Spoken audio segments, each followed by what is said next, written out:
Come one, come all, it's time for the blue fluffy dragon stream. It's Kaito, destiny dragon, the fluffy blue dragon that gives hugs and cuddles all around.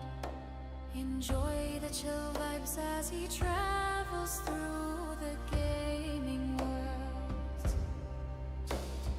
Traveling through crafting sandbox, survival strategy, shooter, mecha, and fantasy gaming worlds. See the fluffy blue dragon gaming till he falls asleep from his sleep apnea. Chat hitting his redeems to wake him up. His kitty cat kids terrorizing him as he games. Enjoy the random silly craziness he has with friends and fellow streamers.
Am I asleep?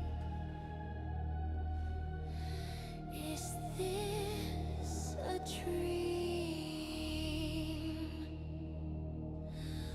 Falling through the abyss to the void. Wake up, move, wake up, move, move up, move, wake up!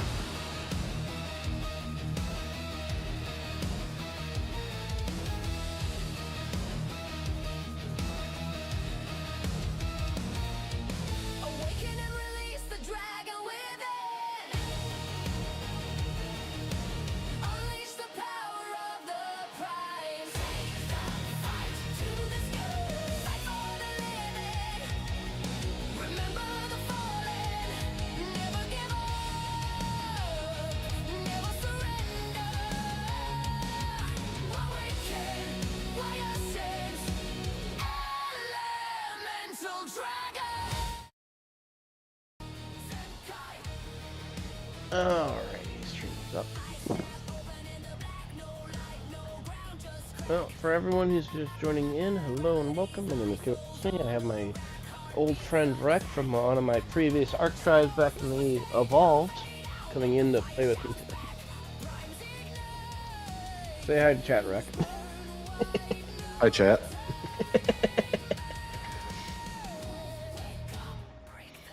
So, I'm gonna have more random fluffy chaos here and there. I will probably be changing ARC servers here and there, but right now we're on the island on the Lollipop Gang server. Might go to Dragon Souls later or back to the Japanese server. But, oh, what the hell?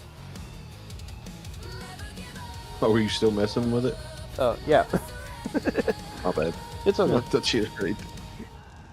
Let's see. can breed more of them later, so I'll just give it 2,000 on weight and 600 attack, and we'll just do a lot of health.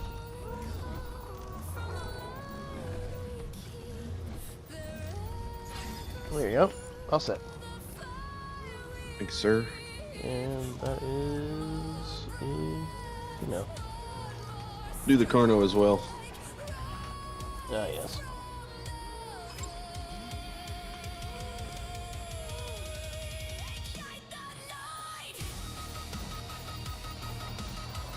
Guess I need some gear.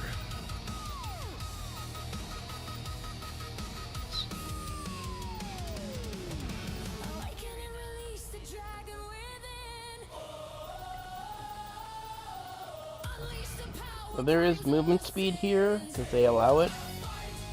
But I don't normally put it on dinos unless I need to, like for an RG or for a pterodon. Yeah, bird, basically. Yeah. As for gear, yeah, there should be stuff here, or build whatever. Yep. Fornicating needs to stop acting like a bitch.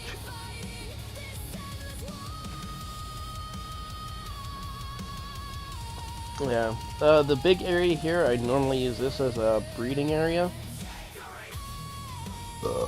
But I'll have to change things up a bit here. You're good, man. Let's see. Where'd you put the narcotics? They're right next to the preserving bin here. Right down here. I'll get some arrows going. Yeah. If you do 111 at a time, no spoiled meat and no north berries get wasted. 111. I'll remember that. Yeah. Because I experimented. Whatever server settings it is, it usually comes up to 111, no matter how slow or fast it is, because of with how fast things expire.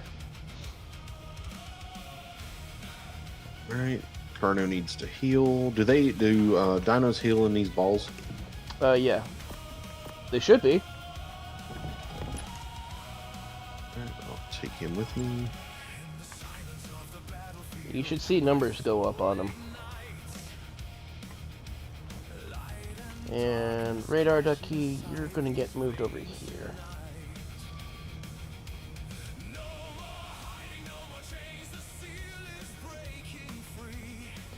I've actually been working on music too for myself for streams. Oh, custom music? Yep. Kaito Destiny Destroyer of Tuds. AI Welcome to based? my channel. At Kaito Destiny Destroyer of Tuds. Welcome to Destroyer. my channel. Hey, hey, ma'am. Oh. Turn this down a bit. Okay, what was that? Omnir. AI so music to or Trisna. like actual yeah. custom Stream music? Elements look AI. it's Trisna they were playing art. I used Go check them Suno. out and give them some fluffy cheers How and we support. doing? Trisna Yeah, at How about you URL. do that Yeah, I'll here? play some Elite Dangerous. and the big groups I'm in it. Nice. I look like Zordon from the Because, Power Rangers. Power Rangers. Does like a ton I need of you. custom. You have to music go for fight himself. Rita. Goldar took the loop from the local Walmart. Okay, that was a weird clip. We got a converting table to convert items into blueprints, and one to change structures into their modded version.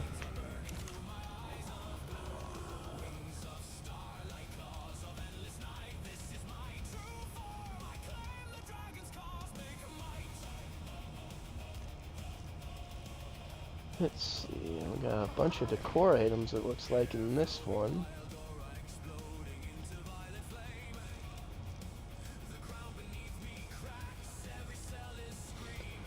Yeah, this home, let's see, home smithy has a lot of stuff from Atlas itself.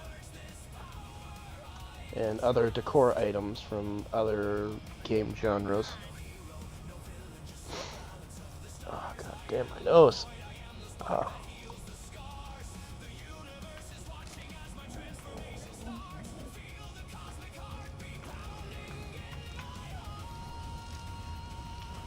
Oh, and if you get any drops, they'll be like Master to Ascended. Boosted drops. Yep. Cool. Better than Cincy. That one thing I can say that base arc is better at this time is adjusting the loot quality and it actually sticking. Is there... Shit, there's no visual storage, I forgot. I can't do my unlimited weight trick. There's a mod for that's called VS storage, visual storage. Yeah. You take the crane from there, you put it on the cart, you put the cart on a dyno that can pull it. You have unlimited resource gathering storage. I shit you not. I could farm the whole map, and I could have 4 to 6 cranes set on that cart. I could have all the resources I need for a month.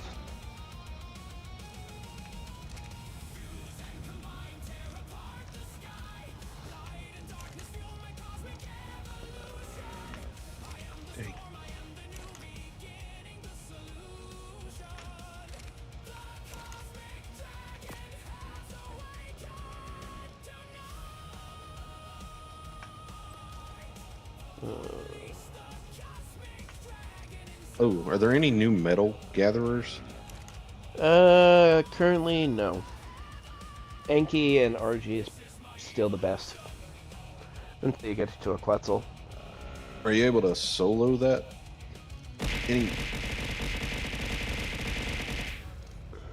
Or is it still 2 people? You can solo it. The Enki will auto-farm, but it still takes time. Big fluffy cheers there, Destroyer. Thank you for your 155 stream streak.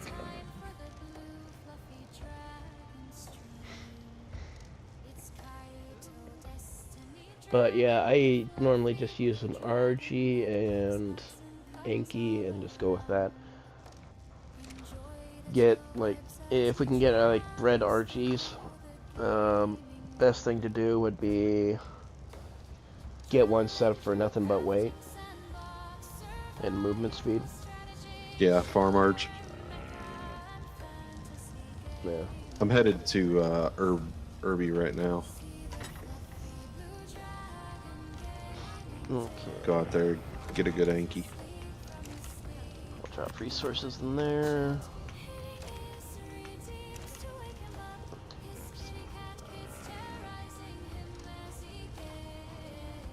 Oh, I tried to remember. What? It's been a while since I've been on here, so it's like, trying to figure out what's what. Okay, so... Bro, we got so many hours in Ark. How could you ever forget? Oh, I woke up only like an hour or two ago. Oh, well, that'll do it. And a lot of this is auto. Okay, so...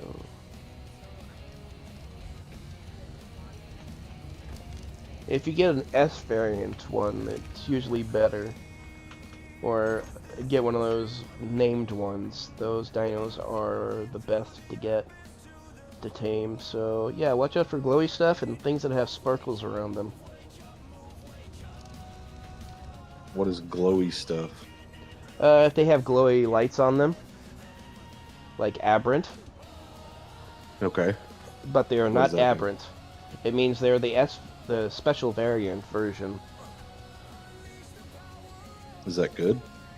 It tends to be. Okay. Like I saw them Enkies, mailing. they'll get better resources, or have better weight reduction.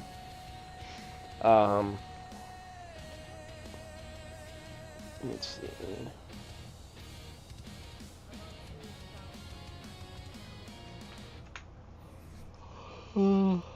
Shiny dinos, those are the ones. I kind of wish we had more mod creatures on Cincy. Back in the Pokemon day, community but game A Wild Jupiter those were appears catch so it using fucking buggy. Poke Catch. Winners revealed in Yeah, 90s. they're a lot more polished these days, especially Garuda's stuff. Yeah. But, yes.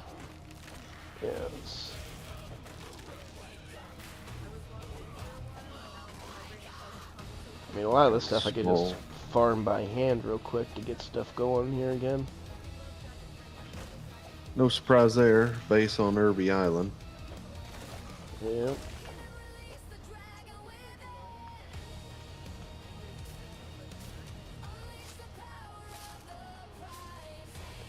Oh, and if you, you a mouse or keyboard? Keyboard. Okay. If you hold the R button, you'll bring up the reticule. There is an auto run function. Yep, I saw that the other day. Yep. Pretty handy for long flights.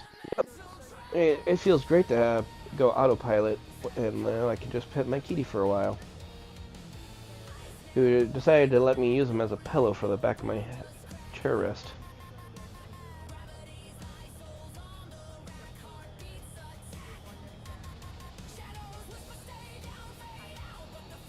Yeah, now that this server's been up a minute, it runs like butter.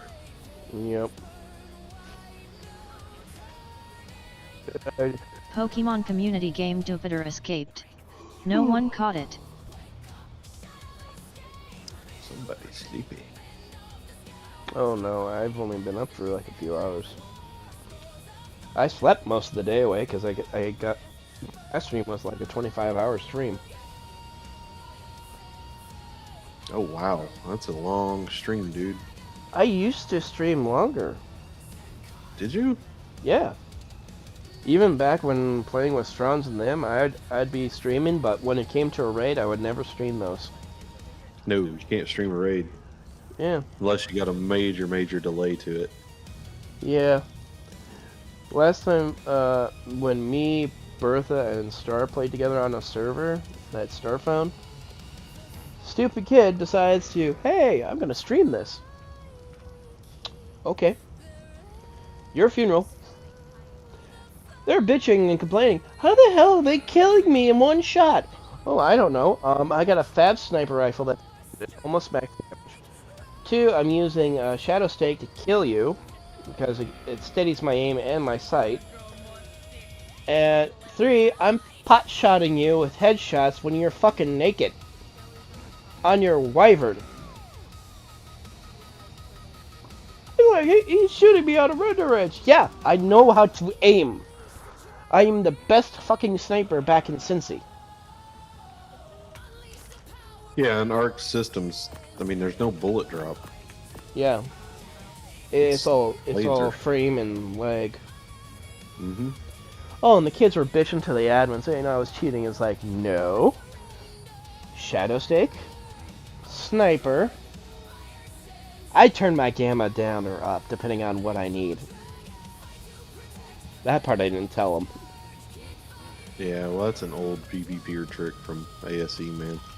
Yeah, but yeah, the kids were fucking whining, complaining to the owner. It's like, you gonna suck the owner's dick and have him jerk you off at the same time, or are you gonna fucking fight and stop doing this pushy shit? Because they're trying to do this, oh, we're gonna go this way, we're gonna go that way.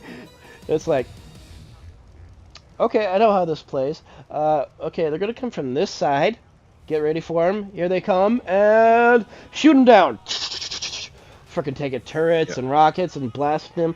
I'm still on the top of the building with a Fab sniper. They can't see me because I have ghillie on. Even though I'm in a stone structured base, and I'm sniping them. How do you miss the bushwookie on top of rocks?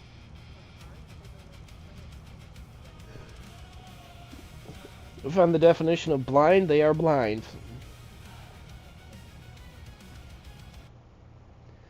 Which was hilarious. But yeah, that was quite the scene, because after they stopped raiding us, we went to raid them soon after, And oh, we found out where all the stolen items that my friend Star lost. Yeah, they took them.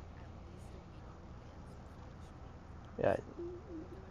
Dumb thing that Star did was mention that she's going to go offline for a bit to go rest and whatnot. Yeah, these guys raided her soon after, and these were all kids. They were underage kids sucking up to the owner, who's a guy who had cancer or something, which he turned out to be nothing but a douchebag asshole. And it's like, well, if he dies from cancer, one less bad person.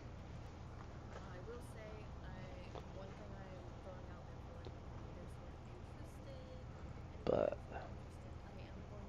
yeah, Bertha was there too. She could tell you all the shit that happened. Do they She, still game? Ark? No. No. Uh, I think most of everyone's quit Ark that we used to play with on Sensei. Strauss and Bertha, they've retired to other things, and they're living together, I think, now. For real? Yeah. Who didn't see that coming?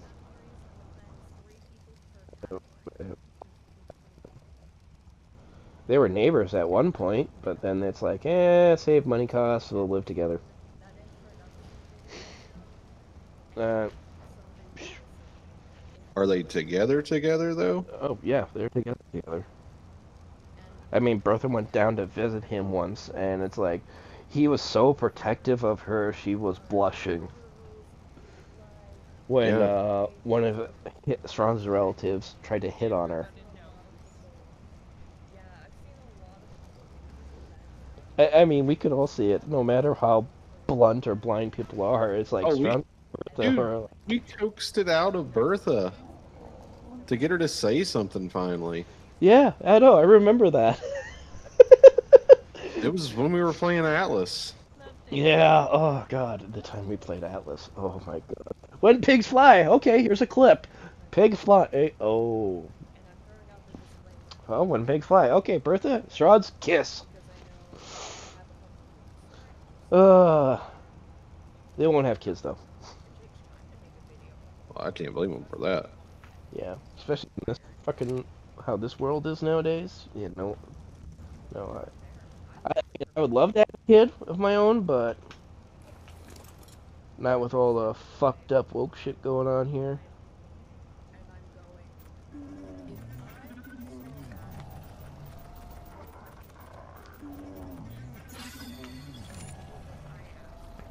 That was very nice, Mr. Anky. Okay, is let's see. No, there's no Dino Finder around here.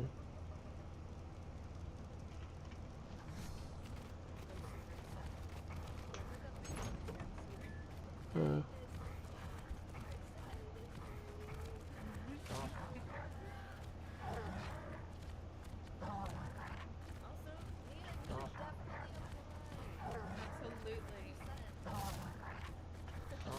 okay, work on berries and fiber for a bit. Then I'll go to thatch and wood, and then stone. Yes, come here, my big fluffy boy. You can lay down next to Daddy. There, there. You can hug my arm.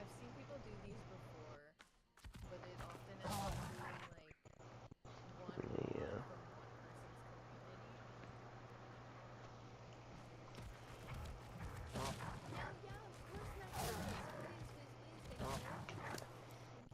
Let's see. Zero locator. If you use CS structures for crafting and stuff, they'll have a bigger inventory.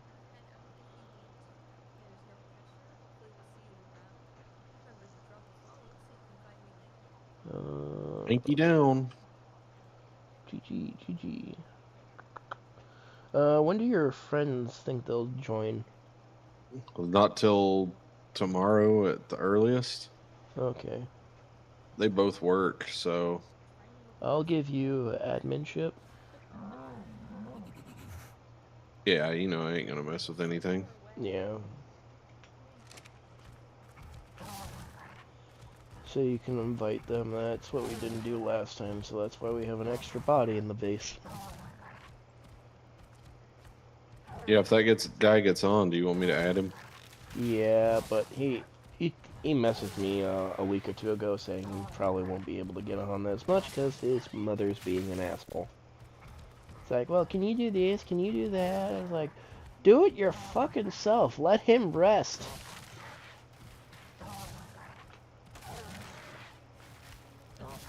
It's like he gets no personal time whatsoever. And I used to stream and play games with him a lot too back in the day before his breakup with his ex-girlfriend that he was with for 10 years. That's a rough one. Yeah. Well, the kids were making it hard for him, even though he was doing all this work and they were just being an ungrateful little cunts. And the girlfriend at the time too, she didn't fucking pull up back either to be understanding of stuff.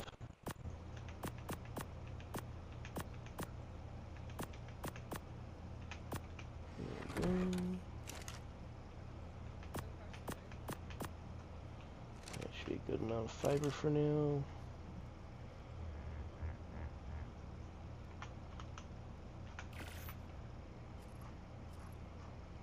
Oh, the orbital drops on extinction. Are they better or?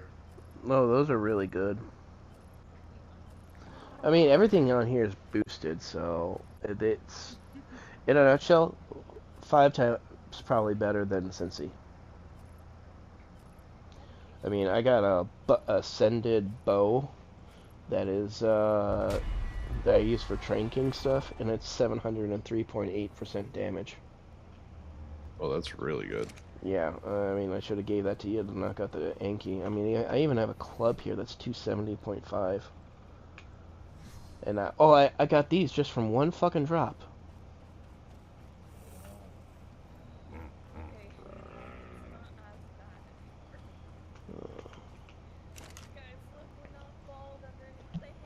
All right. So the next thing I'm going after will be an RG.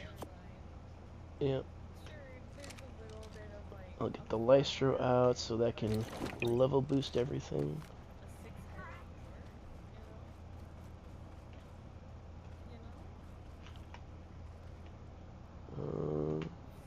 And my cat is hugging me while he's passed out now. Okay, shift 5 for outlines. There we go. 290 trike. 190 dodo. Seagull, you can fucking die. Ichthy's, one of the most annoyingest things of all time. Yeah, somebody's done a mod out to stop them from stealing. Yeah, thank God for that. Same for Pegos. Pegos ain't as bad because they can't run the hell away. Oh, Pegos still run. They still run. But the thing is, fly. yeah, and they don't eat. Eat is one thing, because Ichthy's, they still can eat tech. Yeah, they eat your shit, right? It doesn't matter what it is. Yeah. It's like, why is an Ichthy eating a tech structure? Why is it eating a transmitter that it stole off of me? Or a fucking remote or something like that. Yeah, it's like, what the fuck? Oh, wait. Here, let me get my... Bro, I remember being on raids and having my shit stolen by Ichthy's. Yeah, we always had a turret up, or X-plant turret up, just to get rid of the Ichthy problem. If we were in an area that had Ichthy's. Man, is there a meat spoiler? I'm sure there is.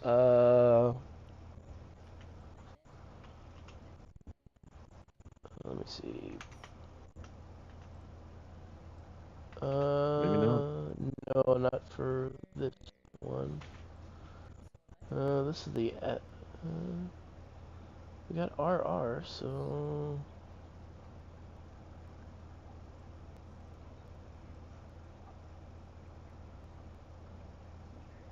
Well, I've been working on narcotics over here, so...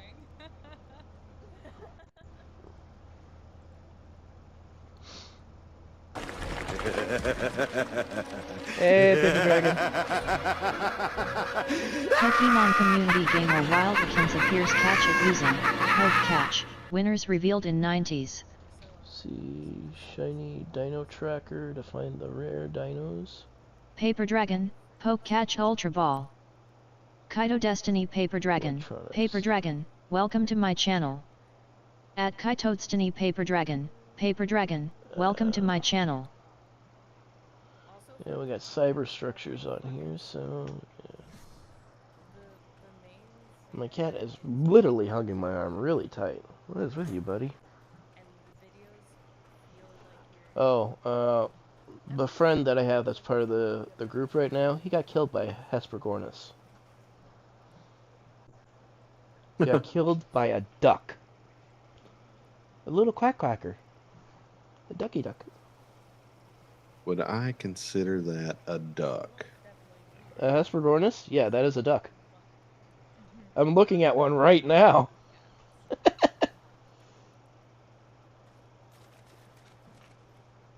I mean, the way it moves in water, it's basically a flightless duck. I'm gonna have to go to Storched and get a vulture. You laugh. Oh, for spoiled meat? Yeah. Pokemon community game Ekans escaped. No one caught it. Ooh, Having ooh, 70 moss chops. Better than what we got right now. What do you want, buddy? What do you want for food? Cooked prime meat. This one's tossing stuff at me. Oh, what I want right now is a fucking theory. I can make that happen. Yeah, I can make it happen too. I just need to find one that's decent. They don't have a dino finder on here, so it's gonna be like, yeah, it's gonna be a little harder. But you don't have tech yet, right? No, this is like day 1, day 2 base. After that wipe. Well, no, what I was getting at is the tech transmitter used to have a oh yeah, Dino GPS. that still has it. Come here, little dodos. You're going to be prime for me. The Dodo Massacre.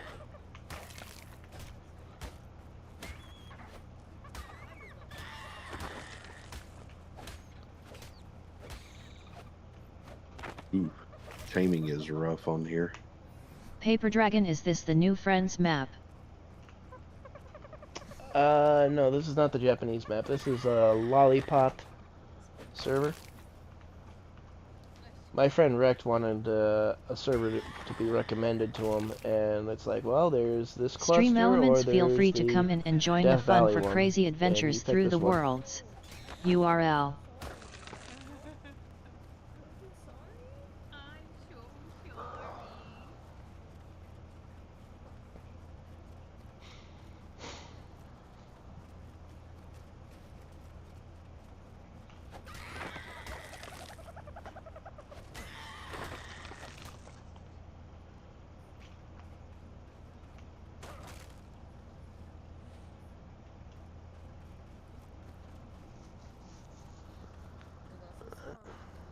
I haven't seen anything over level 300. Yeah, the shiny dinos or S variants, those will be over 300. Will they? Yeah. I'll see if I can't find you a theory. They're like S variant levels are more like that's a Trudon. That's a Packy. That's a there's a theory. 50. No, not worth it. Oh, that's a raptor. You're doing this on foot? Fuck yeah. Oh my god. I have an ascended axe. I'm not afraid to fucking bitch slap something with it. Alright, go to the swamp. I will after I kill the raptor and take its baby. If it's a decent level. You know where the like the fork in the river is? near the green knob. Yeah. That's like Theory heaven. Yep. Come here, bitch.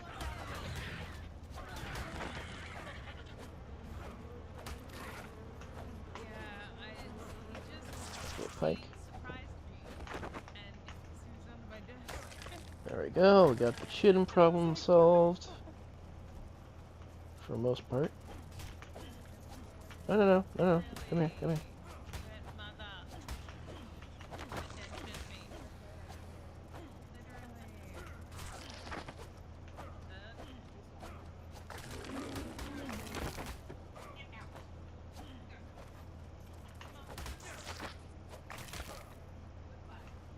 Let's see, Trudon.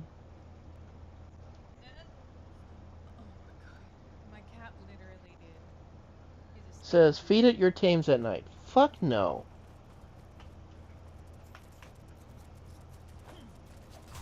You ever tamed a Troodon? Yeah, I have, but it was modded. To where you just knock it out and just feed it a Oh, okay. meat. Yeah, I hate sacrificing dinos. I don't mind it. It's nothing for us to have 200-300 Rex babies to sack. I fucking bitch slapped a Dimorph. Especially with cars now.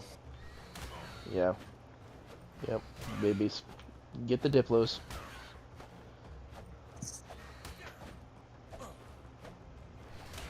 Rhino. That's what we need. We need a Rhino.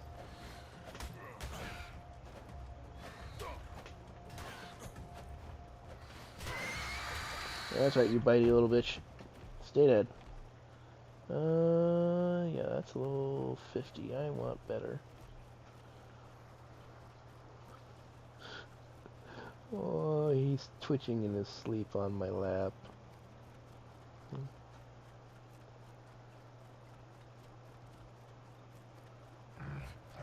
Alright, let's see. There was a shiny Theri over here, or it was an S variant one. Don't know if it, I forget if it was high level or not, but I was like, do I want to get it? Try to get the resource and then the fucker despawned. And it's like, god damn it. Kaito Destiny 0 Minji _Asian, welcome to my channel. At Midgie, Kaito Destiny hello and 0 welcome. Minji _Asian, welcome to my channel.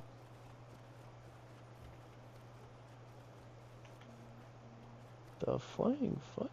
Just singing a song, or the song you're listening to. I'm singing the song I'm listening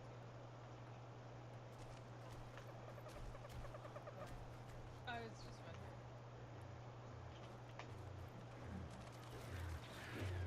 wondering. I'm gonna take the axe and shove it up its ass. One thing I hate though for Carnos is they take one bite and they're instantly healed. They're very artistic. That's any dino. Nope. Carnos only. Berry eaters will not do that. Well, berry eaters no, but any.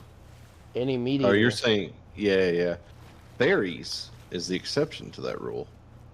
Nope. Oh yeah. I bet you. Kill a dino near a Theory and it'll fucking heal it up because it'll fucking consume it. Because they can harvest meat. Yeah, they can harvest it, but they're berry eaters. I know. If you don't believe me, try it. I have plenty of times.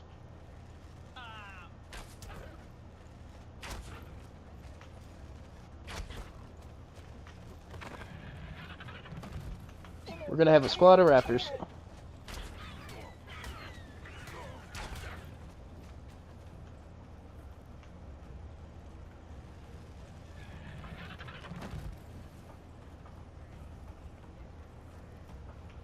Anybody else want to play fuck around and find out? No? Good.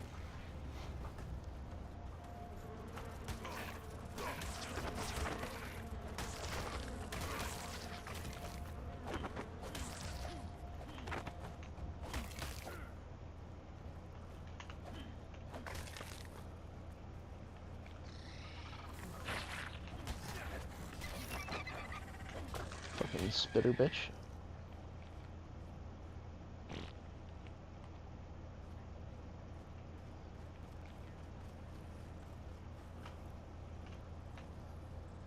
Okay, one prime.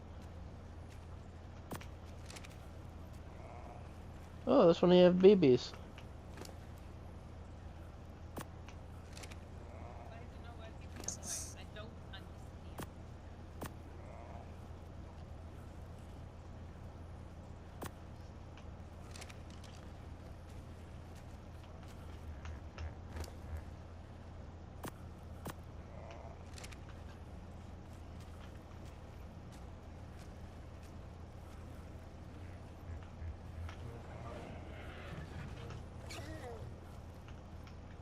Alright, we got an Anki now. And I have a squad of 5 raptors. Where the other go? No, baby, come here, come here, come here, come to your papa.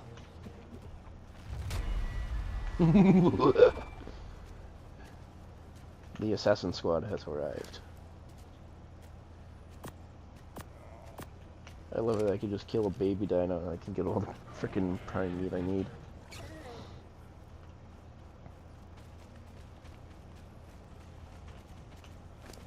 Ooh, Archelon. Low level. Sea turtle? Yeah. Oh fuck yeah! If we take one of those, we don't have to worry about kibble. Does it work for carnivorous dinos? Oh no, that's for the berry eaters. Yep, okay. But It yeah, is- other than that, it's great. Yeah, it is the alternate version of kibble for berry eaters. There's a Gigantoraptor. Ooh, Tappy. What level are you? Crap.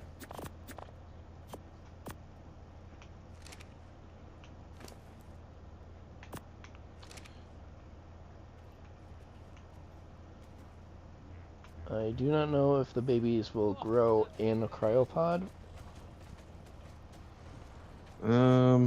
They used can, to, and they can if you have it on the settings, but I don't think it has it here. yeah, it depends on the mod, right? Yeah, and the settings they do for them.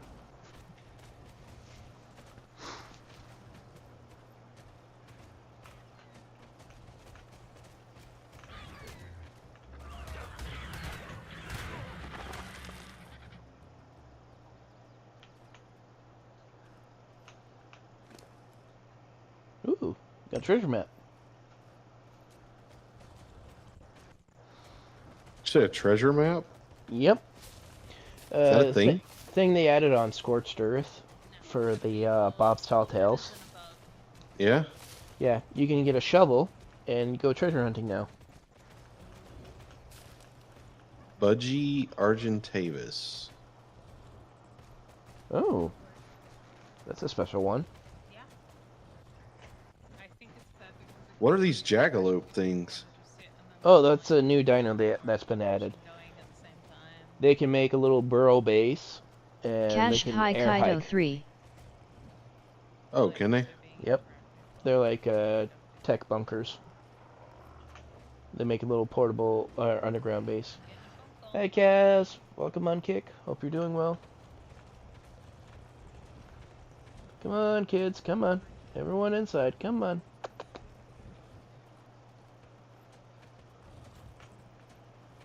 We got some nice colors. Ooh, got a S theory. Oh, where? It's a 190 though. I'll take it. Ooh, that's a good tappy. Not sure where you're at, but Give me, there. here, let me see the map where you're at. Well, I just pinged it for you. Oh, yeah, you're in the intersection there. Gotcha. Yeah, this is where they kind of roam. Yep. Gotta make some bolas. It's ranged, primitive, stone.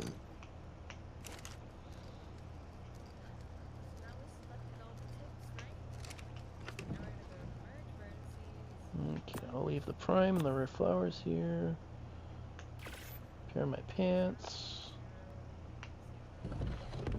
Let's see, what do we have for armor and stuff? what I got here. Pokemon community game A Wild Menfo appears. Catch it using Poke Catch. Winners revealed in 90s.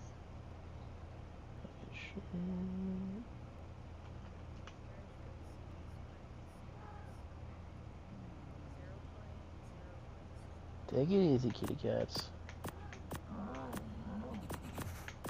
If you find any bone-like stuff, like half of a leg of a skeleton or something, or skulls and whatnot, you can actually turn that into keratin. Into what? Keratin. Oh, can you? Yeah, you have to you put them in the grinder though. Let's see. Okay. Shovel. Do I have? Yes, got enough. Okay, and PT saddle.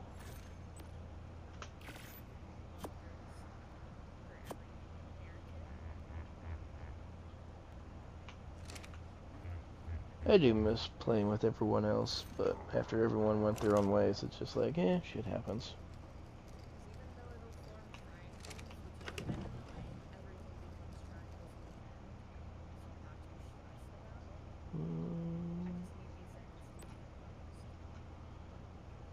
Pokemon community game Menfo escaped. No one caught it. Okay, I'll put a saddle on this pterodon.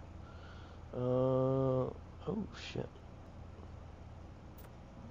This thing had no levels into it. That's why it sucked. Let's do 15 on stam. Weight.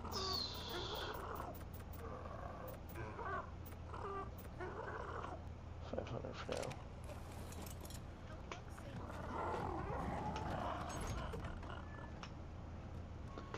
now. Alright. I'll go see about getting a sea turtle. And then we can tame fairies real quick and easy. Turn my spyglass back on.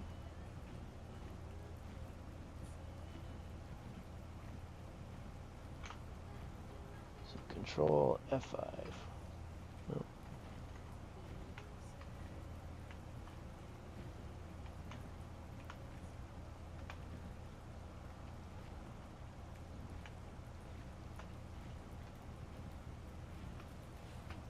There we go.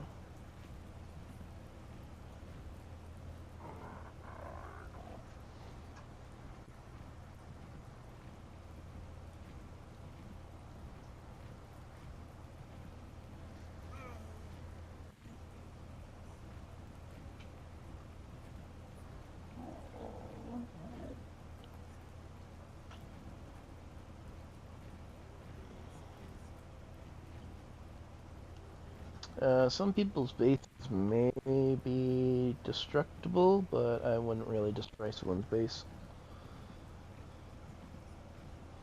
Okay. A lot of people here are friendly, but yeah, they can be assholes too.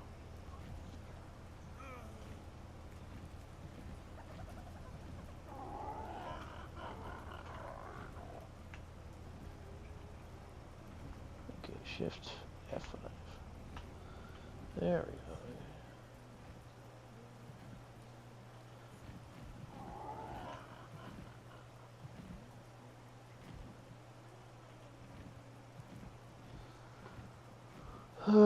Oh, and you can still use exploits from like the still. You cut out what? I said you can use exploits that we used back on Evolved on here as well. Like PV farming and stuff. Resources though you can't, because yeah, they got rid of a lot of that stuff.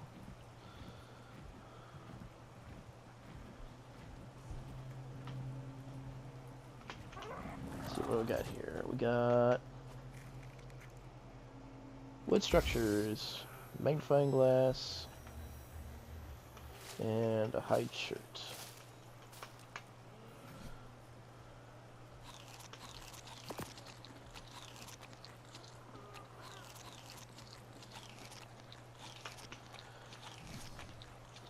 Where'd you see that sea turtle at, by the way? Over by Stonehenge? Irby. Irby? Alright, I'm on my way. Several over by Irby. I'm definitely on my way. Yeah, two to three of those, and yeah, we'll be set because once we get power set up at the base, we can have those things auto farm the algae in the terminal.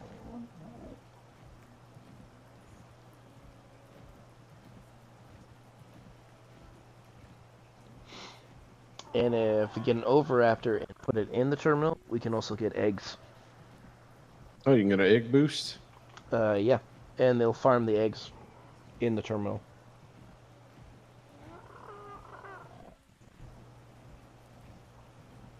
So yeah, we won't need a hatchery out in the open or have to wait and babysit stuff. Wisebot 6 viewers, plus 6. The Alarm Certo, clock 51 minutes and 46 spiky-looking seconds. Carno, that's always on a speed boost. I usually find babies of those, and I'll put those in the terminal, and just wait for them to be adults, and they'll start producing eggs like crazy.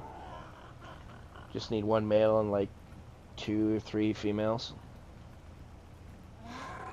and then we'll have the blue high tier kibble.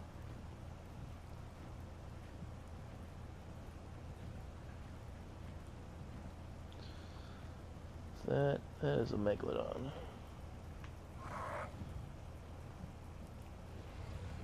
That is a 280 Bronto. That is an angry tuna. You stay the fuck away from me, bitch.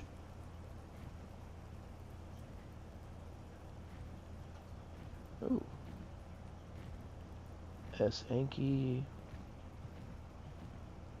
Let's see.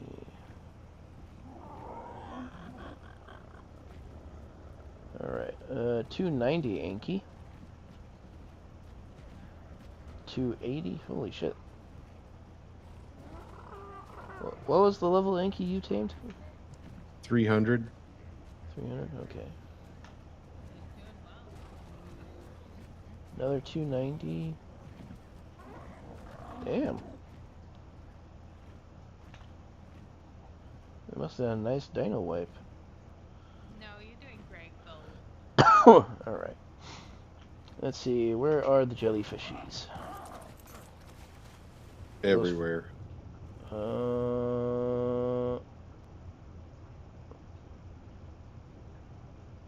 Because we need the jellyfish biotoxin.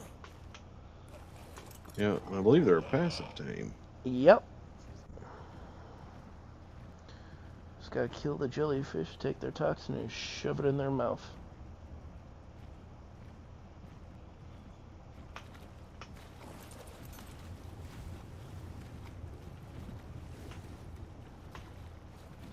Okay, that's an issue. I see no jellyfish.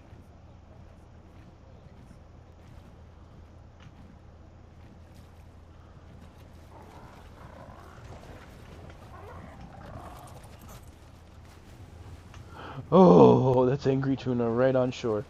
Fuck no.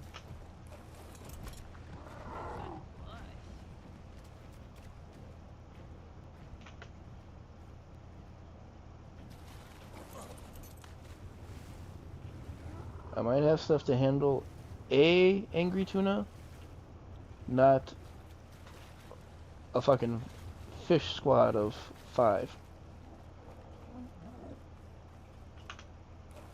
Okay, I found biotoxin.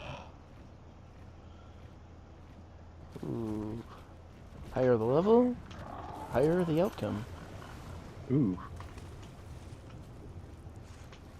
Yeah. 1 shot. 2 shot. Oh, fuck yeah, that's enough. That's enough to get a few of these bastards. Oh, sea turtle, where are you?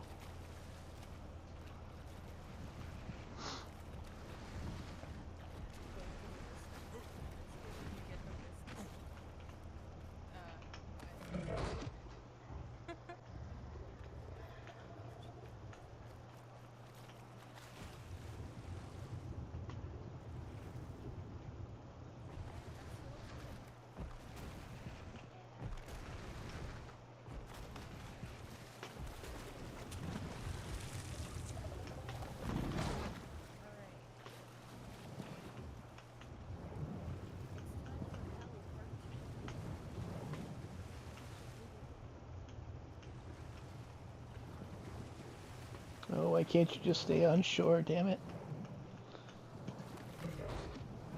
Oh, at least the taming's going quick. I already fed it 3 times. It's already almost halfway done.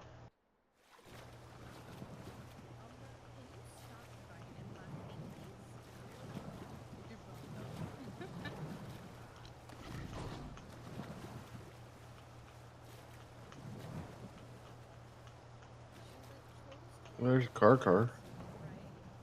Level 300. Yeah, as soon as we get Diplo babies, yeah, we'll sacrifice it.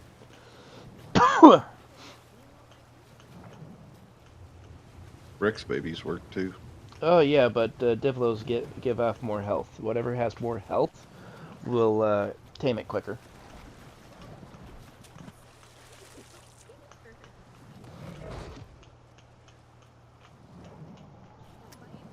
I thought it was based on the dino's weight. Well, it's based on Dino's weight and the health. So if you have a good amount of health, but if you have a good amount of weight and a lot of health, it will go by that, is what I'm told. Because the Diplo and Bronco and Pararacer, they'll have the highest amount of health. Yeah.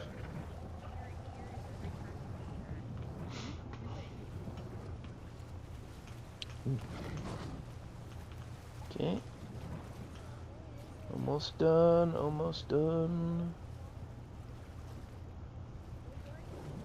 Level 300 Dolphin.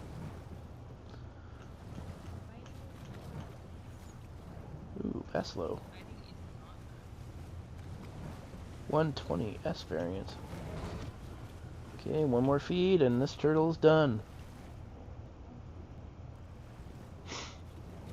As soon as I found out the algae can actually tame stuff like almost kibble wise, it's like, yes. No brainer.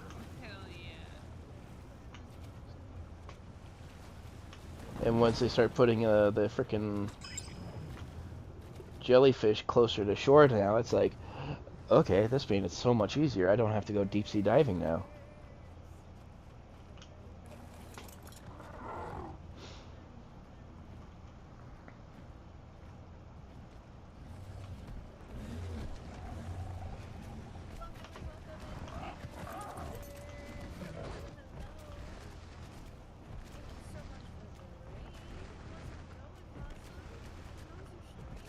Alright.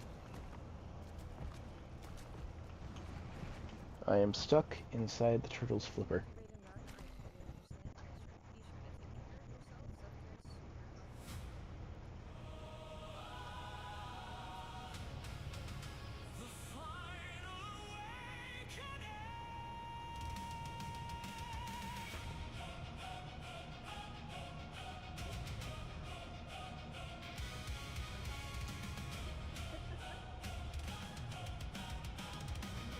Where is all the RGs?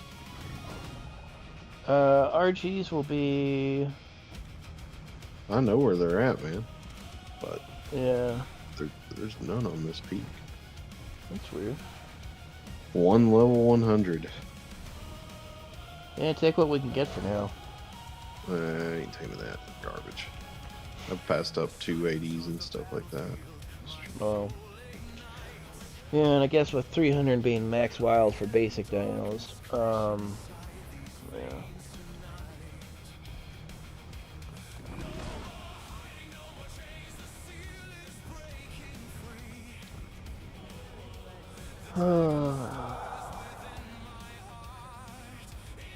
I got 12 hours of streaming before I have to get rest.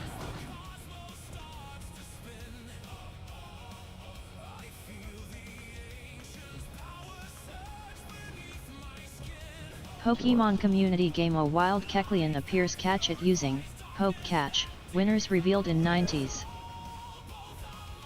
I'll go get us a Oviraptor too, so we can start getting eggs.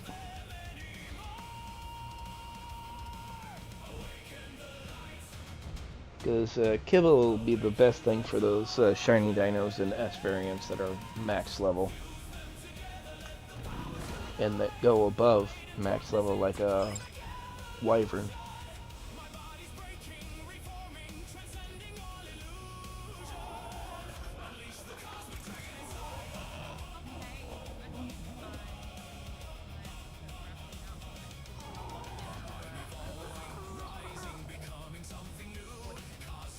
Let's see, Stego.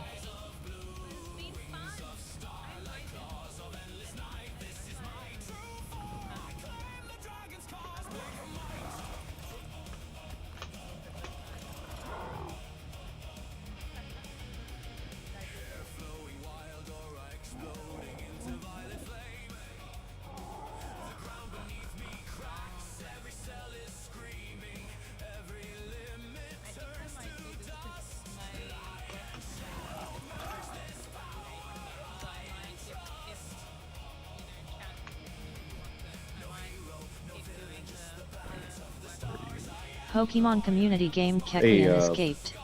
No one caught it. Damn. What? Wish we had some kibble. What? Level 290S variant Maywing. Yeah, that would have been good. That would have been a good one.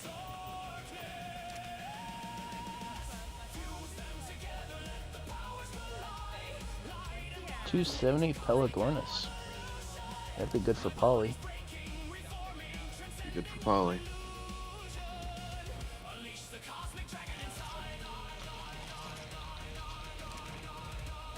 We are on the notorious Polly map. Yeah, since the freaking penguins are the best thing for Polly.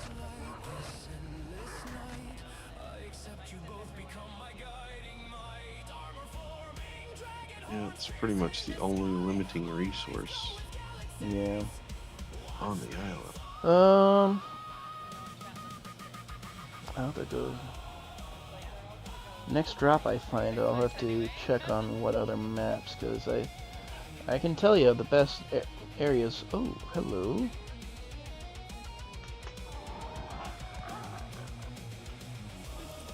Is there a button? Ah! Shit! No, no! I didn't do anything wrong!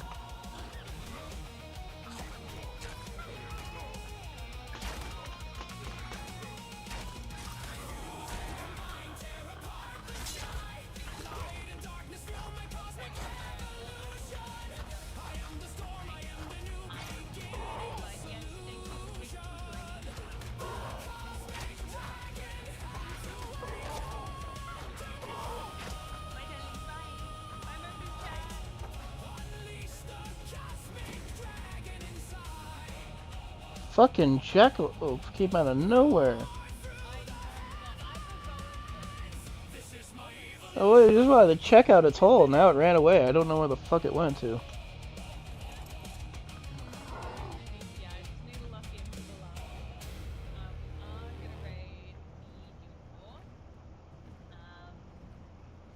I will be back. When will I be back? I will be back Oh, I see it. tomorrow. Tomorrow we have no, tomorrow we have stuff. Day, wrapping up. I'm getting quite a bit.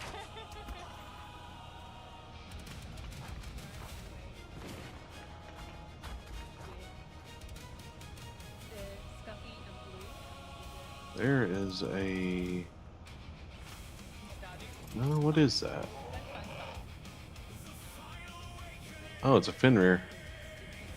Oh yeah, those are broken as hell. Yeah, it's only level 110.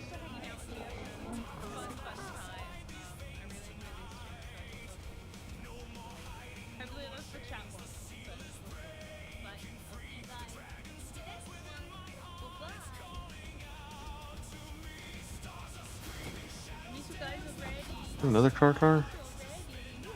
No, it's a Yudi. Okay, bye guys. 290 Stego.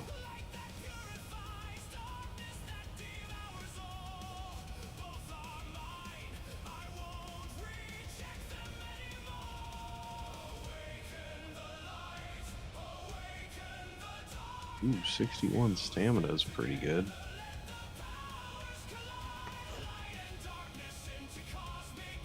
Oh, I see the bum. I'm taming you, motherfucker.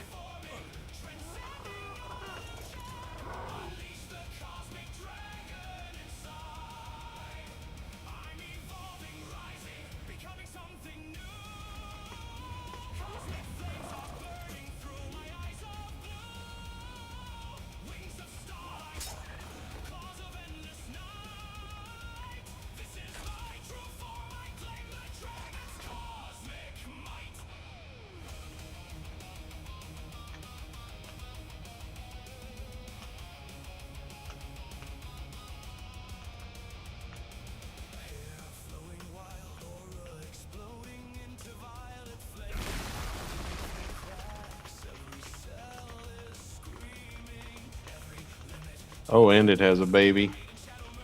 Oh, nice.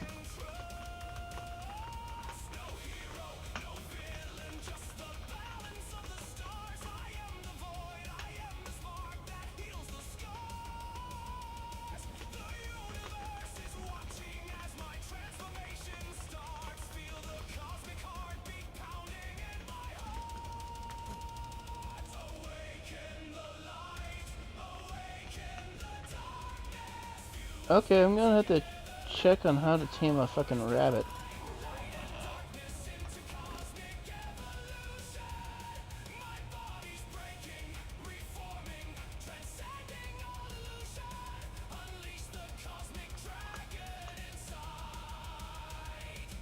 A rabbit.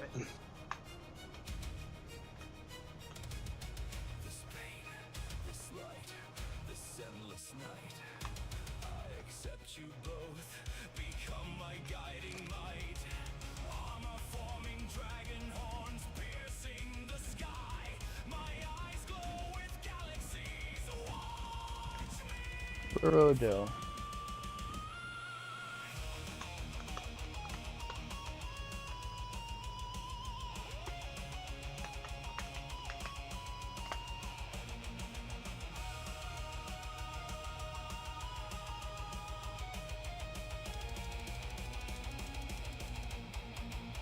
So, alongside the new TLC Arania, we also got the first of the new fantastic creatures being a Borobug.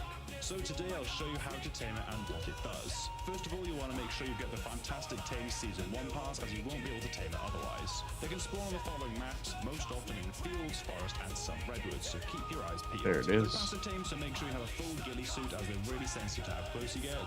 They also take the usual herbivore foods, but superior kibble and carrots take the best. Once you've found one, sneak up to it while crouching and feed it. If you're sending a higher level, it might end up burrowing away, so make sure you're tracking it as it pops up somewhere nearby. Keep feeding it and it'll eventually tame up. The saddle's unlocked to level 33 and costs 80 fiber, 150 hide, 2...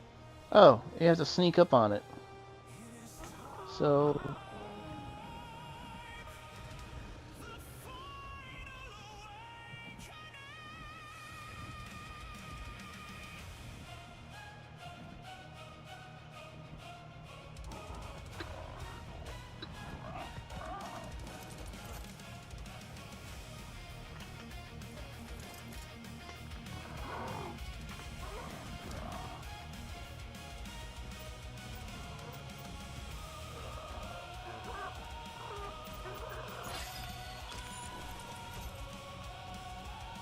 Is it prime meat jerky?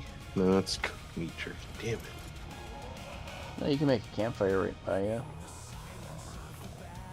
Yeah, but I need prime. Oh, kill a small dino baby if you have like a...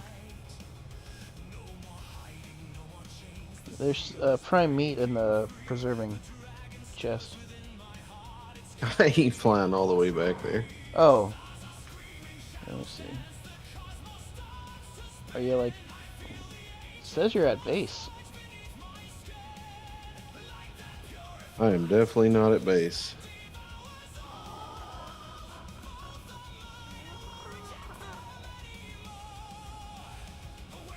Are you in the snow biome? Yep. Ah. Yeah. Oh, I see now. Yeah, you're over by the Yeti cave. Yep. Just above it.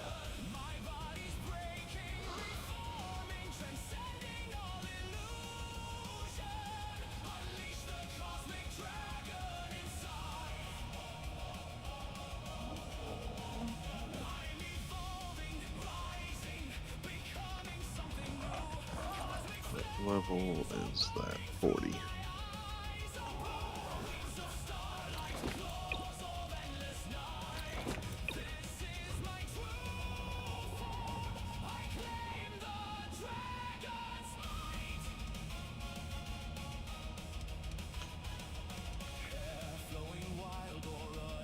Two hours until algae is fully grown on the back of the tree.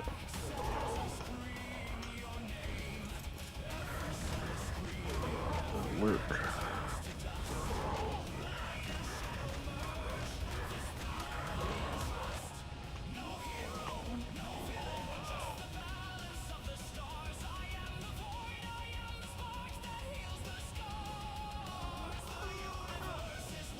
Got the prime meat.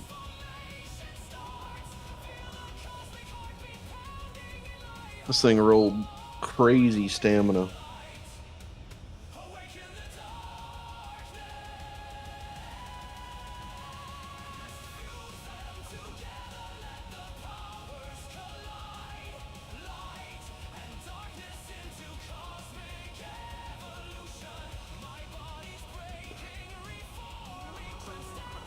Okay, let's see. What do we got here?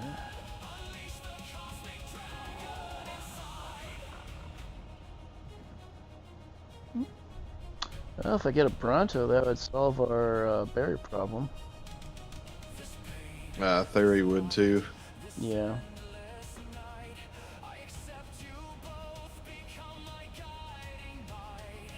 Oh, it's the S variant, damn it.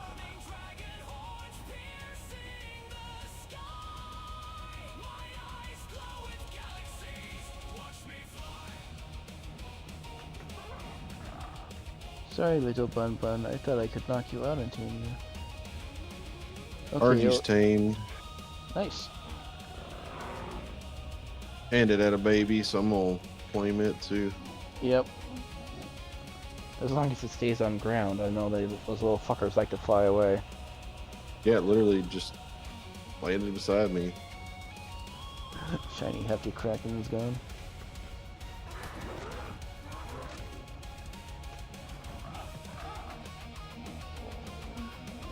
RG stats, 85 stamina. Nice.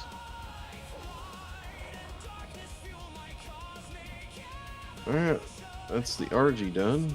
What else? Kaito Destiny Colonel Frostuns, welcome to my channel. At Kaito Destiny Colonel Frostuns, welcome to my channel. Quetzal maybe? Tappy?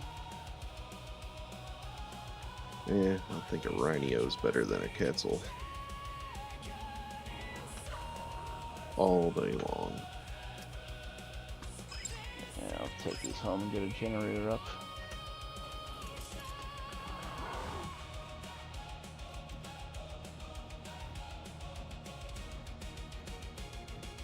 Let's see.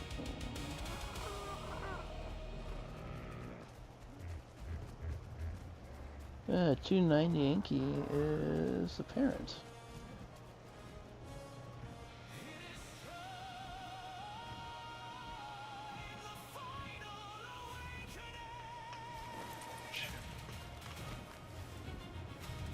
I only need 13 carats.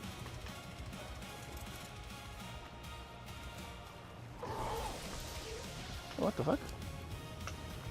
Oh shit.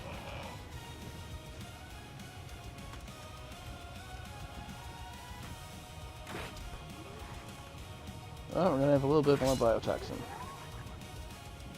Wasn't expecting the little fucker to pop a rip underneath me.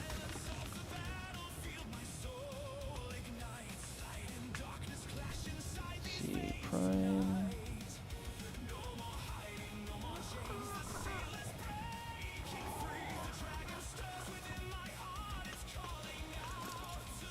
Pokemon Community Game A wild Larvitar appears, catch it using Poke Catch, winners revealed in 90s. Oh dude, seriously, fuck off, man. This fucking Stego's just chasing me across the whole fucking island.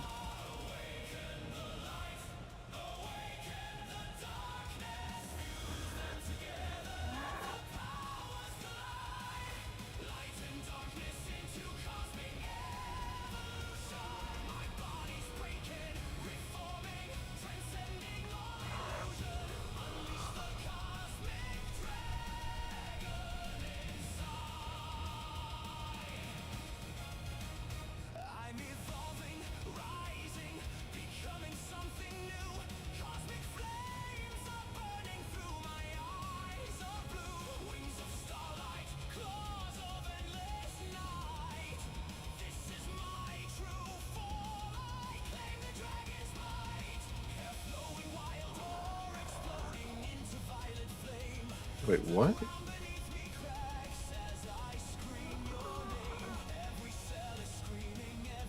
Hmm? Oh, seahorse saddle. Oh, yeah. that's a S variant, or I think it was Yeah, we're Astraeos? Pokemon community game Larvitar crafting escaped. that shit. No one Holy caught it. fuck. Fucking 50,000 hide. Okay, bring the blueprint back.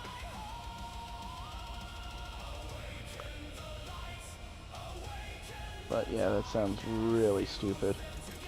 25,000 ingots. They're lucky there's a stack mod on here. Yeah, no shit.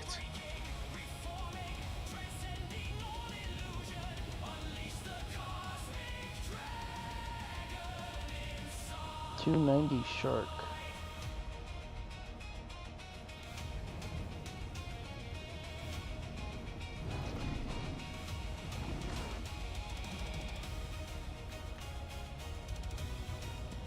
That's right, Jaws. Come here.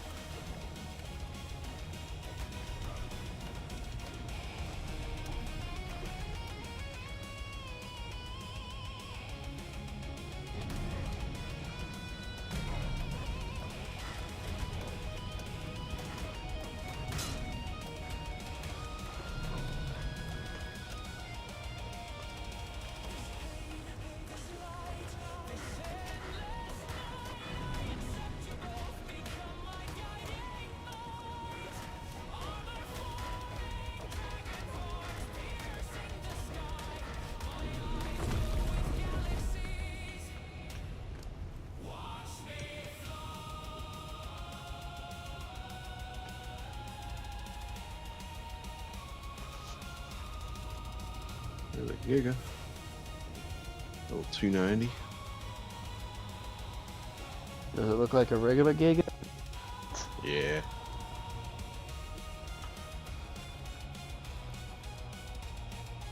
Kaito Destiny Lucifer _ Fallenster. 300 Welcome RG. to my channel. At Kaito Destiny What's your Lucifer stats _ look like? Fallenster. Welcome to my channel.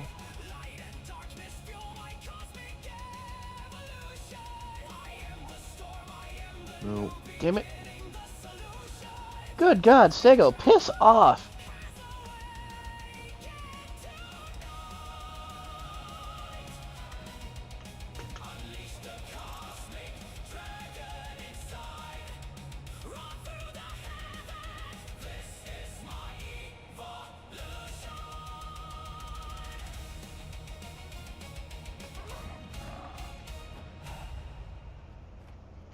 Okay, you are just too much of a pest and just killing me.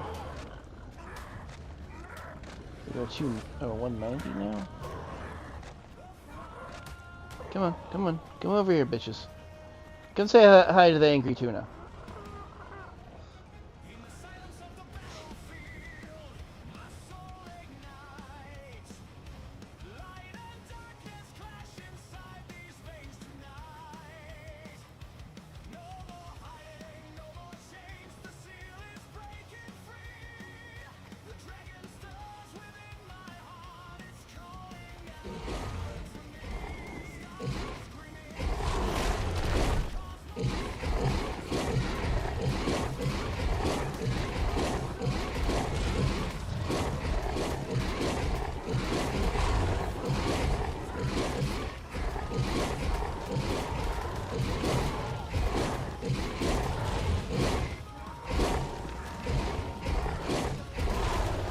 No, no, no, no, no, no, no.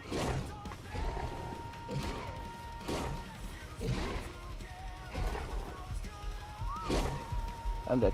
I'm dead. I'm dead. I'm so dead.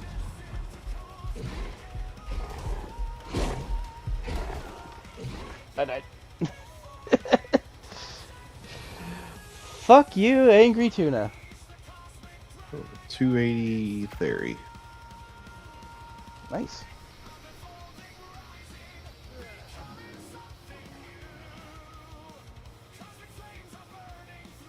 Yeah, just been kind of scoping stuff out.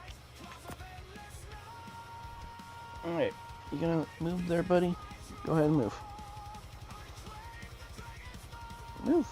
Go on.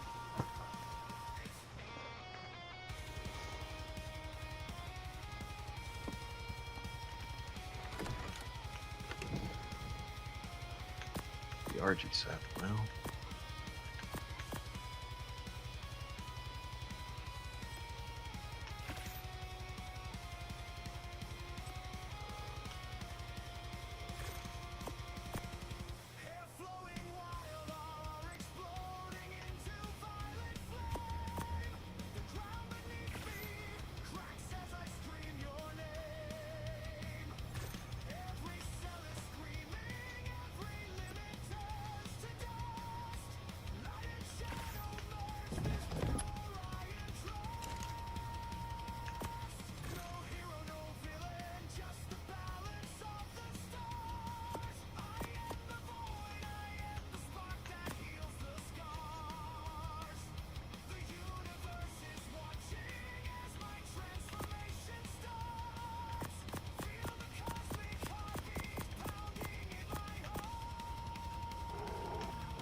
Yep, this is as slow as I remember it. Oh, apparently we do have an Archie. It's on the tribe member.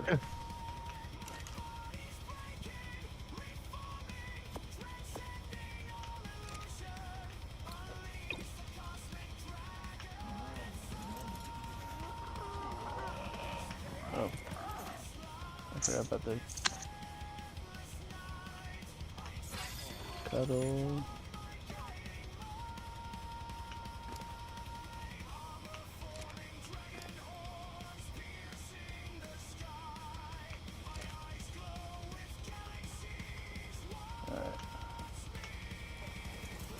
And he had an extra pterodon on him.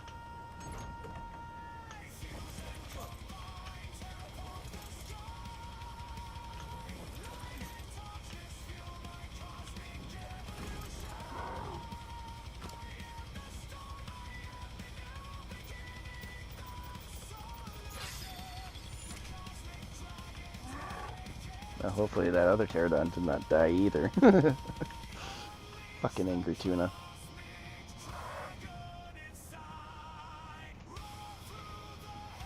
Hardy Brimstone Packy has emerged.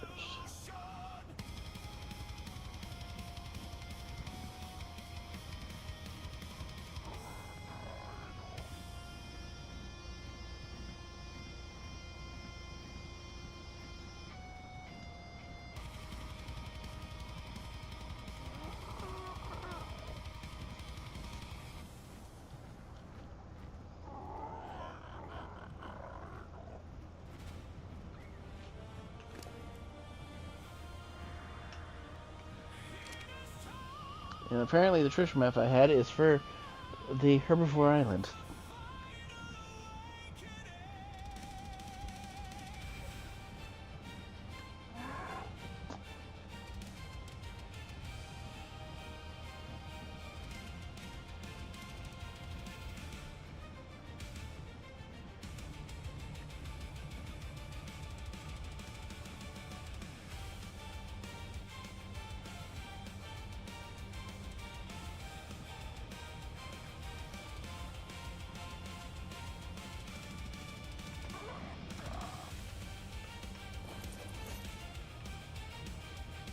I want to test this out. See if it's still a thing or not.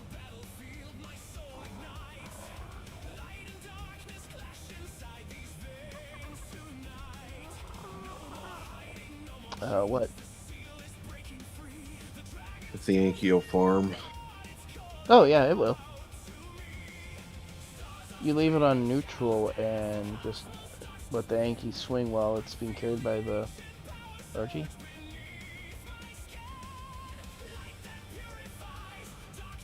There are 270 Klets. That's pretty good. Yeah, right by Herb Island.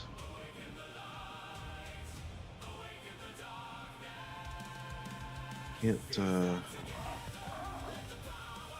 complain about that one.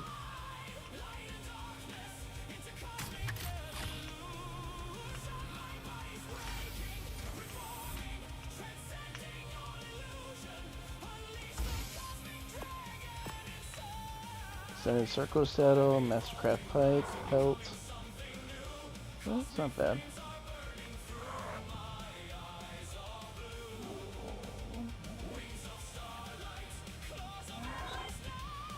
Alright, cool. You can farm with the Yankee then.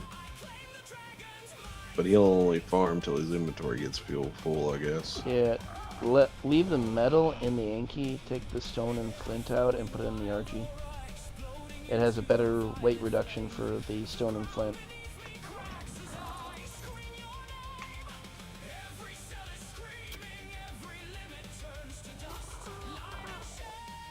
Send a Gilly BP, Raptor Saddle, and cooked meat. Perfect. I need cooked meat.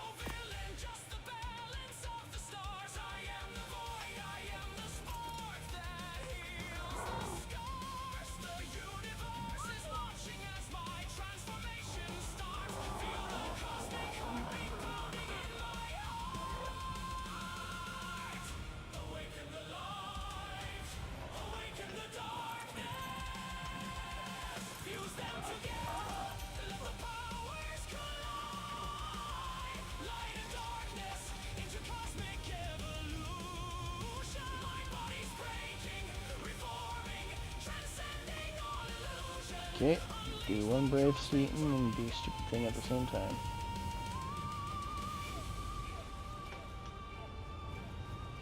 And the Yankee's full. I really can't believe they don't have the solo farm mod on here.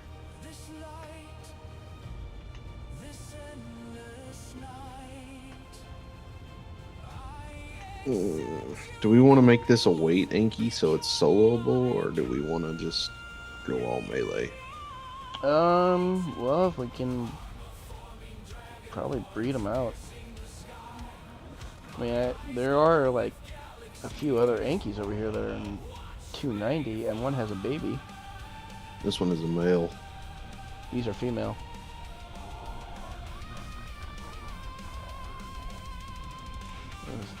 Zero?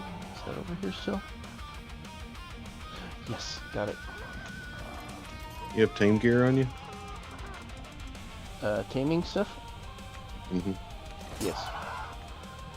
Always keep taming stuff on me.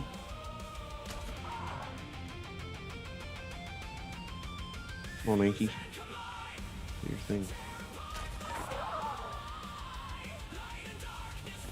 I'll say if not, I could fly over there.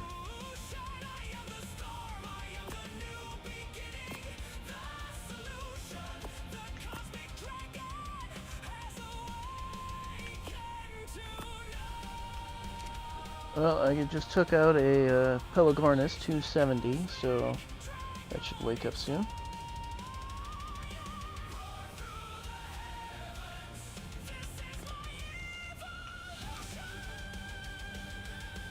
And then I'll work on those Yankees. Goddamn death marker. So my body's Well, we'll get us a forged one. That'll be great. Yeah.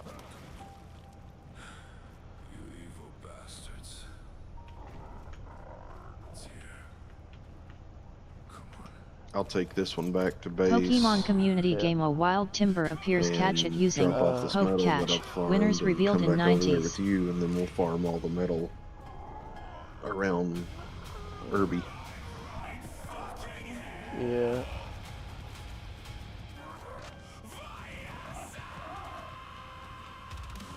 Let's see, where is go?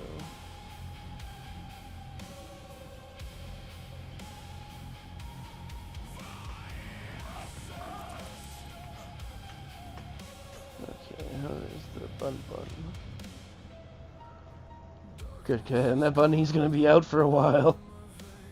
What is it? Oh, that burrow will do. The jackalope. I didn't know we had to feed it by hand, so I just I was knocked wondering the fucker. how you tame the damn thing. Yeah, apparently you have to sneak up on it with Gilly and feed it herby stuff. Wonder if you can actually do it with Gilly, or if you have to have cactus broth and bug repellent. No, it says Gilly. That one's a 280. That one's a... Fucking, I'll tame them all. We'll breed the fuck out of them.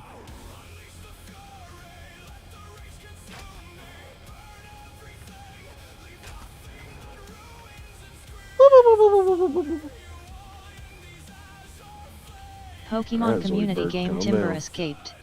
No one caught it.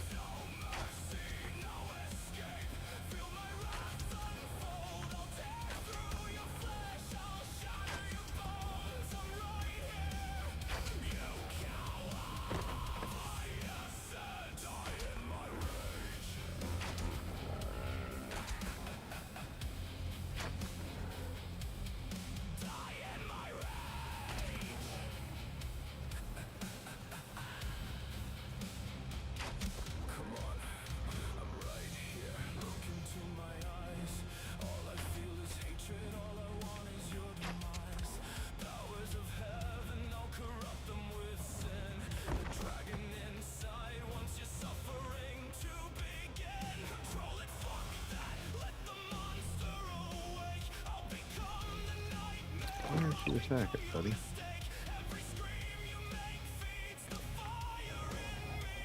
There you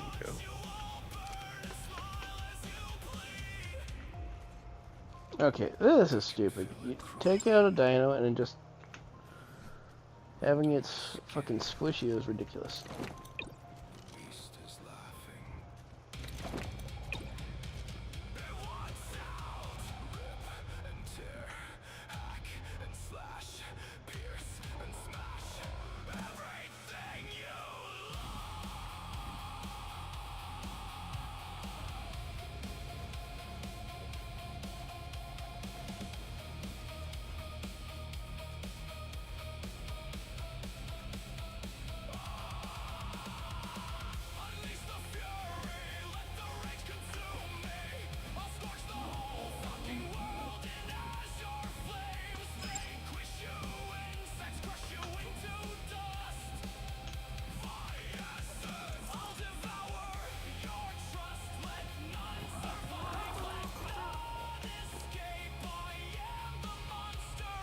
Oh, we got 10,000 metal. Nice. Yeah, I'm heading to the base. Yep. That's about all the bird can handle. It's all good. Ooh, And I got- that's an S variant, level 40. Oh, well, apparently we have an S variant frickin' Archie. Did not know about this.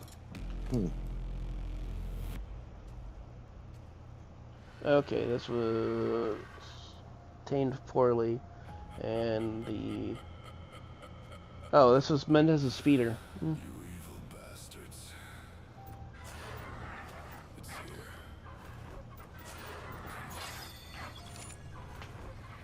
Yep.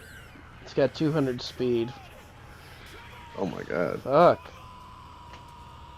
Can you breed S with non-S? No. Okay. Same for like the Rockwell or the other ones from those other maps. Yeah. I didn't know if you could or not because it was a mod. Yeah. I just wait.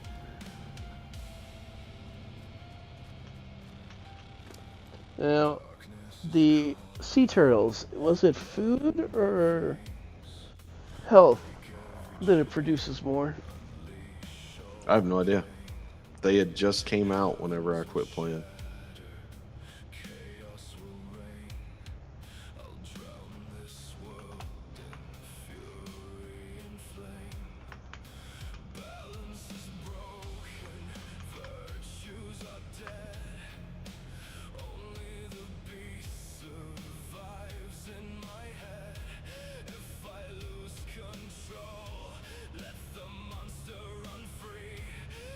I think since that's our first and only one, I'd just go health. Thank you. You can find them on any I got 2 of them. ocean. This is where the Oh, did you get 2? Yeah. Hell, it doesn't matter what you go in, and I mean, they should be producing it fairly well. But you're probably going to have to tame something else to kill everything around there, as it does like getting attacked by almost everything in the sea, kibble or above. You put its food in really close to the turtle. It might be best if you kill it with a harpoon gun. We need to look at getting a Bronto whenever that's applicable. It takes about a minute before each feeding. So I'm gonna skip berries forward to or- the next one. It says it's No, holidays, for taming rhinios. and that's just 2 Oh. feedings. As you can see, it's going to take a while with biotoxin. Constantly keep an eye out for any We did minerals a ton of testing around the rhinios, I'm going and to skip to the end and cut 8 minutes of feeding out. we used Gigas, we used Rexes, Carcars, Paracers, There you go, we're tamed Brontos, Diplos. As usual, Bronto the model has done a produces good the job. best eggs, As it's has the best dossing. offspring. Alright, I got a 280 over here.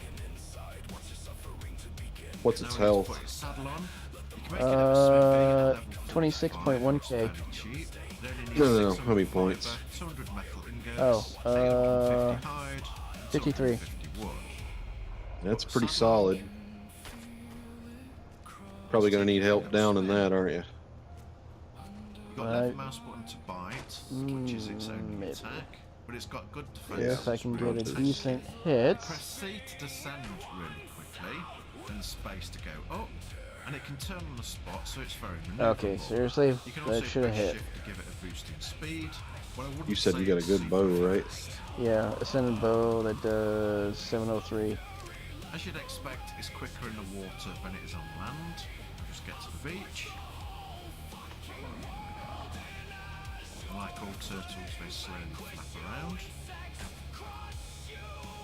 We get a good view of its saddle, which has 4 seats. all I just with want it out of the 3 water. tanks on. So it's like a little underwater bus for 4 people. Say you don't need any polymer to make the saddle, it's quite a bargain. I'll show you what the turtle looks like on land, give you a better look at it. Looks really good, doesn't it? Take it back. Flip. That's right, Bronto. Move it, move it, move it. Shell lumps, saddle's connected to.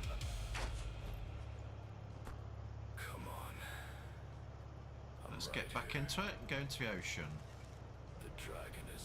Please don't go in the water. I thought having a hard beak it would be able to bite rocks, but it doesn't. As you can see, it's pretty slow on land, so it won't be running away from anything quick. Let's get back to the scuba tanks on the saddle. You'll notice that there's little air bubbles coming out of it. So if I take my scuba tank off, I get a little O2 icon on the middle right, and that's going down, indicating that I'm running out of air. But if I swim close to the Archelon saddle, keep an eye on the O2 meter. I'll slowly go Yep, into see the range you've got to get to. 10,066. When you get close to the That saddle, metal the run. oxygen goes back up, so you can get air from it without having to mount the saddle. Now we need a theory or a Take this one beaver. with Beaver biotoxin. probably Let's take better. another with superior kibble. Yeah, because Beaver. I can't do my Again, we kill fucking everything hostile crane around trick the here because turtle. they don't have visual storage. Those carts that you can attach to dinos, Yep. what's that all about? Yes, It's more of a sharks decor always thing, trying to really, get the but- guy. No Because you- purpose. Well, Let's help it out. it would be nice if the weight didn't count. Alright, clear the area.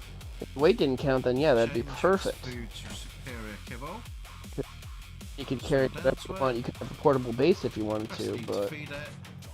Look at the difference given it kibble. What about the rates. Zeppelins? It's much better. those So yeah, you can feed it airborne, to they need biotoxin gas to if you run. want, But it's completely ass. So it's Are much they better. as good as like the S or the tech transports that Yes. you would have? All we've got to do now is wait Are for they? it to get Okay. hungry. So I'll skip they're forward. just slower. It was only about 10 seconds. Yeah, the Feed it speed again. doesn't There matter. you go. Tamed it. So yeah, definitely use kibble. Much better. We'll put saddle on again. Take this one home. Well, I hope there's a good beaver over here at the Parked it there. head of the Now river. notice it's got green algae growing onto it. Jump on I its mean, back. if you get a theory to get the wood, Hold then the down beaver E, can take the weight when you reduction. will. And on the left, you can collect the algae. Gigantoraptor. What are those used for? Oh, Gigaraptor? That is for egg production, and you eat the feathers they give off will give them whatever stat they You've got to wait randomly for it to grow produce. back. There's You know how you one feed pretty carnivores close in to winter, base that which has a increases baby. your taming bar You have to bonus feed it as or well. put like Well, this fertilized eggs algae down. is an equivalent to mutton, what for herbivores, plant eaters. So it might be And You have let to it- feed the baby first eggs? No, the parent. If you haven't got kibble for them, you'd have I don't care about the parent. The, Just kill the parent and claim the baby. You can't. You have to actually distract the parent with a fertilized egg. Oh man. How Yeah. much of that algae you got? I'm waiting to find out. Earlier on without kibble. There's a 290S theory Over. over here. Watch your taming bar shoot up. How the fuck I hit that instead of the Bronto, I have no idea. But algae does have a spoil timer on it. So if you farm some and you're not using it, stick it in the refrigerator and it'll give it a lot longer time. Bronto's down. There are 4 fucking S May wings or the 300 May wings. What the fuck? If you go to the cooker, put your algae in the pot.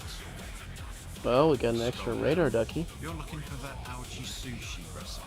Wow, I And wish you we use had this from some. the taming dino to boost its lost taming. Okay, I guess within 5 minutes I can get a algae. And you use this on a taming dino to boost its lost taming effectiveness. Yeah, it takes 9 to tame that thing. There's a S Spino. Algae. Let's try these out. Go outside. Low level. Now let's say you accidentally hit your creature S acro. multiple times by accident. Taming effectiveness is now 91%. You take Okay, the so algae all sushi the in nests have a baby then you Gigaraptor force feed then. it, Okay. and the taming effectiveness has gone up to Yeah. 99.9%. Because You know one what this parent, means one now, baby. don't you? You can brutally beat your own tames and restore the taming effectiveness. That works on herbivores, but does it work on carnos? They only eat meat, so if you drop that algae in, Where are my beavers? Rex is hungry. He doesn't eat it because it's a bit of a salad dodger. What to do now is wait for it to get hungry, so I'll skip forward. I don't see It's any only about 10 dams. seconds. Feed Oh, it again. there's a There you go, beaver. we've tamed it. So yeah, definitely use kibble. Much better. Fucking level 40. I'll put its saddle on again. There's a and take this 280. one home. That'll work. And on the left, you can collect the algae and clean it up like that. Got him. Nice. It all goes to your inventory, No aggro either. Awesome. but you've got to wait for it to grow back. And you know how you can feed carnivores mutton? Yeah, which that increases your taming bar that almost 290S theory. Well, Theory. this algae is an equivalent to mutton. That'd be a good grab. For herbivores, Yeah, plant I got eaters. 2 So it algae might be right worth now. taming a few archelons just for its algae. Well, If they're you haven't producing got it kibble for them, you'd have to fairly Yeah. quick, I guess. which would take Well, I only got ages. 1 As the per taming bar bed algae. goes up. But if you put algae in for it to Oh. eat, Kaito the Destiny taming Joe, bar will welcome to rocket my up. channel. So these turtles could be At very Kaito useful Destiny indeed. Joe, welcome to my channel. So now you'll be able to tame bigger Phoebe Joe, herbivores hello earlier and on welcome. without kibble. Just drag the algae over. Have you done much with the rhinos? Watch your taming bar shoot Actually, up. no, I haven't done nothing with them before. I've never tamed one. Ever? The algae does Yeah, have a spoil ever, time ever. on it. Yeah, they're So if you they're farm like some and you're Chinooks, not man. using it, stick it in a They're- refrigerator, and it'll give it a they're lot longer really time good. before it spoils. You can also make some very interesting Okay. dino food for your creatures. I'm just gonna have to tame If you the, go to the cooker, Pokemon here, community game a wild Roggenrola appears catch it using Hope Berries. Catch. Winners revealed in It only took 90s. 34 berries and you about use this 10 on a minutes to taming tame that dino one I to tamed. boost its Yeah. lost taming effectiveness. You're I'm letting looking him for that starve a algae bit here. Sushi recipe, and you use this on a taming dino to boost its lost taming effectiveness. Drag those over. Because I have to feed the algae. Bronto a bunch Let's of... try these out. Go berries. outside. Now let's say you accidentally hit your creature multiple times by accident. my guess is every Effectiveness 5 is now minutes. 91%. You take the algae sushi and put it in. Yeah, its and we're not inventory. going to be taming Force feed constantly, it so in. that'll build The up. taming effectiveness has Yeah. gone up to 99.9%. You know what this means now, don't you? You can brutally beat your own tames, then restore the taming effectiveness. That works on herbivores, but does it work on carnos? They only eat meat, so if you drop the algae in, Rex is hungry. He doesn't eat it because it's a bit of a salad dodger. Then, if you give it a wrong kibble by accident, you'll eat it and lose some taming effectiveness. Then, if you accidentally shot Kaito it, Destiny 'cause it was a 0 bit Amelia naughty when you underscore tried to girl, tame it. welcome to my channel. Beavers in the trap. At Kaito Destiny 0 Amelia underscore girl, welcome to my channel. Pokemon So make sure community to feed game them, Roggenrola because that escaped. freaking Topar does No go one down. caught it. Goes up to 48%. Do what? So it Yeah, goes yeah, they're fucking nowhere near as torpors. much as herbivores. Let's Like a wait till fucking the giga. algae sushi timer runs out. More like a Amelia, galley, hello. We're but gonna feed it sushi again. Oh yeah, Galley minus, yeah. nobody ever And it's tames gone up that to damn thing. 52% now. Taxi So you Dino, can that's keep what it is. feeding it sushi to gain back your taming effectiveness. Although it doesn't work so well on meat eaters. And that's the Archelon. Diplo? Let me know That's what you a think fucking in the magic school description bus. box below.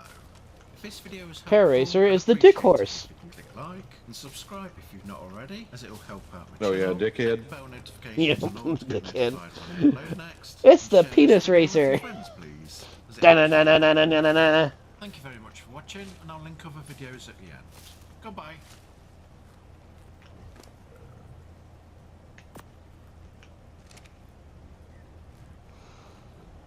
Okay, 99%. Oh, the Yankees. Oh, the baby. The baby. Gotta get the baby. Shit, that tamed quick.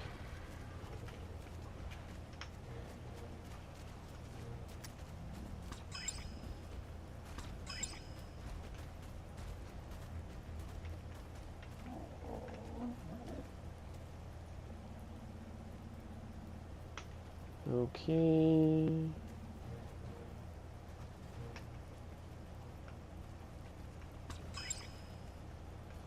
This rabbit is still knocked out. Fuck. Fluffy Bun Bun did not enjoy the Topar.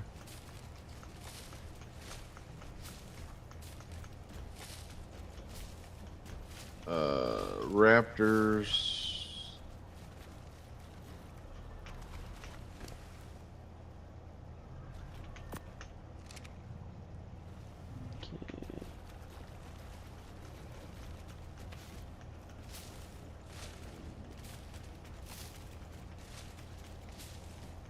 Well, we got no veggies. Yeah, veggies. Get them from Green Drops. Yeah, If it we're- ain't worth it. Right now, I'm just grabbing things by hand.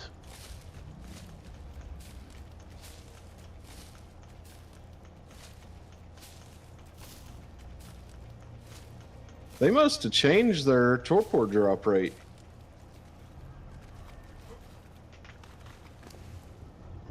It's dropping about like a, I don't know, a Spino Rex, maybe? Yeah, they must have on here. I remember they used to drop like crazy. Yeah.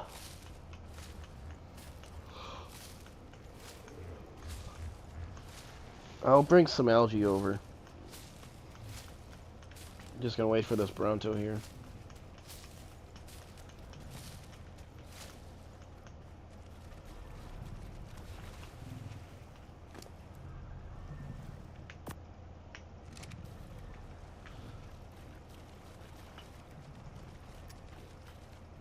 I'm gonna change his trap, make it better.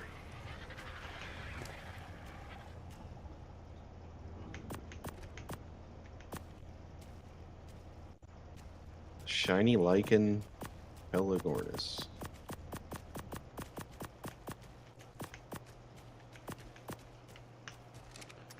Lichen. Is it Lichen or Lichen? Oh, Lichen.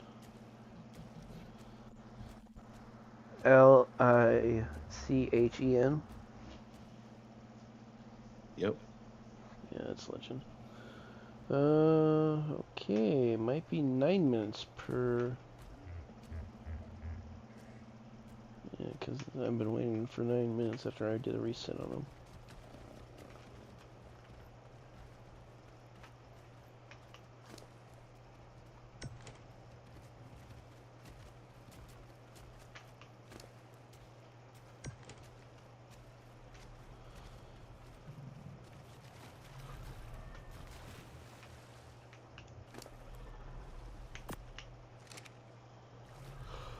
Okay, it's got 40 or so.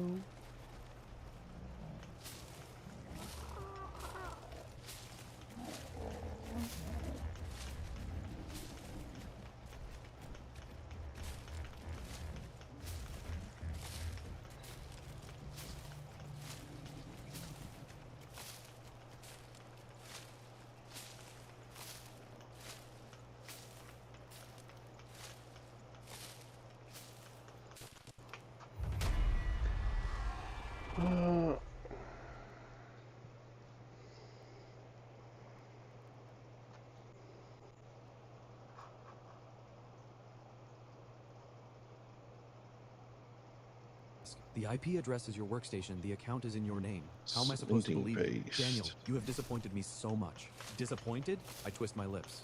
I have completely lost any desire to explain. I just look at her quietly, as if watching a ridiculous clown.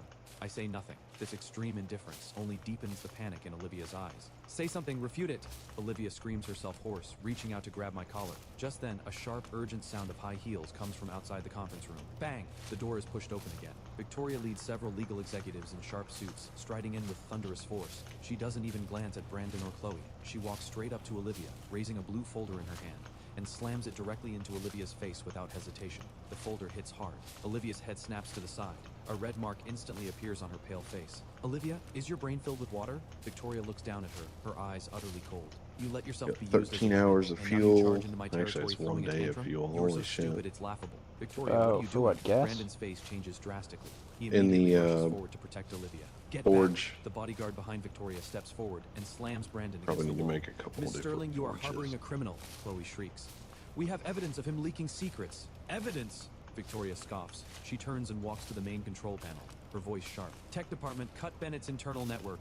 Broadcast what we prepared on every channel. Yes, Miss Sterling. The moment her words fall, the giant LED screen at the front of the conference room lights up. The top right corner of the screen shows that this is not just an internal meeting. The signal has been directly connected to the financial channel's live stream. A nationwide live press conference officially begins. Open your eyes wide and see clearly who is really selling out Bennett Group. Victoria's slender fingers strike the keyboard hard. A high-definition surveillance clip, technically restored, appears on screen. The timestamp at the top right shows last Wednesday, late at night. In the empty Bennett Group office area, a sneaky figure approaches my workstation. She skillfully enters the password, inserts a USB drive into my computer, and rapidly copies something. When the figure turns her face, the surveillance camera clearly captures her features. It is Chloe Parker. No, this is impossible. I already deleted that surveillance footage. Chloe shrieks. Her face turns paper white. What is our go-to source of cementing paste? Staring at Chloe on the floor in disbelief. Her lips tremble uncontrollably. Chloe, don't worry. There's more to come. Victoria interrupts coldly, switching the screen again. This time, it's an extremely confidential overseas fund flow chart. After Chloe stole the secrets, she sent them through encrypted email to a shell company overseas, and the actual controlling owner of that shell company. Victoria's gaze... Well, let's see. Cement paste would be beavers for the time being until we get a good normal setup, but I guess if we want, we can go to a different map and do stuff over there.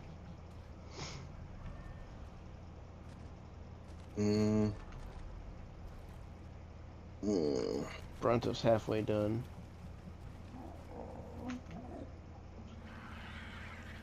Okay, so 9 minutes on here is for algae. I already got 4 pieces of algae. I'm coming on over.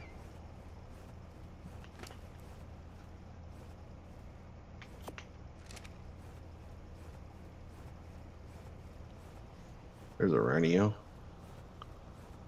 Mail. Don't want to cross paths with that motherfucker. Yeah, at least not yet.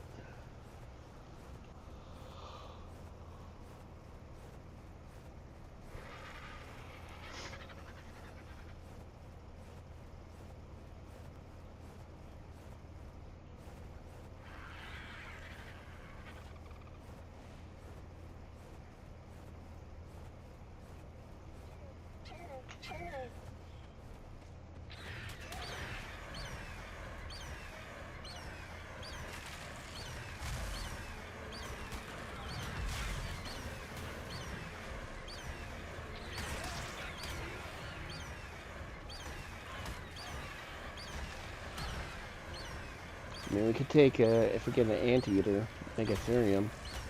Yeah, it's literally what I was thinking. And go into one of the caves with bugs. Any cave. Fucking any cave. Yep. Shutting down in 15 minutes.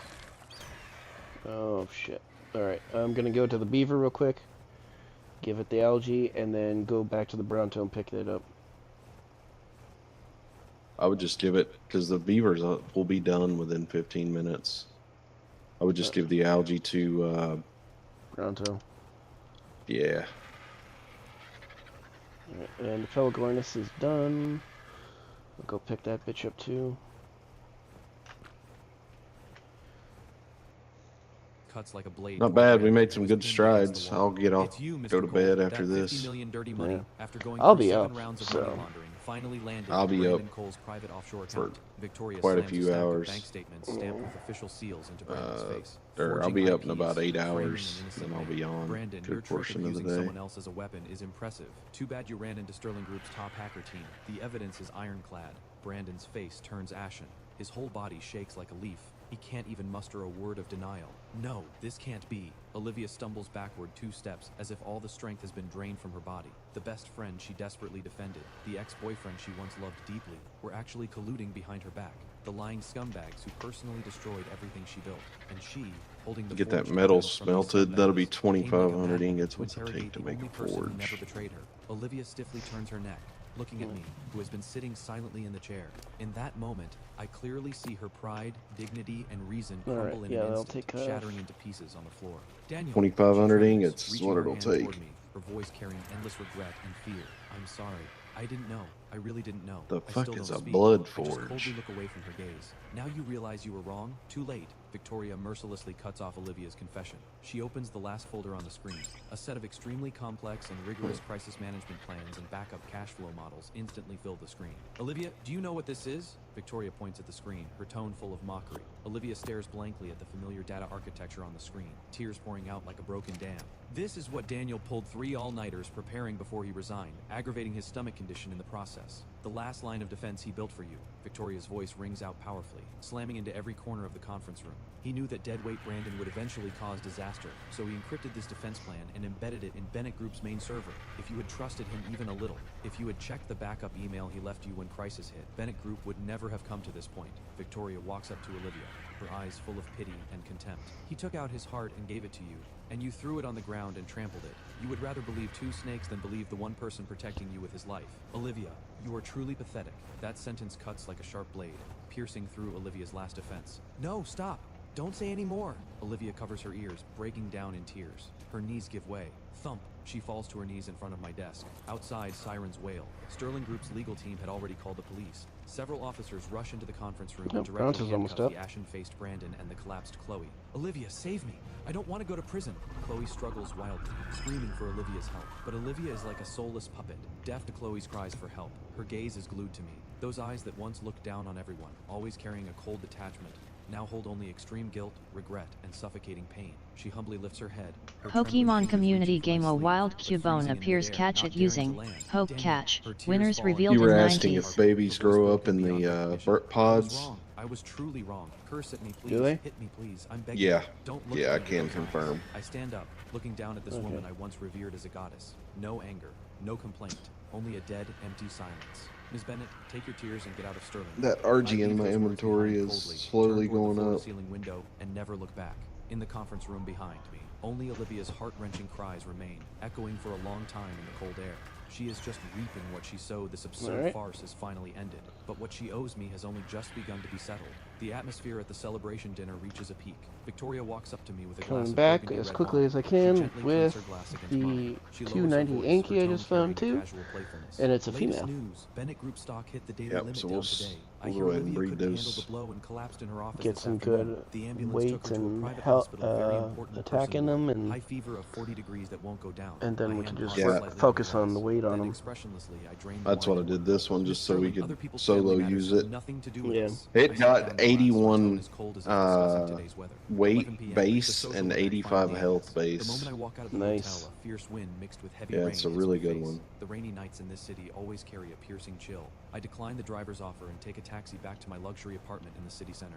The elevator door slowly opens on the 28th floor. The motion sensor lights flick on. The moment I step out, my footsteps Pokemon freeze. Community At the end Game of the hallway, a Cubone dark escaped. figure is huddled in front of No my one apartment caught door. it. As I get closer, my breath catches for half a second. It's Olivia. She is soaked Blue through. drop. Her once impeccably styled long hair now sticks to her paper white face in messy strands like grass. She wears only a thin blue and white That new striped Mega costume Raptor they with a black added. trench coat soaked You through got one and yet? wrapped haphazardly Never over. had The one, most but jarring they're sight supposed to is be her really right hand. deadly. The medical tape on the back of her hand They is gave a curled up and pack peeled boost off. to any Crimson raptor blood that's seeps with from the them. needle hole where the 4 was ripped out. Any Mixing with raptor? cold Wow. rainbow, Yeah. spreading across Fluffy the back of the or pale hand is a non-fluffy. shocking patch of redness, swelling and bruising. Hearing my footsteps, she jerks her head up. Those That's eyes pretty that once good. always looked down on everyone with cold Yeah. pride are now bloodshot. Plus, She looks it's a like stray stealth cat dying assassin in the type rain, thing. abandoned by the entire world, her body shivering uncontrollably. Daniel, when she sees me, her hollow eyes instantly light up with a sickly fervor.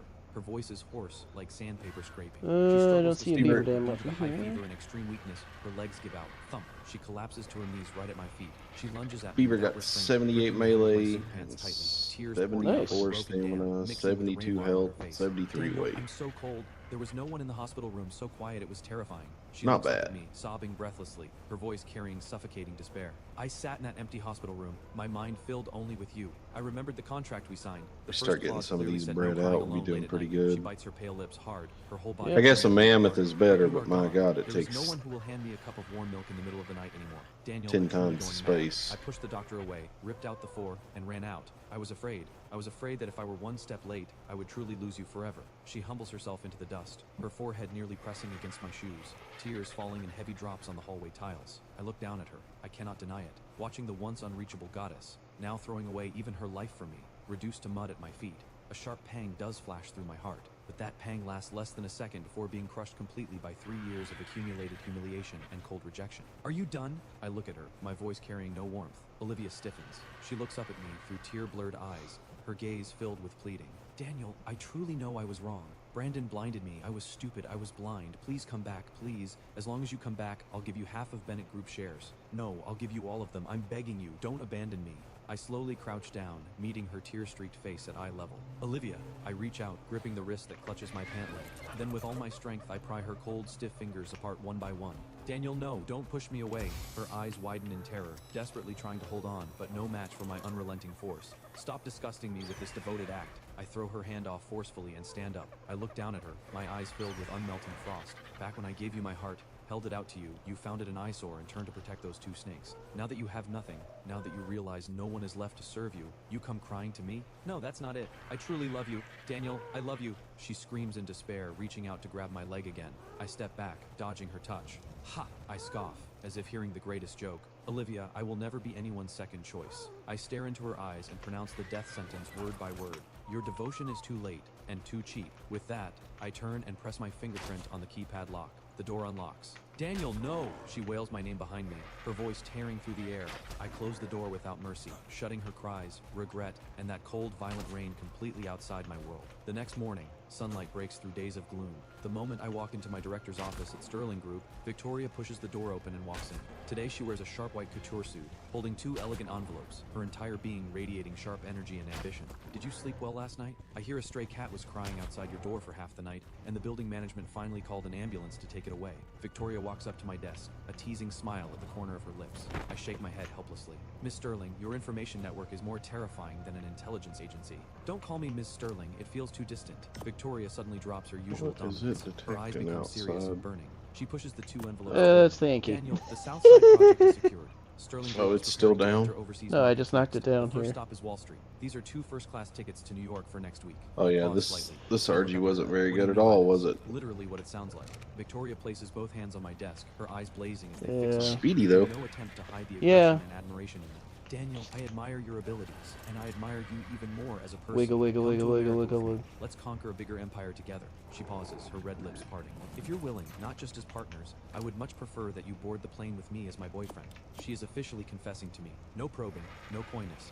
Only the most direct, most candid invitation between two adults. I look at the tickets on the desk and fall silent. What I don't know is that, by Victoria's deliberate arrangement, this bombshell news, in less than an hour, If you want to name your stuff too, you can. I'll make sure everyone has their own Olivia, whose fever has just broken, wearing an oxygen mask. own thing for their dinos. Ms. Bennett, Director Hayes is going to America with Miss Sterling. I hear Miss Sterling officially confessed to him this morning. In that instant, the last spark of life in Olivia's eyes seems instantly drained. I don't get too attached to stuff, man. But after Oh, Things and die. Well, yeah. all or nothing madness ignites in her eyes. She rips off the oxygen mask, ignores the 4 that was just reinserted in her hand, and forces herself to sit up. With nowhere left to turn, she decides to make the ultimate gamble, betting everything she has, even her life. I accept. I look at the 2 first-class tickets to New York on my desk, and finally break the 3-minute silence in the office. I lift my head, looking directly into Victoria's aggressive eyes. My tone so calm, even I am surprised by it. Well, at least we got Miss enough Sterling, the Wall Street model, eggs here now for Victoria taming pauses in for a moment. Then a stunning curve forms at the corner of her lips. 5 minutes. Good, we got enough extends time her here. slender finger and lightly taps my chest. Daniel, I didn't miss. Yeah, that came out Since you've nice. decided to let 81 go, weight. leave cleanly. The 3 85 flight, health. Go pack. I'll send a car to pick Yeah, you up. it came out Now, really time to well. leave. The past 3 years feel like an absurd dream. I poured all my strength into warming a block of ice, only to What's freeze this myself one's in the stats air. look like? The dream is Okay, over. what's that wrap I you should need move forward. again? 1 p.m.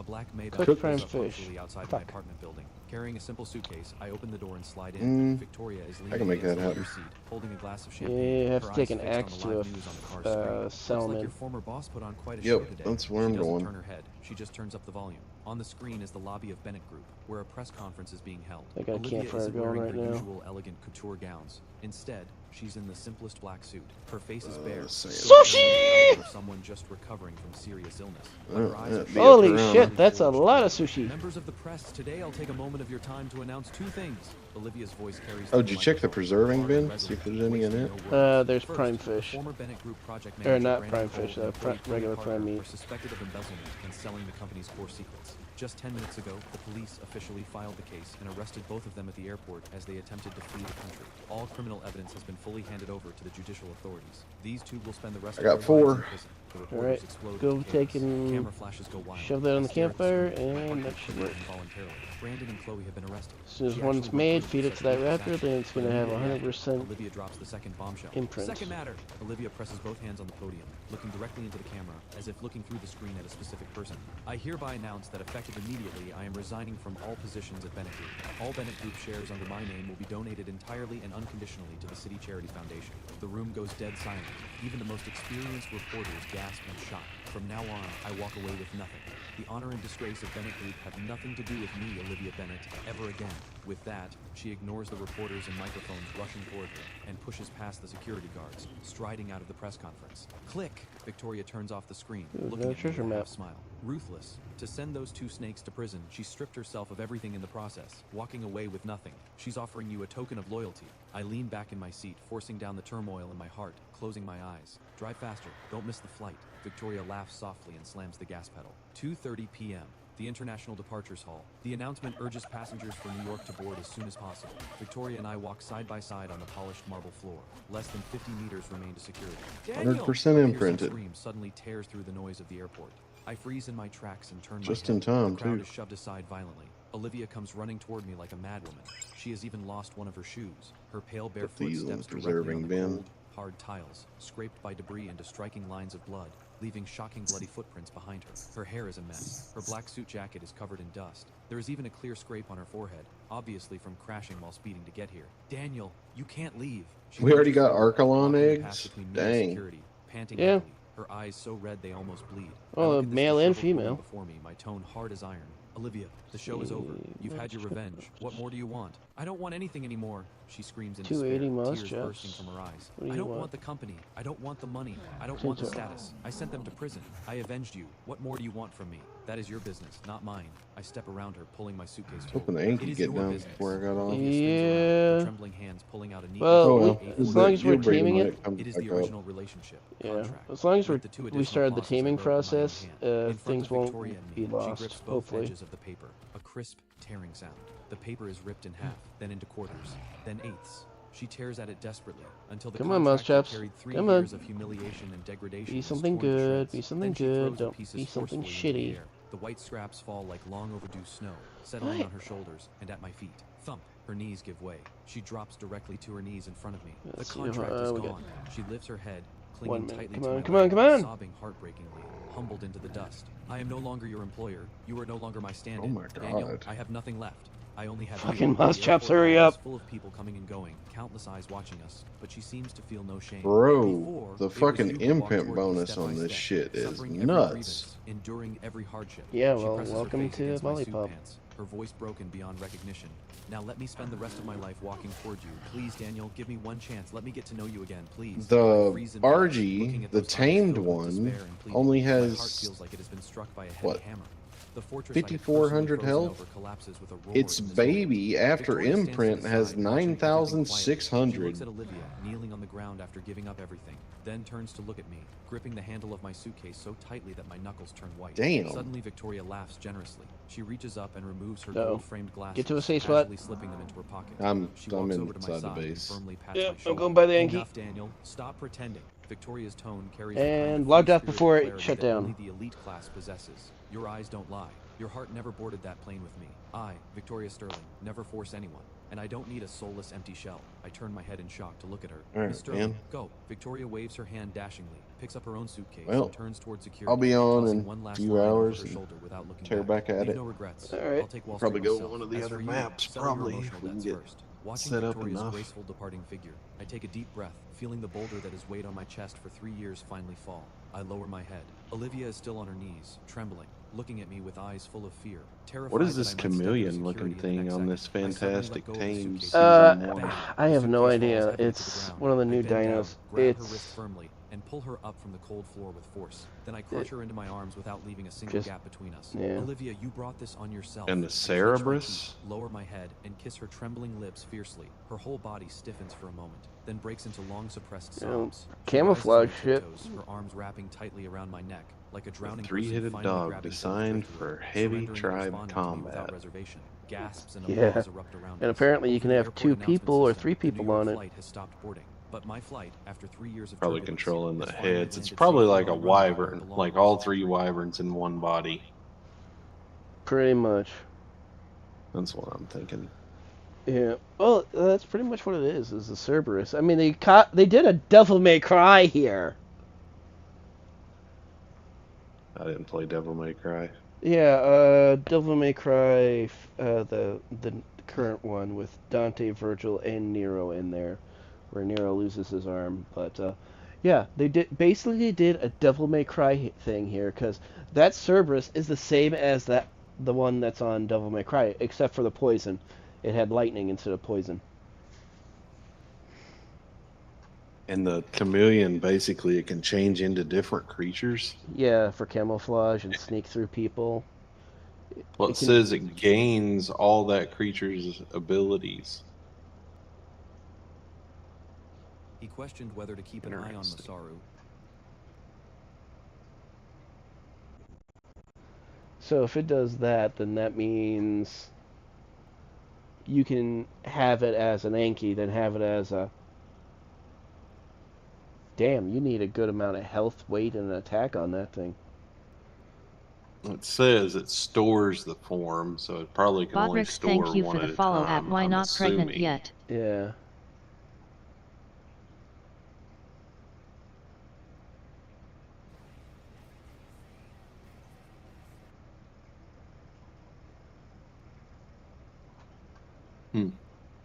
Makes me wonder if it's a chameleon like a Ditto, and if you Pokemon Community have Game a that, wild That's Gastrodon good appears reference catch it material. That's using good reference. Poke Yeah, catch. ditto. Winners revealed in 90s. you know, if it can change into an Anki, can we breed it with other Ankies? Yeah. And then, Make it very Interesting. broken. yeah, very, very. Or Anyway, I'm going to bed. have a good night. Talk to you here in a bit. Yeah, if Why I'm not still up. pregnant yet breeding? I love No the worries, thought. I'll be on regardless. Yeah. Let's see. Why not breeding yet? Breeding? I love the thought. Yes, for dinos on here.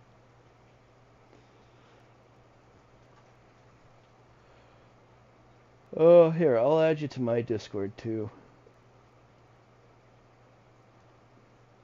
So if I'm not in one of the other ones, you can reach me here.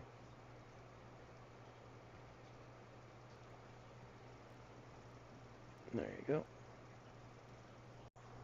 Hey, kitty cat. Ooh.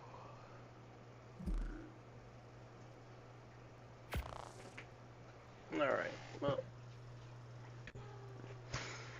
while I wait for that, I will go to the bathroom, and we will take a bit of a stream break here. I will do the Pokemon BRB community game Gastrodon escaped. No one caught it. and the clip should work.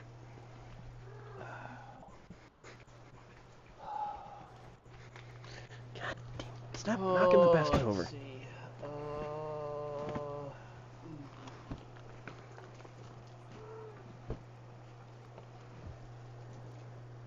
And now you're going to die.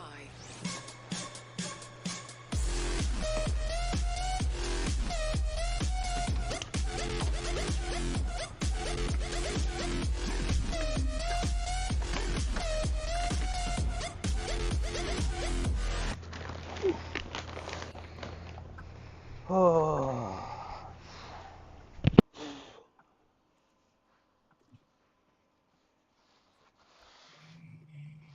All right. So, ladies and gentlemen, after stream, I will see about clipping this whole thing for the. That's Kato about to text it out. Oh, there it goes. I'm being the dick. I don't care. I don't care. I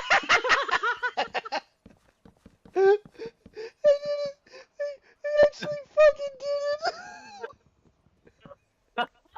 did it. that needs clipped. Wanna talk? Oh, okay, fine. Yeah, welcome everyone. Welcome. Playing Alien Isolations. The big freaking alien bitch is here.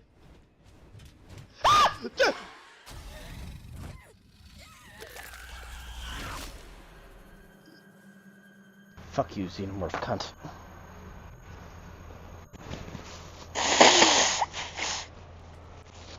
That's a flashbang.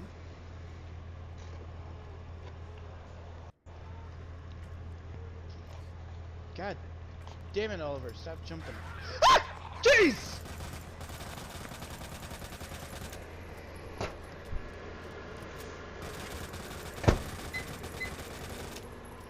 Fucking A! Are you dead too? Anyone else want to not be?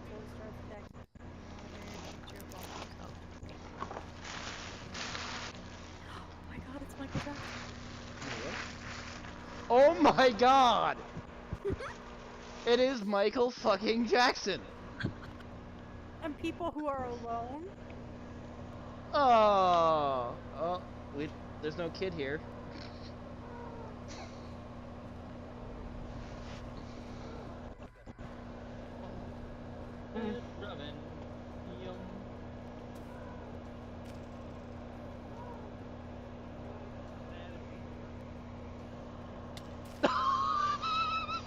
We had the same thought. Take aim and fire. It's like, the little numbers are calculating in my head. It's like, now. Y'all have a good night. Oh, there's a party. There's a party. Fuck it, man. Oh fuck, oh fuck, oh fuck, I'm dead. Bye. Chicken nuggets are warm. Oh shit! Where the fuck is our team? Okay, Throttle, you take care and be safe on your way home. Oh god.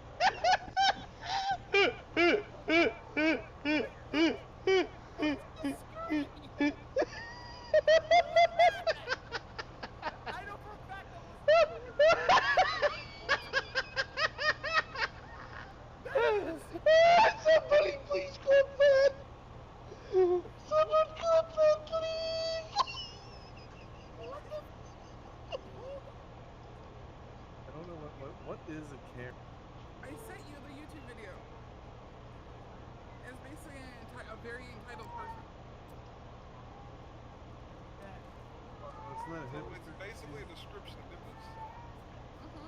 Yeah, but isn't that a bit hypocritical? They were so entitled to the fact that they decided to threaten to quit the server if they didn't get what they wanted. And she left the Discord before I could retort it.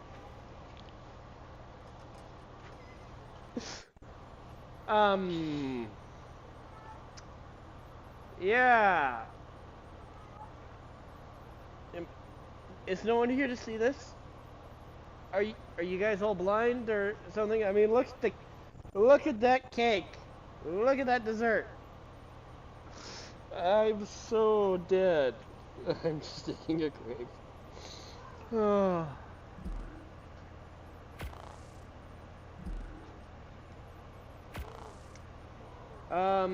Ladies and gentlemen, the captain's cake. Please, please, for the love of goodness.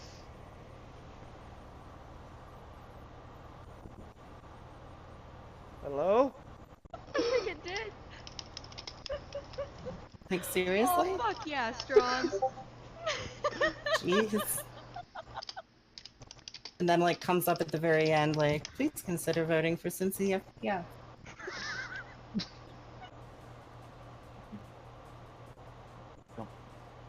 You're making me laugh. He got killed by a duck!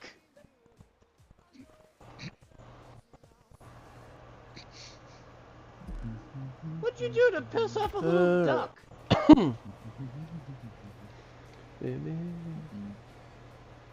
Hesperornis. A little ducky duck. You got killed by a little quacker. Oh, and why not pregnant?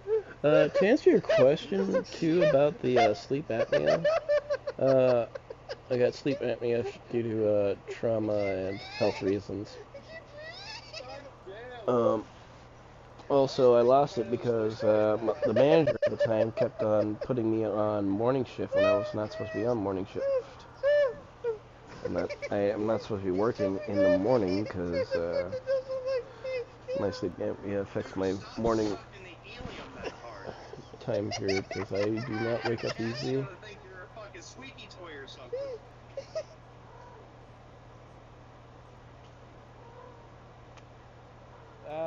Yeah.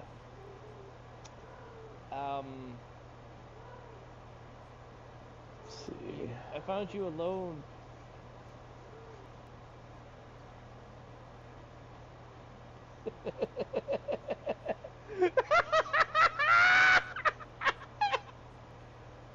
Wait, what? She's after that guard booty.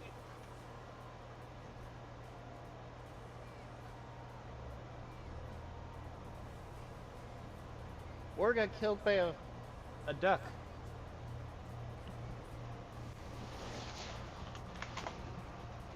I just died. To a duck.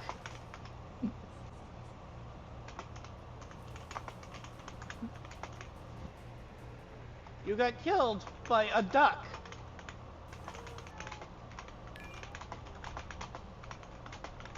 Lieutenant Wesley, the captain's waiting for you on the bridge. Oh!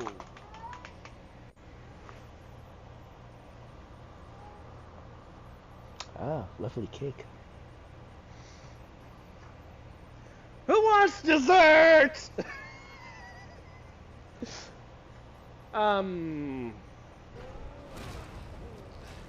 Take it, 621.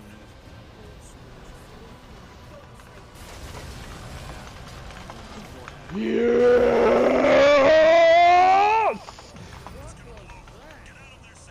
Oh! Fuck you, Ibis! Yeah! Oh yeah! Ah! After 30 tries, you're dead, bitch. But yeah, no, when I took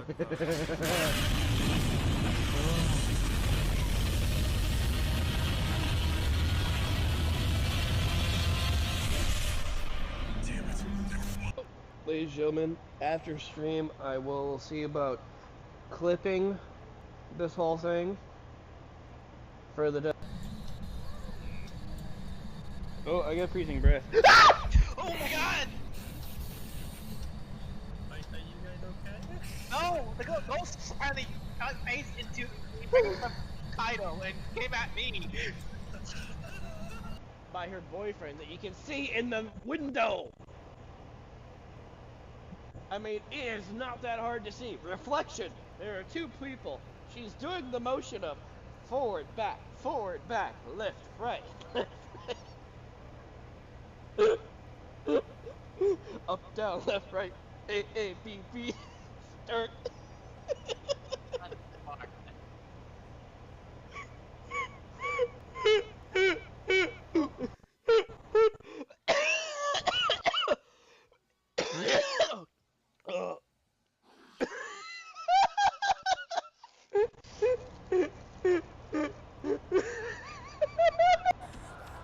Bullshit.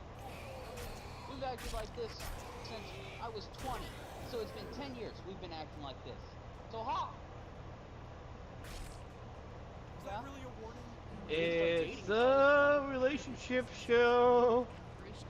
We lived together since I was 18, but we've been dating since I was 20. Okay, my bad. It's been 9 years. Twitch.tv/flowofjava. Lazy Waters said, Fortnite sounds like an acid trip. Like, how do you explain to someone Master Chief killed John Cena with a 12-gauge shotgun? Yes, yes. Oh, somebody clip that, please. That came out perfect.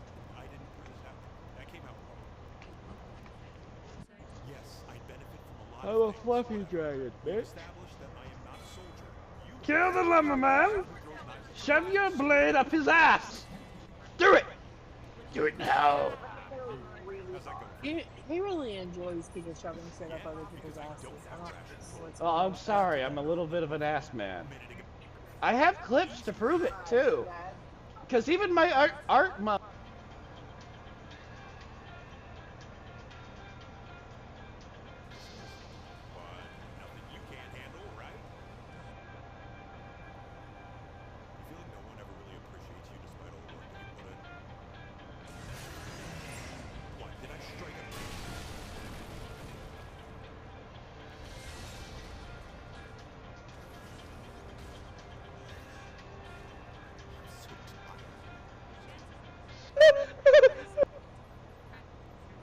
I mean, look at this. This is nice. This is very nice.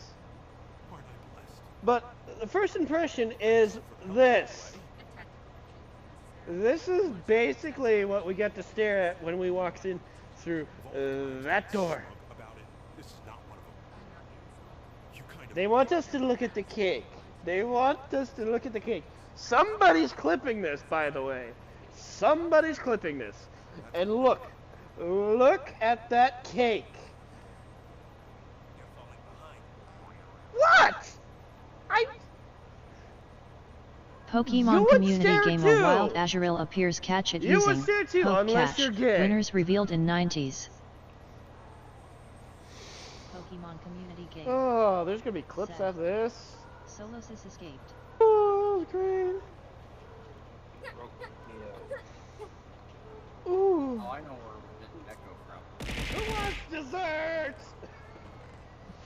Alright, let's take a look here. Server up. What, sweetie? Jesus Christ, quit it. Why am I being bullied so fucking hard and early in the stream? Holy crap! How many points do you fucking have?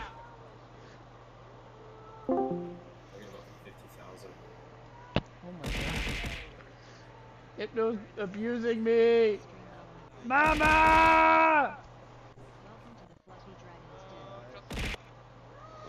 Alright. Weighing cooperation versus caution. A messenger arrived, hinting at new developments and potential freedom for others in Masaru's influence. A few days later, Masaru approached the assembly hall, preparing to discuss the aftermath of his actions. Masaru confirmed the release of the beast folk, and coordinated with Lancelot on final improvements before leaving, ensuring his work had lasting impact. Adelina confronted Lancelot, questioning him about Masaru's care and plans. Pokemon community game Azurill escaped. No one caught it. Determination and independence. Masaru reassured her, noting that traveling with him and helping the village would be safe. Adelina observed Masaru closely, finding him interesting and capable. Masaru laughed, acknowledging Adelina's courage, while Lancelot admired the traits she inherited from his family. Adelina expressed excitement about joining Masaru, surprising Lancelot with her enthusiasm. Masaru explained his plan to develop the village into a safe city for the beast folk over the next few years. Lancelot hesitated, warning about potential dangers, but Masaru insisted on Adelina accompanying him. They said farewell to their hosts, receiving well wishes and advice for the journey ahead. Masaru and Adelina set off, having solved the rabbit folk problem and gathered allies, ready to expand and improve the village together. Masaru returned to the village, greeted enthusiastically by the rabbit folk and his companions. He quickly explained the situation to the rabbit folk, coordinating next steps. Masaru outlined the plans and strategies needed to develop the village and protect its residents. The rabbit folk listened attentively, motivated by Masaru's guidance and leadership. One young rabbit folk expressed excitement to fully participate and enjoy the improvements Masaru promised. Masaru acknowledged their enthusiasm, noting progress with a sense of accomplishment as new messages and updates arrived from the wider world. Masaru surveyed the village at night, gathering resources beyond expectations. The bunny folk and villagers observed his work, impressed by his skills and ingenuity. Leaders from neighboring lands met to discuss Masaru's influence. They decided to cooperate and put aside past resentments, recognizing the potential of his guidance. Concerns arose about the technology Masaru had shared. Fears of conflict were tempered by the hope that peace could endure if diplomacy and careful planning continued. Masaru inspired the villagers to build a new settlement. Plans for a city of beast folk began, reflecting his vision for growth and safety. By morning, the villagers prepared for the day's work. Masaru remained determined, guiding everyone to construct the new community while ensuring harmony and progress for all. Masaru noticed a mysterious notification on his device. Curious, he opened it and discovered a new message from an unknown sender. The message introduced Era Saphira, the younger sister of the goddess Victinius. She announced that Masaru's skills would be raised as a reward for advancing civilization. Wisebot 9 viewers, Masaru plus reflected 3, on the message, alarm clock 2 realizing hours the world had 34 multiple minutes and deities 40 watching over it, seconds. each influencing events in different ways. He recognized Era Saphira's wisdom and common sense, appreciating the guidance and reassurance for the work he was doing. Masaru considered the possibilities. If he continued improving the world, he could receive more development rewards and support from the gods themselves. Masaru checked his skill panel, noting the improvements in crafting, farming, and combat abilities. He felt motivated to continue growing stronger. He arrived at the village greeted by the gathered beast folk and villagers, ready to discuss the next steps for their community. Masaru explained the purpose of the meeting, to plan the future village for the freed beast folk and address upcoming challenges. He highlighted the need to expand food supplies, defenses, and accommodations to support the increased population of around 200 freed beast folk.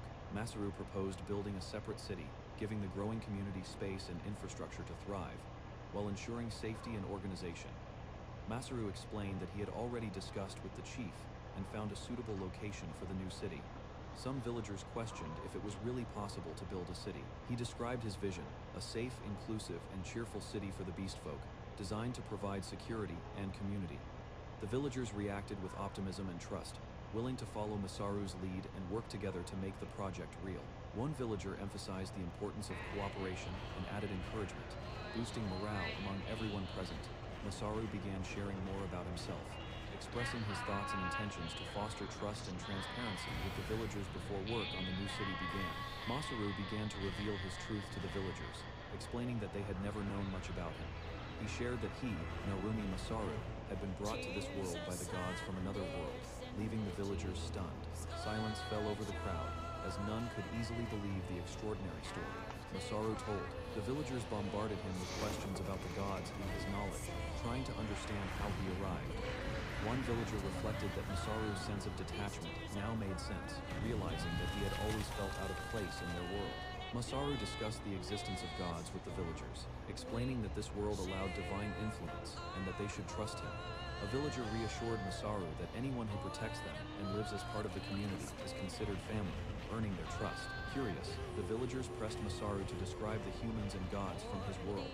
wanting to understand his origins and knowledge.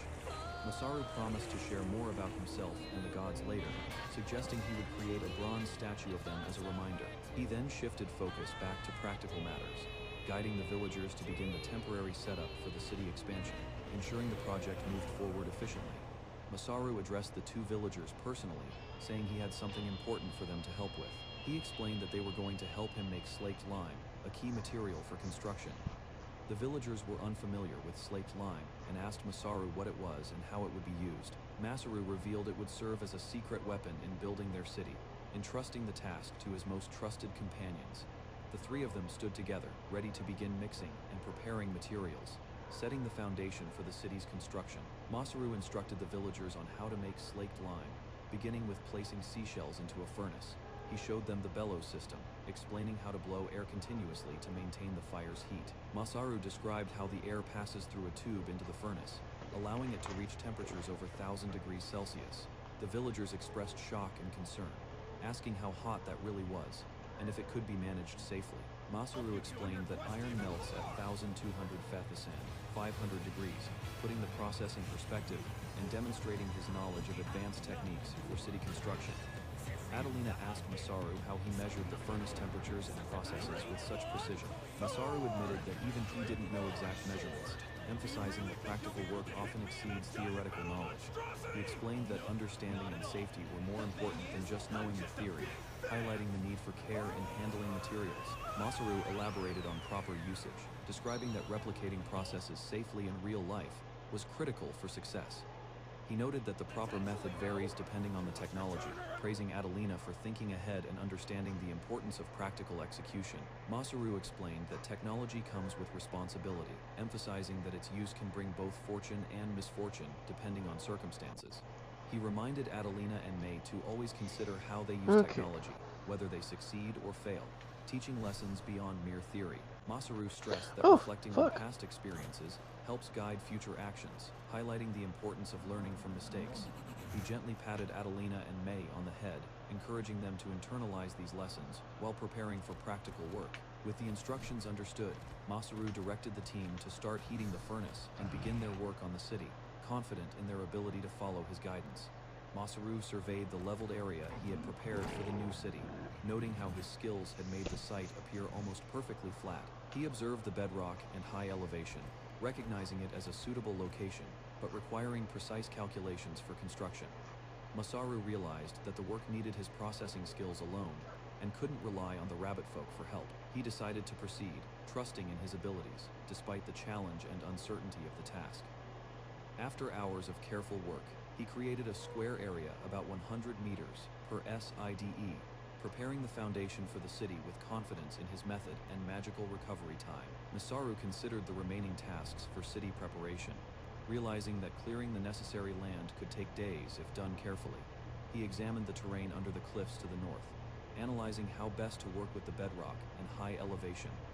Suddenly, he remembered something crucial, sparking excitement and determination in his expression. He sprinted toward his long-sought goal, recalling the thing he had needed since arriving in the new world. Masaru finally spotted it, a group of slimes, essential companions for his isekai life and ongoing projects. Masaru was praised by the villagers for improving their lives. Rabbit Tribe thanked him, noting his help in building the growing city. A mysterious slime appeared in a crate. Masaru observed it closely, deciding to raise it temporarily, while villagers reacted with surprise. The villagers warned Masaru that slimes are magical creatures. He remained calm, confident, and carefully studied the slime's unusual behavior. Masaru planned to use slimes for cleaning and garbage disposal.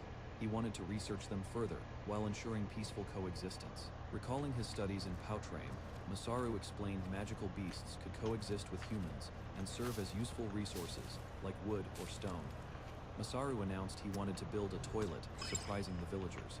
They observed him carefully, curious about his practical approach to sanitation. The village chief considered Masaru's idea seriously.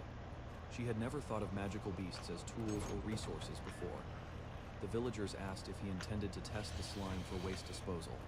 Masaru confirmed, holding the slime gently in a tray. Masaru explained he needed to see what the slime could digest. He also planned to research their weaknesses for future control. He suggested starting a farm and raising monitor lizards to improve food production. Chief agreed, seeing slimes as the first step. Masaru documented the slime's size and appearance. It was translucent green, shaped like a manju, and squishy against the rocky ground. He observed the slime struggling to climb. It could not ascend higher than its own height, sliding down uneven surfaces. Masaru conducted a test by feeding it leaves and wood. He wanted to see what the slime could digest. The slime slowly digested all materials over several days. Masaru noted it did not initially favor the leaves or wood. After observing the results, Masaru concluded the slime could safely handle human waste, exceeding his expectations and promising practical village use. Masaru noticed the slime had shrunk drastically. Alarmed, he ran to investigate, questioning how it had changed size so suddenly. Observing closely, Masaru realized the slime had dried out. The lack of water caused its collapse, revealing a key vulnerability. He tested the slime in water, seeing it regain shape. Slimes were weak to dehydration, fire, and seawater. He concluded carefully, understanding the slime's traits, allowed Masaru to safely recruit volunteers. Raising slimes for village use became much easier. He hypothesized that slimes acted as self-cleaning mechanisms, absorbing impurities while leaving clean water, uncovering new potential for the world's resources. Masaru noted the villagers no longer objected to slimes. He observed their behavior, understanding they had become part of village life. The villagers were curious if slimes could be kept as pets. Their popularity increased as more people began raising them. Masaru reminded Meiji that slimes were still dangerous. Despite their popularity, these magical creatures remained monsters, not simple pets for villagers. The village chief expressed disbelief at Masaru's careful planning. Even with growing familiarity, handling slimes required vigilance and careful oversight. Masaru explained his amazement at the slime's unique traits. Villagers were busy, but inspired by his practical, educational slime management. Villagers questioned Masaru's departure to gather resources. The chief encouraged patience, trusting his judgment as they prepared to hear his reasoning. Masaru explained that they lacked sufficient materials for future city management. He wanted to preserve surrounding areas for long-term planning. Villagers and Rabbit Tribe volunteers eagerly agreed to help Masaru gather resources. Cooperation grew as they committed to his plan. Masaru requested assistance collecting tree seeds and saplings. Villagers questioned the purpose, but he clarified it was part of future preparation. He explained planting saplings early ensured future timber. Tree planting was a long-term strategy, giving the village sustainable resources over time. Masaru explained gathering wood from mountains and forests would sustain the village while preserving the environment. Knowledge from home center work helped. The villagers asked how many saplings he planned to plant. Masaru explained the careful strategy required thinking steps ahead for growth. He instructed growing saplings in the village until waist height before moving them to mountains. Volunteers prepared for the upcoming gathering. Masaru revealed he would go alone this time. Villagers were surprised, understanding he intended to handle the task independently. The next morning, Masaru left with volunteers cheering. They called out to him and his sisters as they began the journey. Adelina and May asked Masaru why he left the village. He explained it was an opportunity to learn and explore. Adelina and May decided to go with Masaru.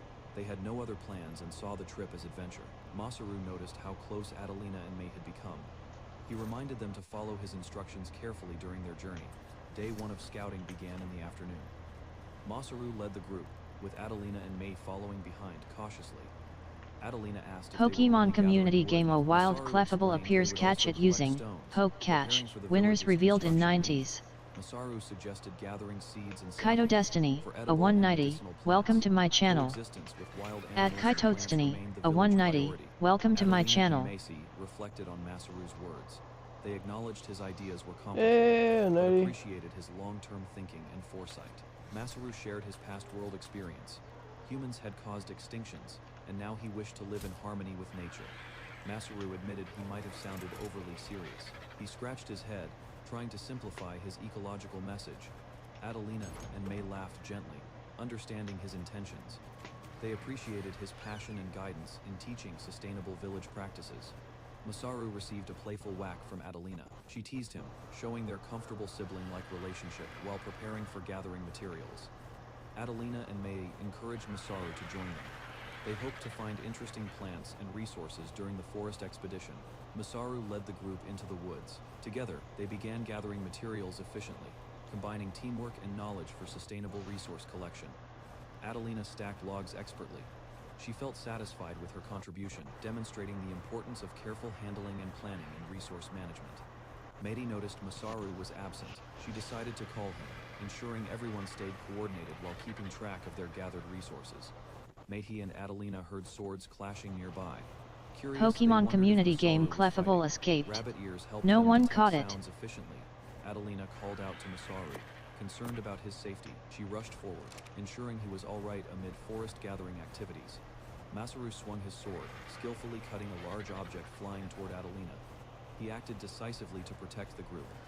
Adelina caught the object, but was shocked by its unexpected weight and movement. Masaru observed, ensuring the situation remained safe. The object slipped from Adelina's grasp, causing a small chaotic moment. Both girls reacted with surprise, while Masaru remained calm. Masaru apologized for thinking a dangerous magical beast would dodge him.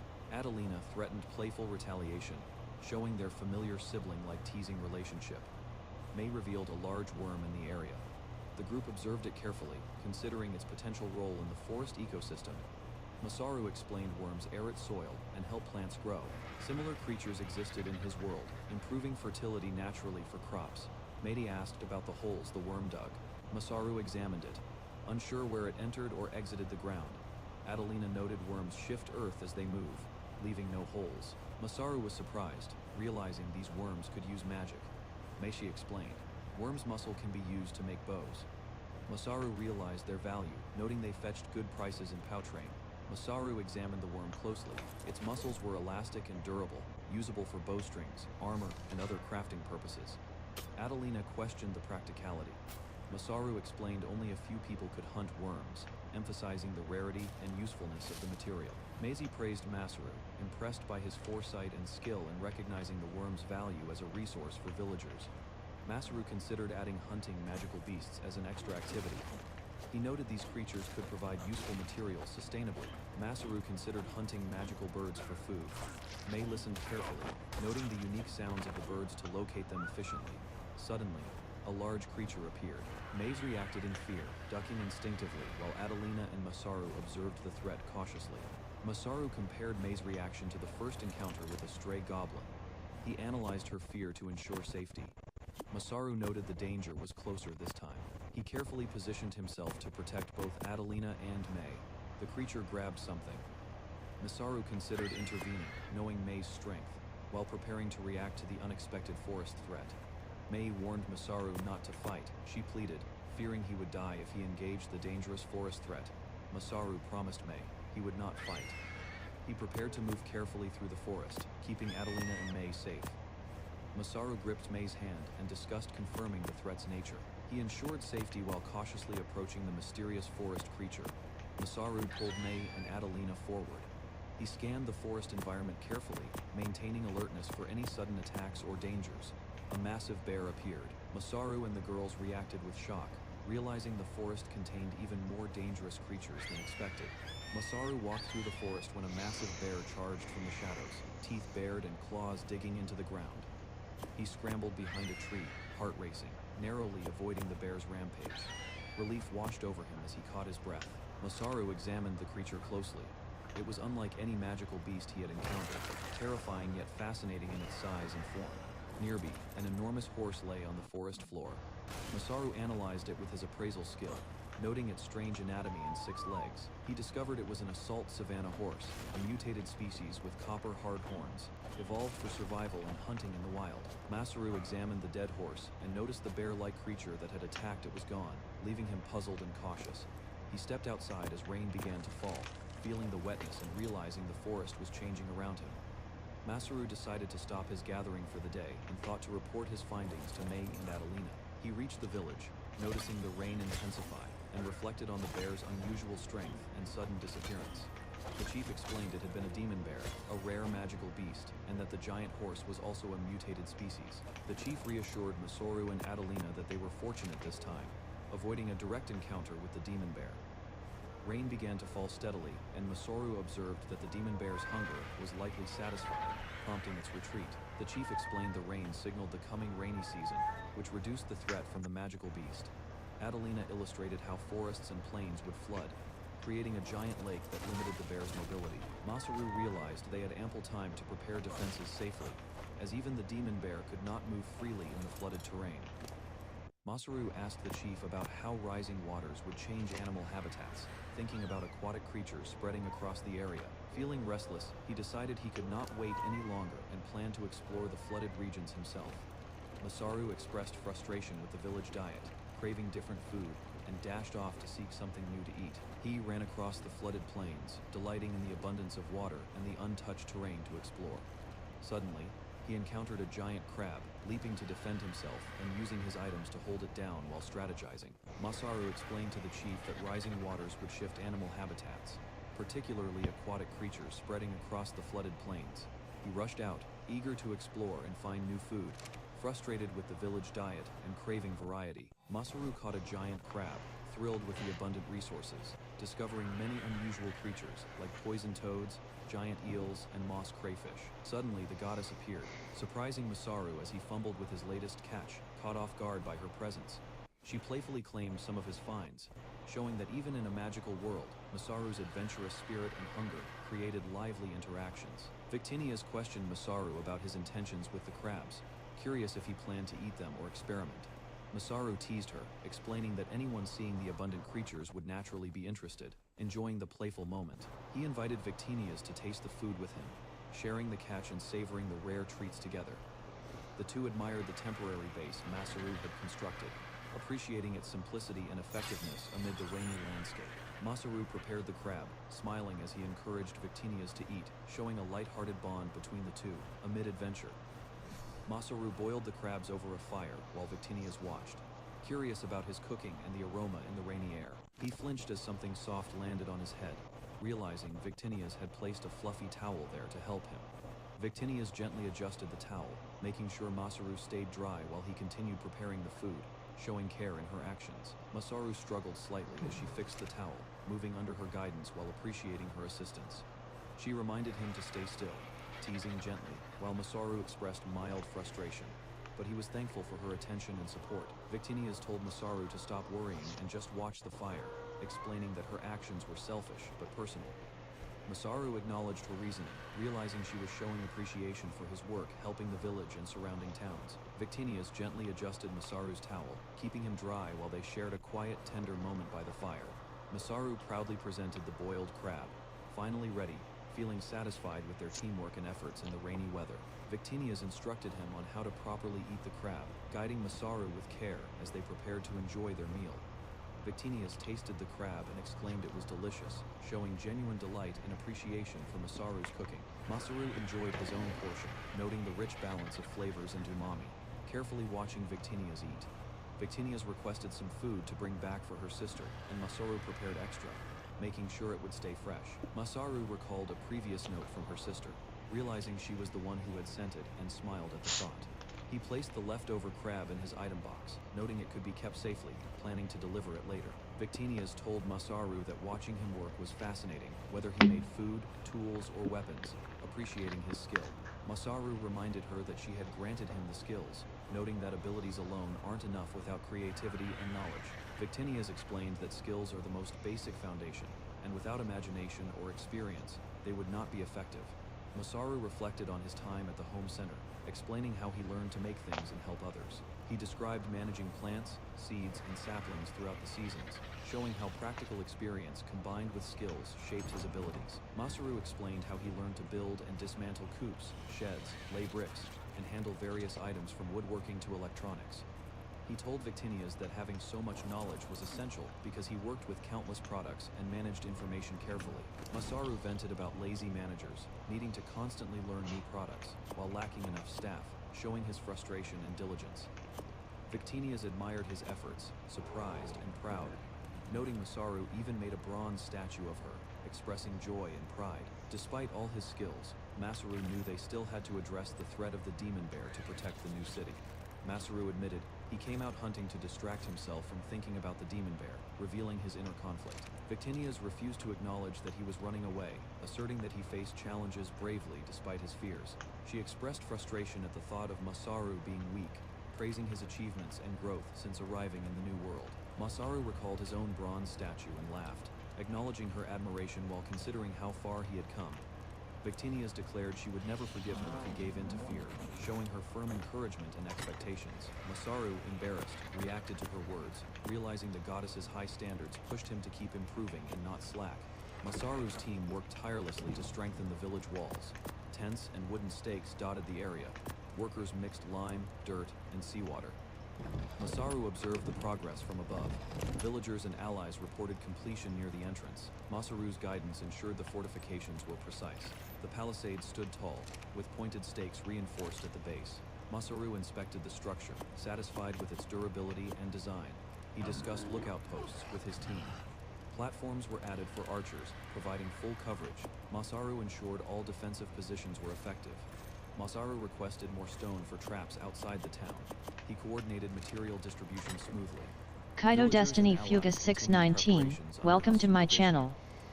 At Kaito Destiny Fugus 619, welcome to my channel. Ensuring each section would develop efficiently and safely. Hello and welcome, my name is Kaito, and the Blue Fluffy Dragon. Nice to have you here. Currently I'm playing Ark Survival Ascended. Security and stability. That night, Masaru reviewed notes while eating. He discovered a new skill had appeared, unrelated to combat, but useful for future development. Meiji questioned him about the skill. Masaru considered its potential. Currently watching some anime manga recap stories, and my kitty cat has come over to cuddle. The skill involved fire magic. Masaru noted that one of the rabbit folk might wield it, adding new strength to their community. Masaru and Mei discussed recruiting the fox people for magical support. He considered sending Lancelot to contact them first. Adelina explained that beast folk rarely had magical abilities. I'm done on the Masaru server. evaluated who among the villagers could potentially use magic. Masaru reflected on magic usage since arriving in the world. He realized he had rarely seen magic at the rabbit folk village. Adelina counted the magic users Masaru had encountered, noting two who could produce water, hinting at useful elemental skills. Masaru thought about the goddess who brought him here. He was frustrated by the lack of magic compared to expectations of swords and spells. Masaru received a new message from goddess Erisifera. Mei and Adelina looked on, curious about the sudden alert appearing on the device. The group examined the message. Masaru noticed writing on the screen, something unfamiliar that they had never encountered before in this world. Masaru, surprised, explained it was a divine message from the goddess. He observed the phenomenon carefully, ensuring he understood the instructions fully. The message detailed the current state of magic in the world, explaining foundational knowledge and scientific principles being slowly developed by its inhabitants. It clarified that magical beasts used magic as specialization, while sapient races, including humans, elves, beastfolk, and demons. Masaru learned the goddess wanted him to guide the world in advancing magic. Adelina and me. Okay, let's see, change me for prayers and...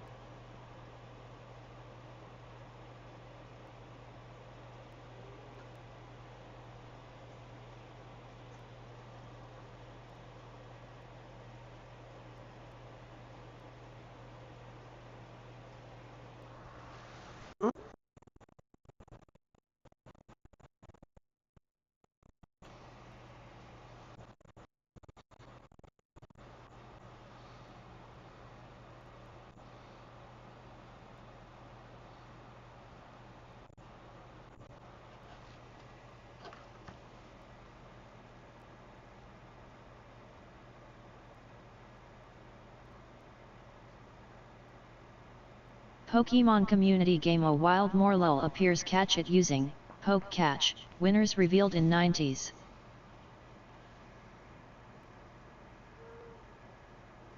Kaito Destiny Diamoni, welcome to my channel. At Kaito Destiny Diamoni, welcome to my channel.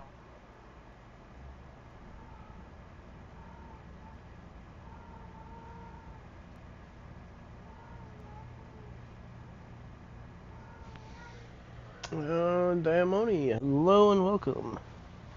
For everyone who's just joining in, my name is Kaito Destiny, I am the Blue Fluffy Dragon. Please enjoy your lurking here. I'm going to be playing Ark Survival Ascended for a while, and then, I don't know after that. Got eye boogie. We are watching anime recap stories as well.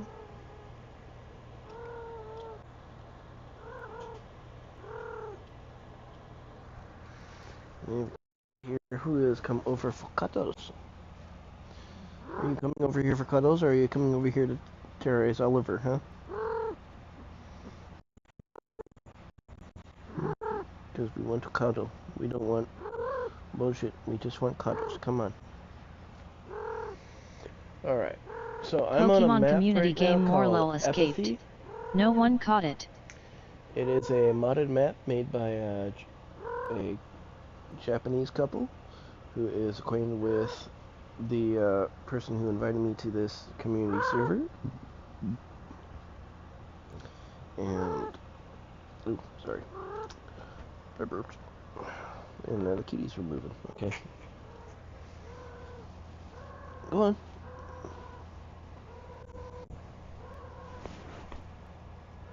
Quit it.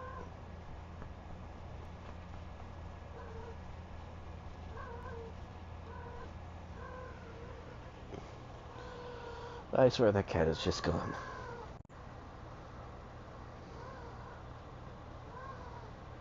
Actually, I see two kitty images and I want to make them into... Yes.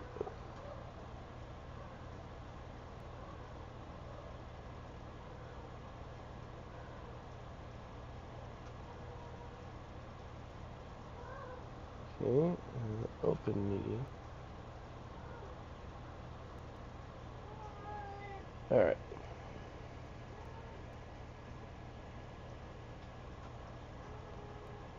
I was the one the campus queen chased for years and never got. She pursued me for 4 years. I rejected her for 4 years. Then, slowly, my walls started to come down. Just when everyone thinks we are finally going to make it, I turn her down again. I leave the country without a word. Heartbroken, Iris gives up on what she believes was a mistake. Everyone thinks I don't love Iris, but no one knows I have carried a serious heart condition since childhood, and I refuse to drag her down with me. 3 years pass. I finally return home. I deliberately avoid Iris and take a job at a small firm. Then one night, working alone, my heart gives out. I die alone. Not long after, Iris receives the news. She says nothing. Not a single tear. She doesn't even attend the funeral. The people around her are hurt by her cold silence. They drift away from her one by one. But this woman who seems so untouchable, she dies of depression just a few years later. Iris never tells a soul about her illness. She chooses to face death alone, quietly. Two people who loved each other. When they meet again, neither one is willing to bend first. Like two lines that once crossed, then slowly drifted apart, further and further apart. So after my second chance at life, I make a decision. No more regrets. I am going to save the girl who loved me for 7 years. I pick up my phone and text Iris, the name pinned at the very top of my contacts. Do you have time to meet? I count to 60 in my head, then pull the message back. No response. It seems Iris has been hurt too deeply to step back in easily. I think of the stubborn, quietly suffering girl I remember, and my chest aches. Meanwhile, at the top floor of Chu Empire, Iris is working through a stack of documents. Her face is just as stunning as ever, but colder now, more composed. Then her phone chimes with a familiar alert. She drops her expensive pen without thinking. She taps the pinned message thread. The contact name reads, Reed. After all these years, a single line appears. Do you have time to meet? Iris grips her phone tight. She stares at the screen without blinking. She holds her breath. Just as she reaches to confirm it, the message disappears. She doesn't move. A long moment passes before she finally blinks, slow and heavy. Like waking from a dream, the corner of Iris's mouth lifts ever so slightly. Then she forces it back down. He probably sent that to the wrong person. Stop dreaming. He doesn't like you. He never did. Iris picks her pen back up, but she doesn't write a single word. The ink bleeds across the contract in a dark stain. She hangs her head, and my face drifts into her mind. That easy, quiet smile I always wear. Warm and bright. Exactly how she loves to see me. Iris drifts deep into her Alright, thoughts. let's Then a see knock at here. the door snaps her back. In an instant, Iris locks every feeling away and becomes the sharp, commanding CEO once more. A pretty woman peeks through the office door. Iris glances at the clock. It's not even off hours yet. What are you doing up here? Back when I first left the country, Iris's days were dark and hollow. Lena, her best friend and college roommate, stayed by her side through all of it. Eventually, Iris pulls herself back together. She takes the reins of Chu Empire, and Lena is right there with her, putting in money, time, and energy. Now Lena serves as director of administration. She steps into the office, scratching the back of her head with a guilty look. Iris narrows her eyes on purpose. I'm docking whatever time you've wasted from your paycheck. Lena nearly jumps out of her skin.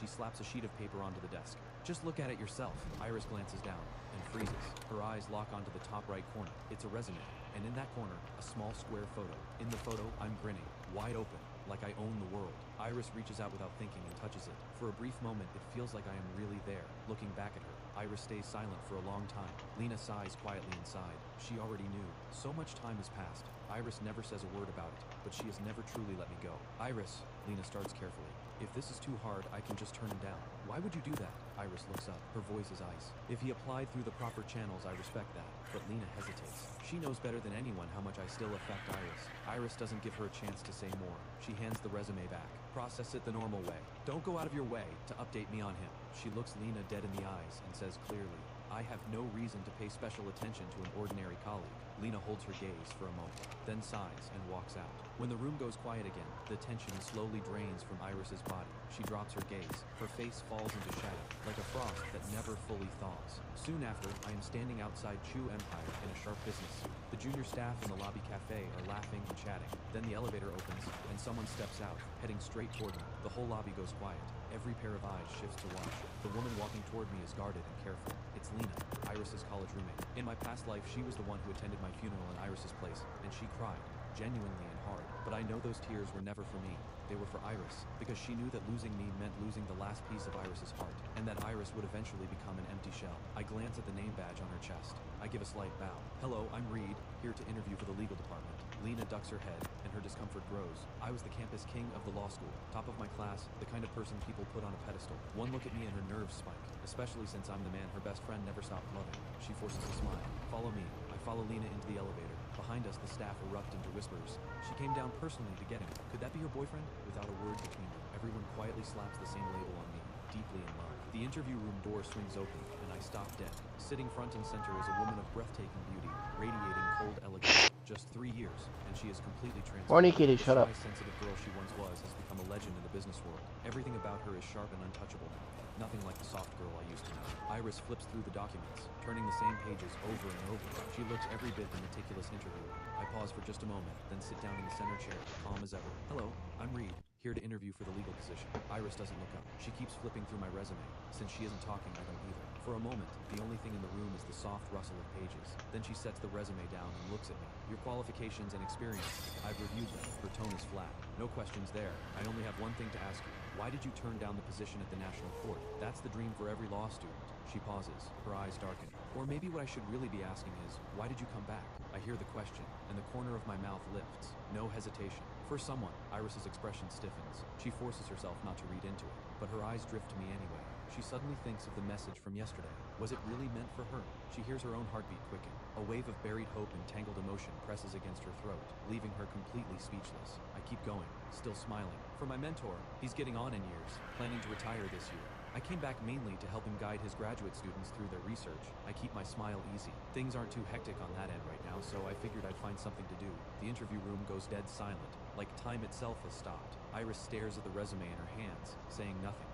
Then she lets out a quiet, unreadable laugh. Quite the devoted student, aren't you? Iris closes the folder and fixes her gaze on me. Her dark eyes swirl with something unspoken. Just doing what I can, I say, keeping my tone modest. Reed, you ran, so why come back? Iris bites down hard. Every word is deliberate. After barely 15 minutes of sparring since we reunited, real emotion breaks through for the first time. I raise an eyebrow. Finally, she stops pretending we're strangers. I'm not afraid of Iris being angry. If anything, I want her to be angry. A wound that's infected can't heal if you just keep it covered. What I'm more afraid of is her silence, cold and sealed shut like ice. At least this means she left a crack open for what we have. Let the light in, and even ice will melt. I stay quiet for a long time. Just when Iris thinks I won't answer, I slowly lower my head. Because I regret it, I say softly. The words are barely a whisper, light enough to vanish into the air, and yet somehow they land like a weight, crashing hard against Iris's ears. She bites down, terrified of repeating the same mistake, terrified of wanting more. My rejection from 3 years ago floods back, like a blow to the back of the head, leaving her dizzy.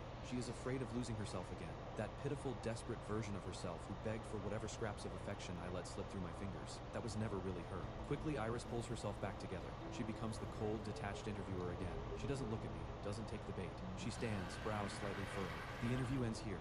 HR will be in touch with the results. She walks away on long, steady legs. As she passes me, she looks down at me, still sitting in the chair, and says evenly, Chu Empire is currently expanding its legal department. It's a critical role. That's why I conducted this interview personally. It would have been the same for anyone. The moment the door clicks shut behind her, a grin spreads across my face. I replay the parting words she just threw at me. If she truly didn't care, she wouldn't have bothered explaining herself, and yet she did. Is she warning me not to cross a line?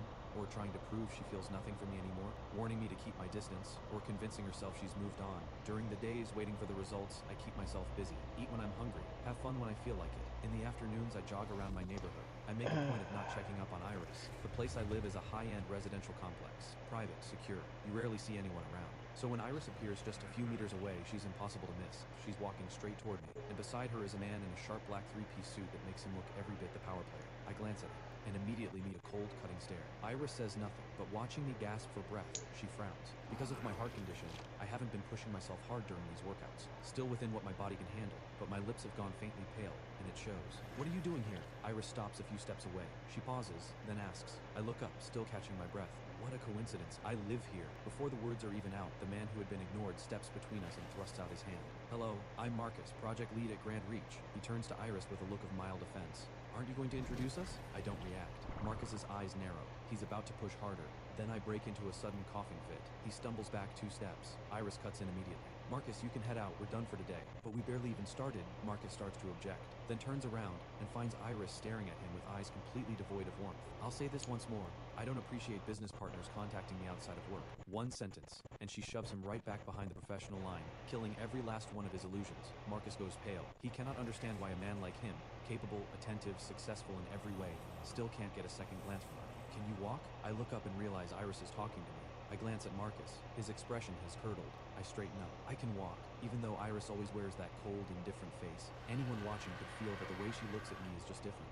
Marcus tightens his grip on his folder. He glares at me, hard. Then he turns and walks away. I give a helpless shrug. He's already gone, and I didn't even do anything. After Marcus leaves, Iris steps closer. She looks me over from head to toe. Your color is genuinely alarming. I may need to reconsider whether you're fit for the demands at Chu Empire. We need someone with a stronger constitution. Back in college, I kept it from everyone. At the time, the condition wasn't serious. I looked perfectly healthy. It only got worse after I left the country. That's why Iris has no idea about my heart. My illness was the real reason I pushed her away back then. I'm not planning to hide it. I want her to find out on her own, in her own time. I blink, then let a small smile slip through. Does that mean I've already been hired? My voice comes out soft. The word Iris, spoken by me, carries a strange kind of intimacy. Iris turns her face away. She tucks a loose strand of hair behind her ear and makes a point of hardening her tone.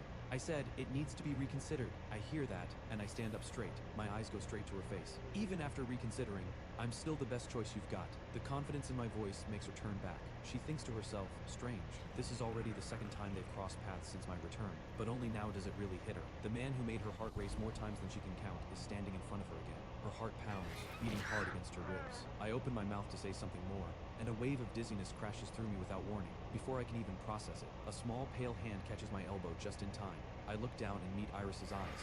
Thank you, I say quietly. Her frown deepens. She hesitates, then goes straight for the dig. Reed, how did you let yourself get like this? But even as she says it, the hand steadying me holds on tighter. I almost smile. Her concern wrapped in sarcasm suits me just fine. I let my expression shift, as if her words actually landed. I drop my gaze. Sorry, I say softly. Seeing me like this, Iris feels her irritation spike. I'm not blaming you.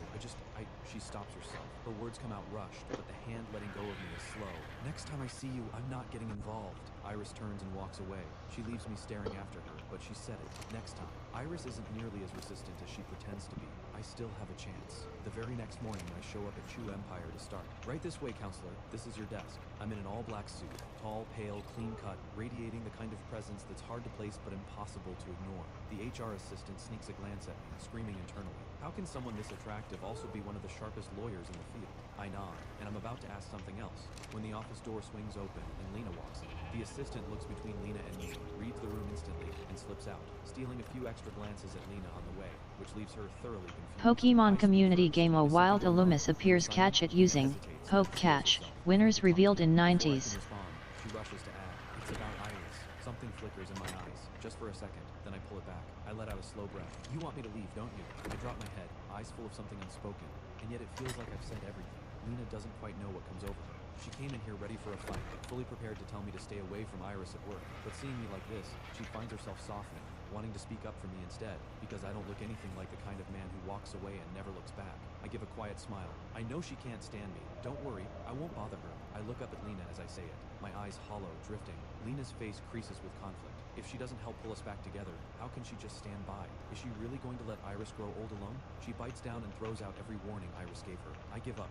I can't deal with you two anymore. I'm just going to ask, do you like her? Lena's cheeks are puffed out, staring at me with full focused intensity like the moment she gets a yes out of me, she's ready to sprint upstairs and drag Iris down herself. My eyes light up with quiet amusement. Hook, line, and sinker. I let the smile fade slightly, and my voice settles. Getting Iris to open up isn't the hard part. The hard part is untying the knot I left when I walked away. As long as that knot stays, she might let me back in, but there will always be something in the way.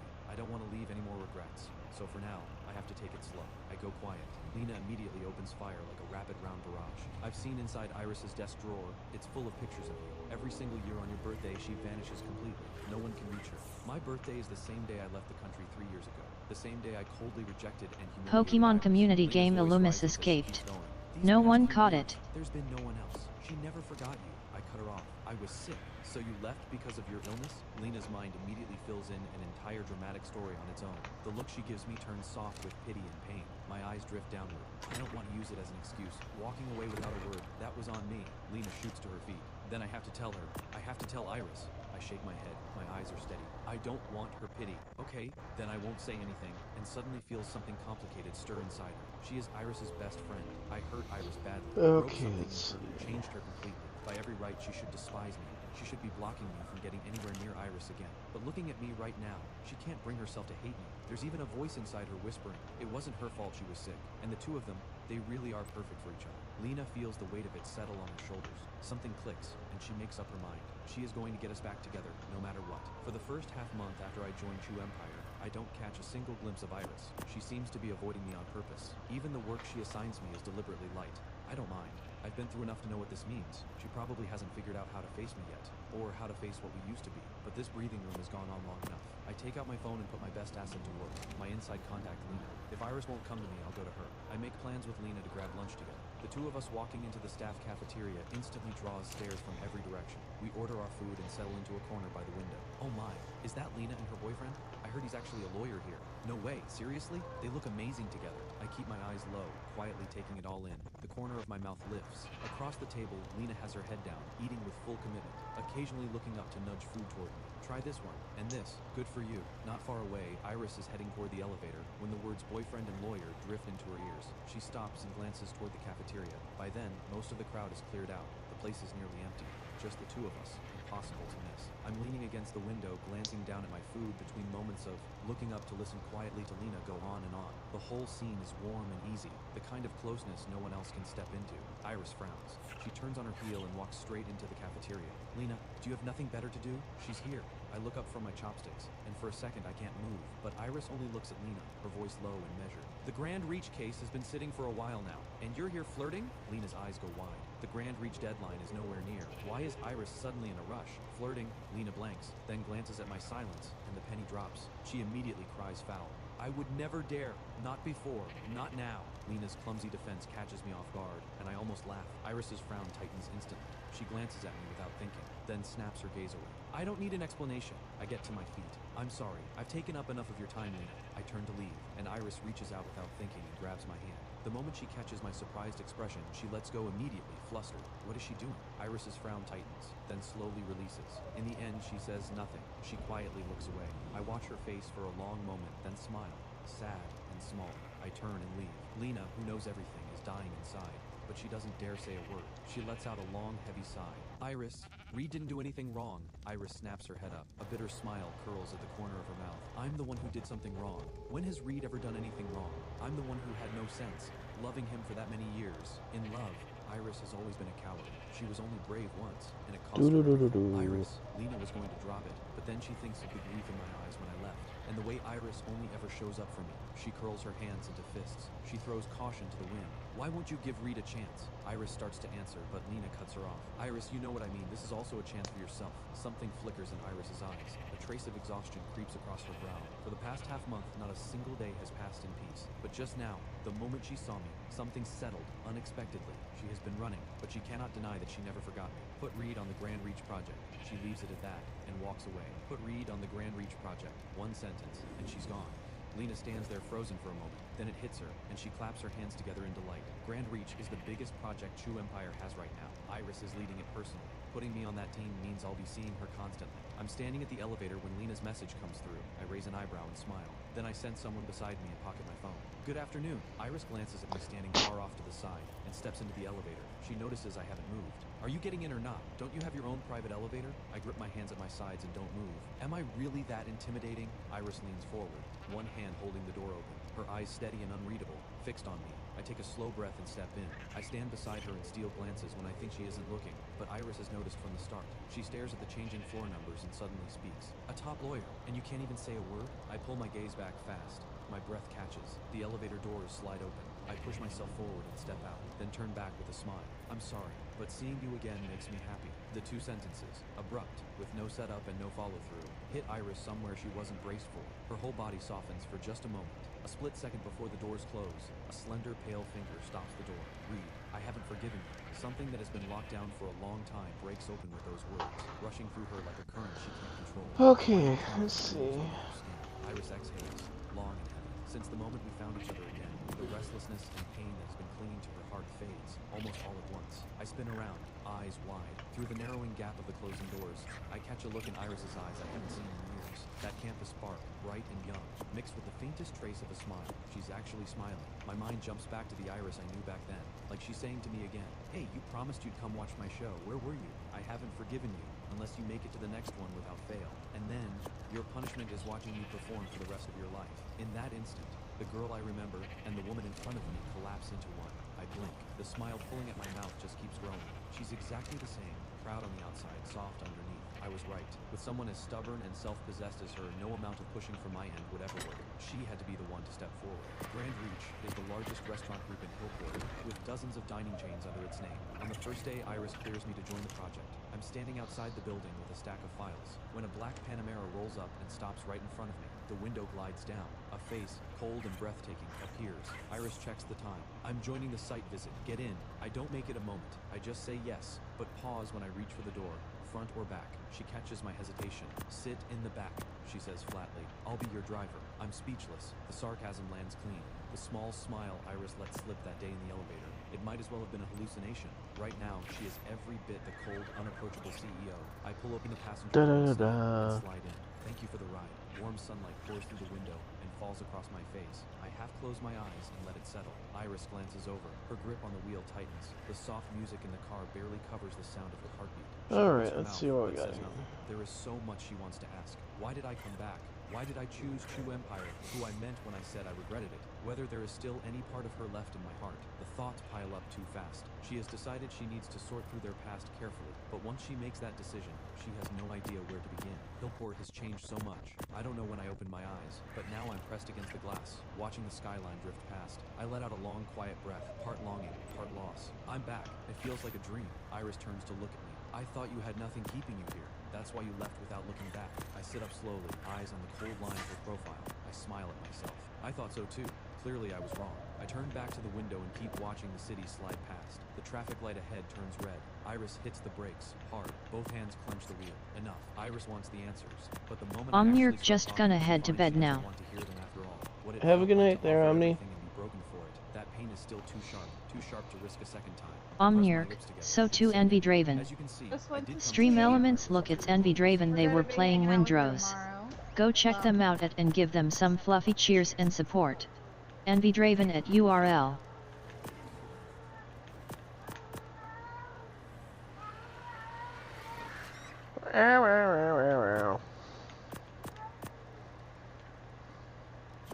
Omnier, the rare blue Mondo Envy. Yeah. Yeah, the rare blue one. I'd be a dark blue.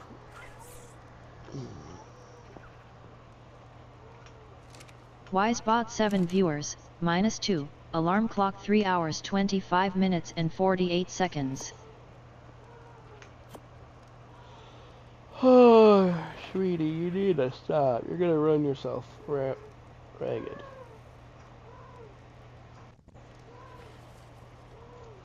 Or you're just gonna piss me off too much.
Organize stuff.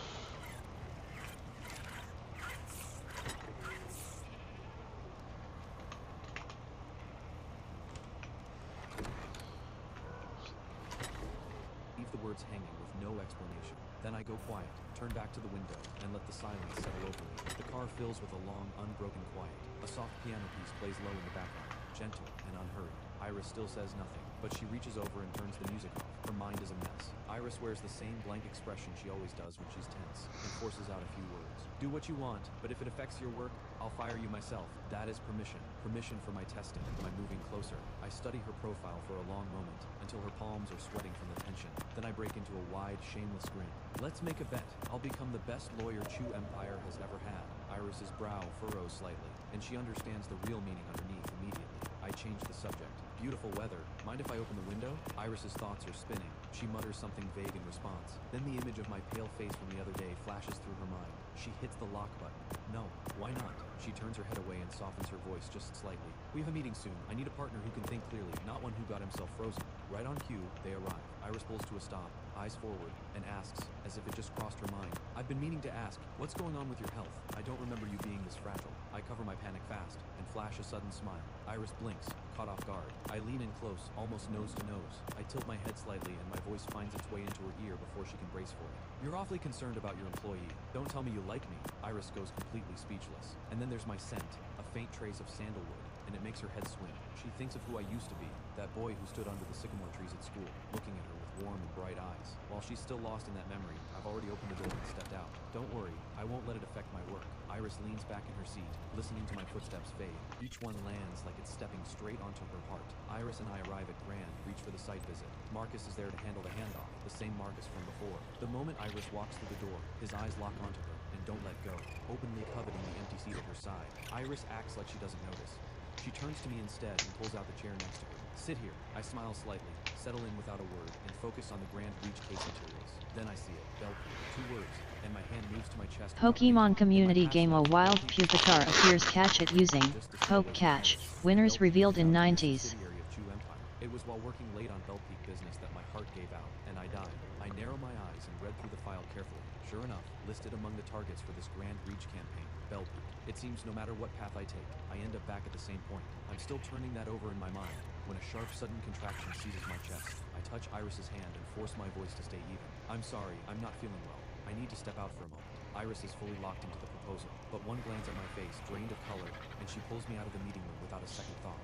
What is going on with you? Iris studies my face, reading every flicker. She's about to take me straight to the hospital. She watches every single expression on my face, already planning to take me to the hospital. I lean against the wall and take a few slow, careful breaths. It's nothing, an old thing. I just need a minute. Iris's brow is drawn tight. I squeeze her hand and manage a small smile. I don't want to disrupt the meeting. I know my own body. Disrupt the meeting. Iris bites down, and then lets out a short, exasperated laugh. What is going on inside that head of yours?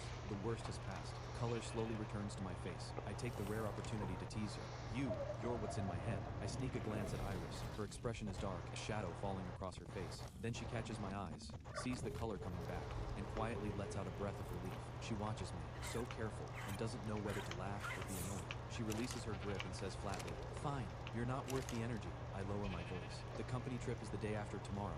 Are you going? Iris considers for a moment and doesn't answer directly. We'll see. Pokemon community game Pupitar escaped.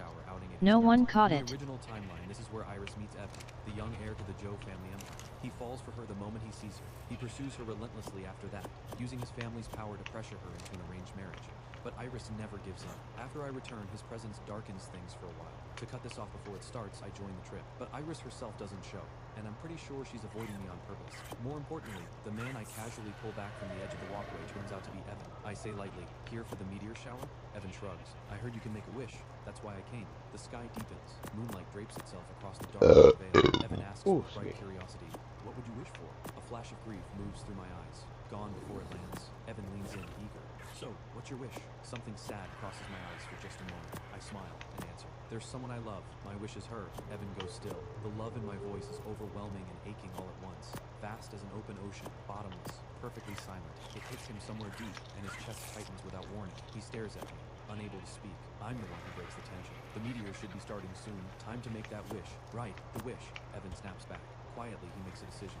He will guard my love story with his life. Then a sound behind them breaks the moment. I turn toward it. A figure steps closer, stunning features slowly emerging in the moonlight. Iris speaks first, cool and dry.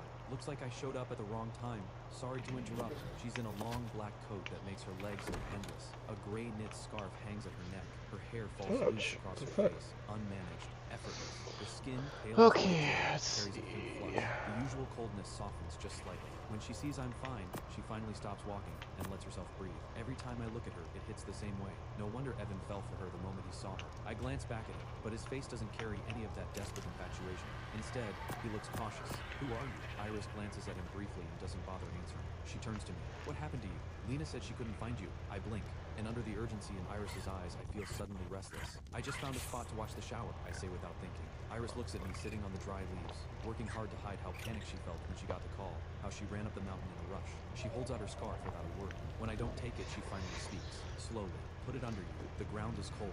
Like she's afraid I'll still say no, she quickly adds, "Don't make everyone worry." I catch the end of the scarf and look up at her. "Will you stay and watch with me?" I hold on to one end of the scarf and look up at her. "Will you stay?" Iris freezes. She glances at Evan beside her, awkward. Evan takes one look at the situation, smiles knowingly, and quietly slips away. Once it's just the two of us, Iris turns back. She touches her fingers to her lips and gives a soft, deliberate cough. "I don't have time." I let go of the scarf. My face falls. "I know." My voice comes out flat and heavy. "Every time you had time, I was the one who missed it." The last part I barely say out loud, almost just to myself, but Iris hears every word. Her heart aches for a reason she can't name. She should be glad, but instead something sharp and swollen fills her chest, like something small and relentless is slowly eating through her heart. I turn my face away and open my eyes just slightly wider, fighting to keep the tears from falling. The ground shifts beside me. I turn and find Iris sitting down next to me. She smooths the scarf flat between us. Then, like she's giving in against her better judgment, she pats the spot beside her. "Sit." Iris tilts her head back and looks up at a sky full of stars. Her voice drops. "There's a tough battle coming with Grand Reach. Legal can't afford to be sick." I sit down. Her scent wraps around me instantly. Iris glances at me on instinct. I act like I haven't noticed, and slowly, carefully, inch closer. Just as I'm about to reach the hand she has tucked into her Okay, Iris wood, suddenly metal, says my name. I look up and walk straight into the eyes of her stare. "So why did you really come to Chew Empire? I want to know. Now." My chest tightens, but I don't look away. I just watch her. When I say nothing, disappointment slowly fills Iris's face. She sighs and turns away. Fine, I won't push you.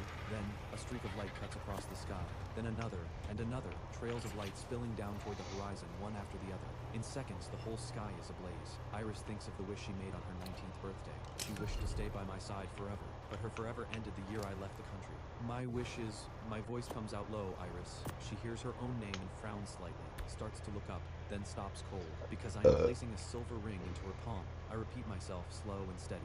What I mean is, my wish is you. The silver ring is one half of a matching pair I bought with money I earned myself back then. I kept one hidden, and gave her the other as a birthday gift. I had threaded mine onto a chain and wore it as a necklace, kept safe, resting right over my heart. Iris stares at the ring in her hand and closes her fingers around it. She remembers. The night before I left the country, she accidentally discovered the truth about the rings. On the day I left, she came to find me wearing hers, and I told her it was just a gift between friends. I told her I couldn't stand people who couldn't take a hint. The proud, sharp-tongued girl, she was flushed red with humiliation and tore the ring from her finger. She threw it into a trash can on the side of the road and walked away without looking back. The ring now sitting in her palm, this one is hers. The inside of the band is engraved with the letter C. Iris stares at her clenched fist, her mind unsteady. Under the flickering meteors, tiny fragments of light turn and scatter in her eyes, refracting in the dark into something that glimmers like tears. Something moves in her chest. The strength drains out of her all at once. Reed, do you want to be with me? Something stirs in her chest, and every bit of strength she has seems to leave her body. Reed, do you want to be with me? I'm tired of circling each other. Let's give this one real chance, and if it doesn't work, we let go for good. So what you're saying is, you're ready to give up on me, is that it? I'm sorry, Reed. Iris gets to her feet. Her foot taps the ground without thinking. A small, restless towel. If that's how you want to put it, yes, of course. But if you're not willing, that's okay too. I'm in. Iris goes still. She turns to look at me, something almost disbelieving in her voice. You're sure? I push myself up against the tree and meet her eyes, steady. Starting right now, you're my girlfriend. I take 2 steps toward her and open my arms. A smile breaks across my pale face. Can I get a hug, babe? Something inside Iris shifts like a shockwave. The ring presses her palm. Sharp, real. Love Another shock, moment of hesitation. baby, She steps forward love and holds shock. me tight. Her hair presses against the side of my face. She breathes in the warmth of my breath, each breath landing softly against her heart. I wrap my arms around Iris and speak quietly, at least until you're ready to walk away. Let's do this properly. Deal? Iris answers with a soft sound, barely a word, and I feel it hum through her chest and into mine. I laugh quietly and pull her closer. Then a small hand pinches the soft skin at my waist. Her voice drops, cool, low, and carrying just the faintest edge of something else. So then, babe, can you tell me what's going on with your health? Under the quiet night sky, Iris catches something flicker in my eyes. Hesitation. And then I give her a look that is anything but innocent. Your boyfriend would rather kiss you right now. The hesitation in my eyes disappears, replaced immediately by a grin with no good intentions behind it. Your boyfriend would rather kiss you.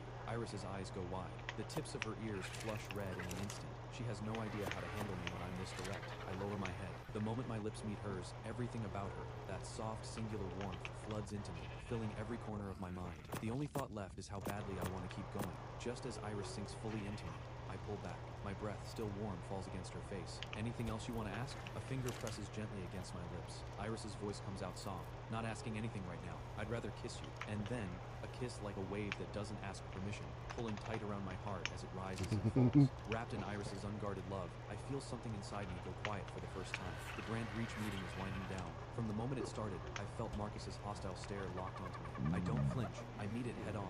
Meanwhile, Iris, sitting right next to Marcus, has most of her attention on me. The moment I move, she leans in and murmurs, "You okay?" I quietly find her hand under the table and close mine around her. When's our next date? The warmth of my grip shifts, now light, now firm.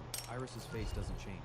She looks every bit the composed, untouchable CEO, but her pinky hooks gently around mine. Her voice stays cool, but the care underneath it is real. Your call. I sneak a look around the room. Lena is beaming like a proud aunt. Marcus looks like he swallowed something bitter. Everyone else is desperate to stare, but too afraid to.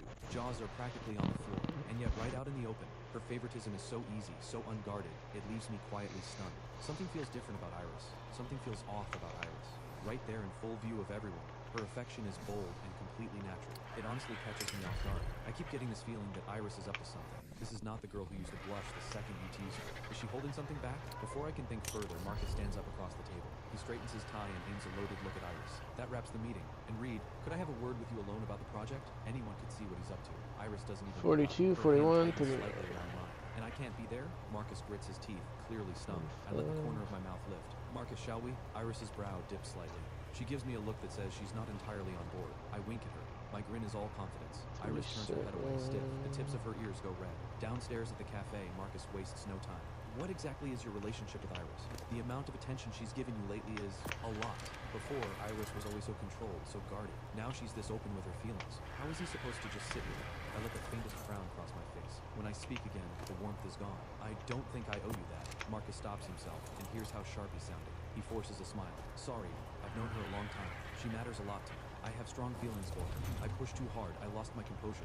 You're not going to hold that against me, are you? A grown man with tears threatening at the corners of his eyes. Anyone walking past would think I was the one being cruel. I take a calm sip of coffee. That's a sincere apology. I'll take it. But what's between Iris and me is personal. I'm keeping that to myself. Are you really sure you want to press a lawyer on something personal? Marcus's face cycles through several shades. He did his research on me before this meeting, so how did he forget? Beneath this easy, unbothered surface is one of the sharpest and most feared names to come out of the legal world. He grips his cup. He smooths his expression and steers back to his real purpose. There's a sub-project under Grand Reach. My chest jumps. Here it is. Marcus pulls a folder from his bag and sets it on the table. Oh, that was There's a restaurant remake chain under Grand potion. Reach called Eastreaks. As the lead on Grand Oh, Reach's shit. side, I'm hoping you'll take over this sub-project. It's a tricky one, but I only trust your level of skill. Eastreaks is a budget barbecue chain. The reason it's considered difficult is straightforward. Okay. Every location sits in a rough, mixed neighborhood. There's a gray area element to the business. High earnings, high losses, brawls, dine and dash incidents. Basically routine. Looking at the file, I remember, in my past life, it was while handling a major brawl case that I was caught in a crossfire. My heart gave out, and I died. A heavy, crushing weight rises in my chest, pressing down until I can barely breathe. My expression goes cold. Marcus watches me stay silent for a long time. A smug smile spreads across his face. He pushes deliberately. Perfectly understandable if you decline. Just a shame. The partnership won't be quite complete. I slowly lift my head. Every shadow clears from my face. My mouth curves up. My voice comes out flat. I'll take it. The moment I step out of the cafe, a white Porsche pulls up and stops right at the door. Iris is standing by the passenger side, long-legged, effortlessly poised. She looks at me standing there, caught off guard, and reads my mood in an instant. Her mouth tightens. She speaks quietly. I should never have let you go in there alone. She looks at me, dazed and deflated, and clocks my mood immediately. Her jaw sets. I should never have let you go in there. I don't quite catch it. I step closer. Iris loops her arm through mine. Come on, your call. We're going on that date. The sudden closeness, her familiar scent wrapping around me like something I've always known. It slowly lifts the weight the last hour left behind, but her words catch me off guard. Isn't it still work hours? Iris glances up. A playful smile. I'm the boss. Little flickers of light dance in her eyes. I throw my hand up and start laughing before I even get the words out. Yes, boss. Orders received. The corner of Iris's mouth lifts. Her eyes settle on me, the way starlight always chases after its moon. This is the great date spot you had in mind? Iris stands looking at the sycamore trees lining the old school road. Something surfaces in her memory, and the smile fades. She goes quiet. Her face turns colder. I know exactly what she's thinking about. The wall she ran into back then, hard, and the person she waited for who never came. I don't have to ask. I already know her mood has shifted. I speak first. Do you regret it? Loving someone like me? Iris's brow creases slightly. She turns the question back. What kind of person are you? She holds the frown steady, not a flicker of embarrassment at being seen through. A moment passes. Iris lets out a quiet breath. Her face is serious when she answers. I have never regretted it. The wind stirs the fallen sycamore leaves scattered across the ground. They rush to press against the hem of her skirt. She bends down and picks one up, shifting the moment without a word. These trees, they still look exactly the same. I feel a pang of regret. The timing isn't right. Iris still isn't ready to let go. Cuts through the moment. A woman in glasses stands there, arms loaded with a towering stack of books. She stares at me, wide-eyed. Reed, is it really you? I look her over, and I recognize her, a classmate from college. Vera. Vera pushes her glasses up and says shyly, it really is you. I haven't seen you since graduation. I stayed on to teach here, and I have something of yours to return. As she says it, she gets visibly flustered. Iris, who had been standing to the side pretending not to care, immediately steps in front of me. Sorry, he already has plans with me today. Only then does Vera notice Iris beside me. For 4 years in college, Vera had boldly, relentlessly chased after me, the most celebrated beauty from the neighboring school. Now she just hugs her books and looks down, cheeks faintly flushed. She admires Iris's courage, if she's honest. Even though I never accepted Iris back then, the two of us seemed to be living out a love story everyone could see but themselves. If Vera had been that brave, would things have turned out differently? Something clicks in my mind. A thought surfaces. I pat the back of Iris's hand. Let me get my things first. Iris's voice carries a sharp edge of jealousy. That important? I give her a look, half exasperated, half fond. I walk over to Vera. Thank you for holding on to it. Can we go get it now? But before I even finish, Vera pulls an envelope straight from the middle of that thick stack of books and holds it out to me. I'm genuinely surprised. For someone she might never see again, she had been carrying this with her all along. Iris's eyes sharpen instantly. She takes a few steps back, not closer, and turns away. I don't take the envelope either. I wait for Vera to say what she needs to say. Someone this sincere deserves not to be hurt. Seeing the quiet, unspoken understanding Pokemon community game. A wild Magnemite appears. Catch it using Poke Catch. Winners revealed in 90s. I look down. The title reads, The Stories of the Sahara. On the inside cover, written in black ink, a single grain of sand falls from the sky. And just like that, the Sahara is born. We are all, in the end, held captive by the things we couldn't name when we were young. But everyone makes their own choice. The bold girl charges forward, love pressed against her ribs like armor. The quiet girl says nothing. But from that day on, she keeps a rose pressed close to her heart. Vera has no regrets. She has already said everything she needed to say.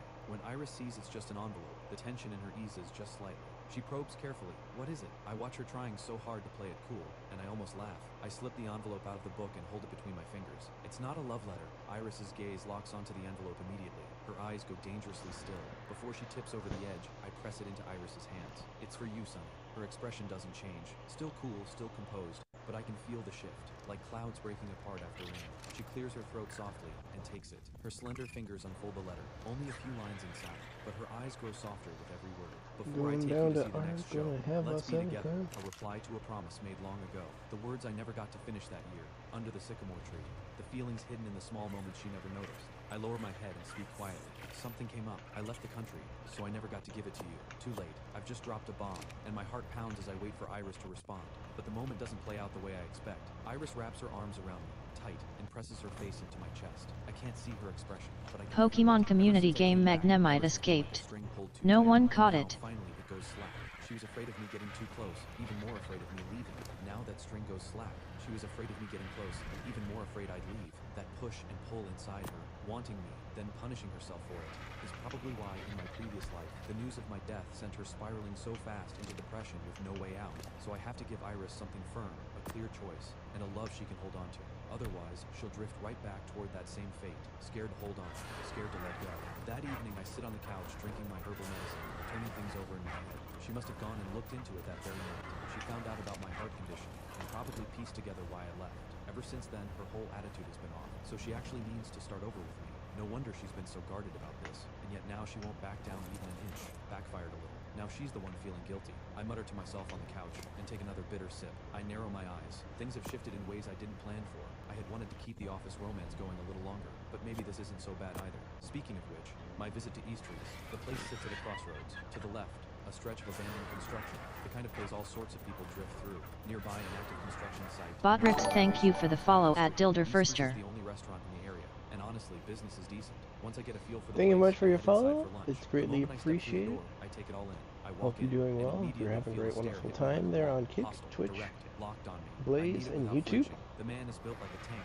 Broad shoulders, thick arms, black sleeveless shirt. A few lackeys are scattered around him. I remember him. Rex, the ringleader of this whole crew. I walk straight to a corner table by the window and sit down. In my previous life, Rex pulled a dine and dash, then started harassing a young waitress who came to serve his table. Humiliated and furious, she fought back hard and knocked a bottle off the table. Rex, already blackout drunk, grabbed the bottle and swung it at her. No one around dared to step in. A few students walking past after school were the ones who rushed forward. By the time I arrived, it had turned into a full-on brawl. In the chaos, I fell. My heart condition flared. I didn't make it. Now I sit here taking my time with lunch, telling myself, not one of them gets away this time. Suddenly, one of Rex's guys, loud shirt, big attitude, calls out, tilting his chin at me like he owns the place. Hey, new face, come have a drink with us. I pretend I don't hear him. I finish my last bite, straighten my jacket, and stand to leave. The guy, ignored, feels disrespected. He storms over to grab me. His hand never reaches my arm. In one motion, I twist it hard behind his back. He turns red, straining to break free, only to find that what looked like a slender grip holds like iron. He grits his teeth in pain.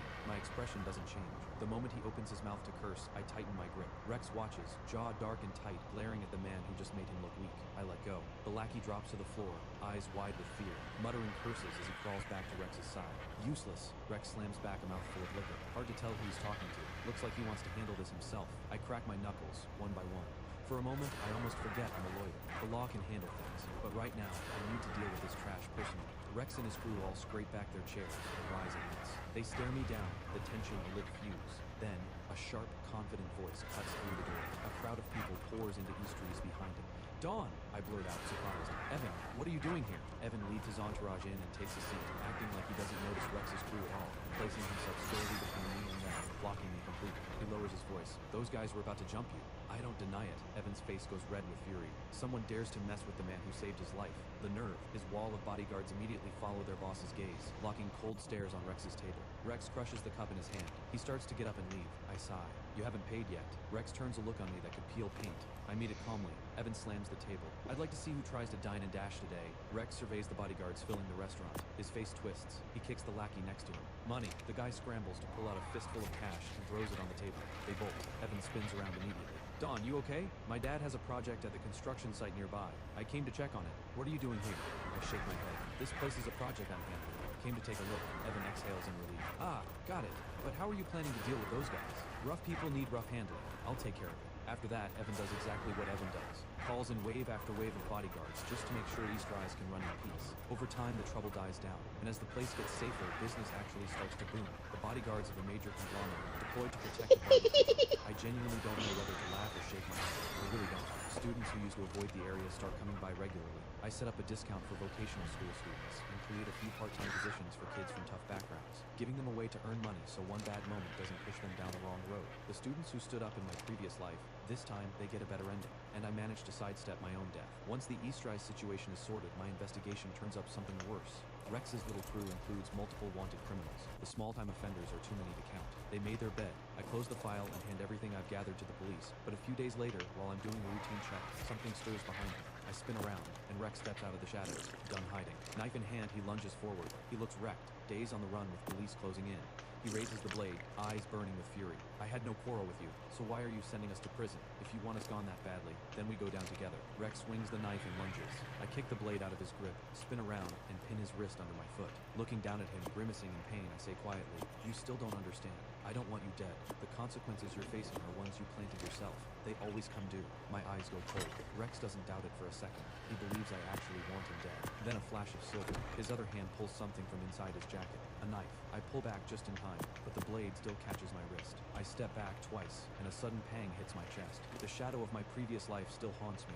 Rex sees it. He springs up and lunges. At the very last second, several bodyguards dressed in black burst out of the alley. Rex is slammed hard onto the ground. He tries to say something, but one clean punch knocks him out. A few more land without expression, each one solid. Then I see the figure walking slowly behind the bodyguards, and I freeze. Iris. I'm genuinely stunned. She's supposed to be out of town all week. She came back 3 days early. Iris doesn't say a word. Her expression is dark as she wraps my wound in silence. She calls the police without missing a beat, and handles everything with calm precision, making sure Rex spends the rest of his life behind bars. That's just how she operates. Steady, thorough, unshakable. But I can feel it. Iris is furious. After we finish giving our statements at the police station, I sit in the passenger seat.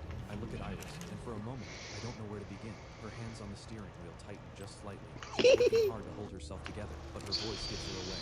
Reed, do you have to be this cruel to me? You're sick. You took on that whole mess at East Reese. If you don't want to tell me, fine. I can pretend I don't know. But if something actually happened to you, what am I supposed to do? If you don't want to tell me, I can pretend I don't know. But if something really happened to you, what am I supposed to do? As she says it, her whole body starts to tremble slightly. No, you already got hurt. I quickly point to my wrist, trying to calm her before the guilt swallows her whole. It's nothing, just a small cut. She glances at the wrist. The white bandage wraps almost halfway around. Iris takes one look and turns away, like it physically hurts her. I'm not good enough. That's why you never tell me anything. It's my fault. How am I supposed to let go when you're like this? Tears gather at the corners of her eyes. She's clearly reached her limit. I reach over and rest my hand gently on her head. A soft sigh. Don't worry, I say, helpless but warm. No matter how messy things got at East Reeves, didn't I handle it? And my heart condition. I spent 3 years getting proper treatment abroad. I'll be around for a long time. I'm not going anywhere easy. Iris lifts her head. Her voice, usually so guarded, softens and steadies. I've already brought in the best medical team in the world. I promise your life will be long, longer than mine. I don't know whether to laugh or cry. So the business trip was for my treatment. I turn my hand over and hold hers. I believe you, but you'll have to prove it. Iris smiles. Since the day I left, something frozen deep in her eyes finally begins to clear. Warmth rises in my chest. Knowing her, once she found out about my condition, she was never going to let go. But it's not possessiveness. It comes from guilt. She blames herself, thinks she wasn't firm enough back then, that she didn't give me enough security for me to be honest with her. She keeps thinking she wasn't firm enough, didn't give me enough to feel safe enough to open up, even when she herself is already hurting enough. She's still afraid I'll disappear without warning, even without a word. Alright, let's She'll take a protect this relationship look her own here. way. I just refuse to let her carry it alone. She's walked this road by herself for so long before she finally made it to me. She deserves my trust, all of it, without reservation. If pushing things this far brings out what's really in her heart, then every bit of it is worth it. The next few days I stay close to Iris. We soak in something we almost never got, the sweetness of just being together. But then one day, I get a call from an unknown number. The woman says she's Iris's mother and wants to meet. I arrive at the agreed upon Western restaurant. The woman sitting across from me doesn't look pleased. My heart sinks a little. Something's off. In my previous life, Iris's mother was completely on our side. So what's with the look on her face now? But I think of Iris, and I straighten immediately. A polished, courteous smile settles on my face. Nothing she can fault. Mrs. Jew, it's a pleasure. Helen sets her teacup down gently. Her words are anything but gentle. Mr. Dawn, I won't waste your time. I'll be direct. I don't approve of this relationship. My heart drops, but I don't back down. Mrs. Chu, I'm sure you looked into me before coming. I believe I'm worthy of Iris. Whatever concerns you have, I can work through every one of them. Helen looks up at me. She sees the confidence in my eyes, the steadiness in how I carry myself. She sighs. You're confident. I'll give you that. But there are things in this world that can't simply be overcome. She speaks like someone who's been through it all. She sips her tea. I know you have the ability, but Iris doesn't deserve someone sacrificing this much for her. I wave my hands quickly. No, you've got Iris all wrong. Helen's face tightens with something between heartbreak and frustration. All I did was hint, once, years ago, that she should think about marriage. And yesterday she tells me she's getting married. Just like that. She seems to struggle to go on. She takes several quick sips to cool herself down. I'm starting to lose the thread. I jump in to explain. She's not marrying me to please anyone. We're genuinely in love. Helen sets her cup down with a sharp click. Mr. Dawn, you're a smart man. You must know she's had someone she's loved for a long time. Loved so deeply it practically consumed her. How could she possibly move on that fast? I genuinely don't know whether to laugh or cry. I choose my words carefully. Is there any chance the person she's loved for so long is me?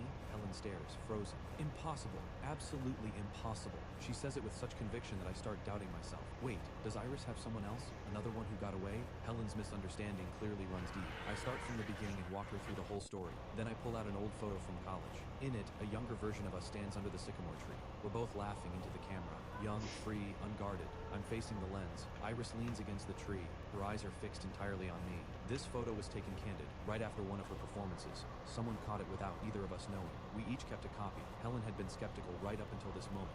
Then she sees the photo, and everything clicks. She slaps the table. That girl, the past few years, she would stare at this photo and forget to eat. Every year on this date, she'd go completely quiet, just fall apart. At that, an expression I can't quite name crosses my face. She used to cry over it in secret. Helen continues. I thought the person she loved must have already passed away. My heart swings between amusement and aching tenderness. Iris, you ridiculous, stubborn fool. All that cold, proud distance, and behind it she was quietly crying over missing me. The moment Helen puts it all together, her entire attitude flips 180 degrees. My future son-in-law, she says without missing a beat. May you have a long and happy life together, and give me grandchildren soon. Then she leans in. Don't tell Iris I came to see you. If she finds out I spilled all this, her father will never let me hear the end of it. She grabs her bag and rushes out. Give me gone. Iris pushes open the private room door and walks in. She sits down across from me like it's the most natural thing in the world, signals the server, and orders everything I love. I rest my chin in my hand and watch her, taking in the easy grace of her movements. How did you know we hadn't eaten? Iris closes the menu. She nods in the direction Helen just left. My mom never orders food when she's confronting someone. 1, to keep up appearances. 2, it helps with nerves. I think of Helen draining cup after cup of tea, and I can't hold back a laugh. Your mom is actually pretty easy to talk to, and the one who hides and cries over my photo in secret, she's pretty adorable too. She coughs for a good moment before she can sit up straight again. Her face, usually pale as porcelain, flushes deep red. She turns away, forcing calm. Don't believe my mom. That never happened. The urge to tease her rises in me. Lena said the same thing. The flush doesn't fade. Iris sets her jaw. Now Funny, kiss. I have a feeling Do Lena it. is about to have a Do very it busy now. month. Lots of overtime. The corner of my mouth lifts. So you're denying that you missed me? Iris looks away, flustered. No, she says, holding firm. I'm only denying that I cried over your photo. Right on cue, the food starts arriving. When I stop teasing, she exhales quietly and, with practiced elegance, reaches over to serve food onto my plate. She's composed again, just like that. I watch her, then shift. You knew your mom came to find me. Weren't you worried? What if she convinced me to walk away? You knew your mom was coming. Weren't you nervous at all? What if she talked me into leaving you? Or what if she let something else slip? Some other secret of yours? Iris meets my eyes, and her voice is steady. Not worried, I trust you. You can know everything about me. All of me. It's yours. Hearing her say that, I don't doubt her for a second. She doesn't say sweet things. She makes promises. Time stopped for a moment. In this single instant, it's just me, the one who loved her quietly for years, and Iris, who spent all that time trying to close the distance. After that, neither of us brings up the past again. We fall into something easy and sweet. Iris has never cared what people think. We love openly, boldly, and pretty much the entire company knows it. The woman they always called the Eternal Ice Queen has finally ended up with the one who got away, her college first love. And he turns out to be the same attorney who caused a stir the moment he joined the team, turning heads with both his looks and his skill. The one who was once rumored to be Serene's boyfriend. The gossip about Lena and me had spread like wildfire. Now their same colleagues keep their heads down and have had to swallow plenty of PDA served up personally by Sunny herself. Everyone agrees. What a plot twist. One afternoon, I'm waiting at the elevator when a petite girl bounces up to me, beaming. Dawn, it's been forever. That's Momo, assistant in the legal department. Sweet, straightforward, not a scheming bone in her body. Over time, we've become pretty good work friends. She'd been away Pokemon community game A wild Nickit appears catch it using Poke Catch. Winners revealed in 90s. Iris is standing right behind Momo, one finger pressed lightly to her lips. She catches my eye and slowly lowers her hand. Her cool, clear eyes rest on me quietly, a silent reminder. You already have plans. I stifle a smile and turn to Momo. Sorry, I'm taken today. Next time it's on me. Deal? Momo looks at Iris, confused. Sunny has plans with you? Then it hits her. Before Iris started being openly affectionate with me at the office, the whole company still thought I was Lena's boyfriend. And having missed all of that, in Momo's eyes, what's happening between Iris and me looks very wrong. Before I can explain, pain leaps through my arm. Iris leans in close to my ear on purpose. 8 tonight. I'll be waiting.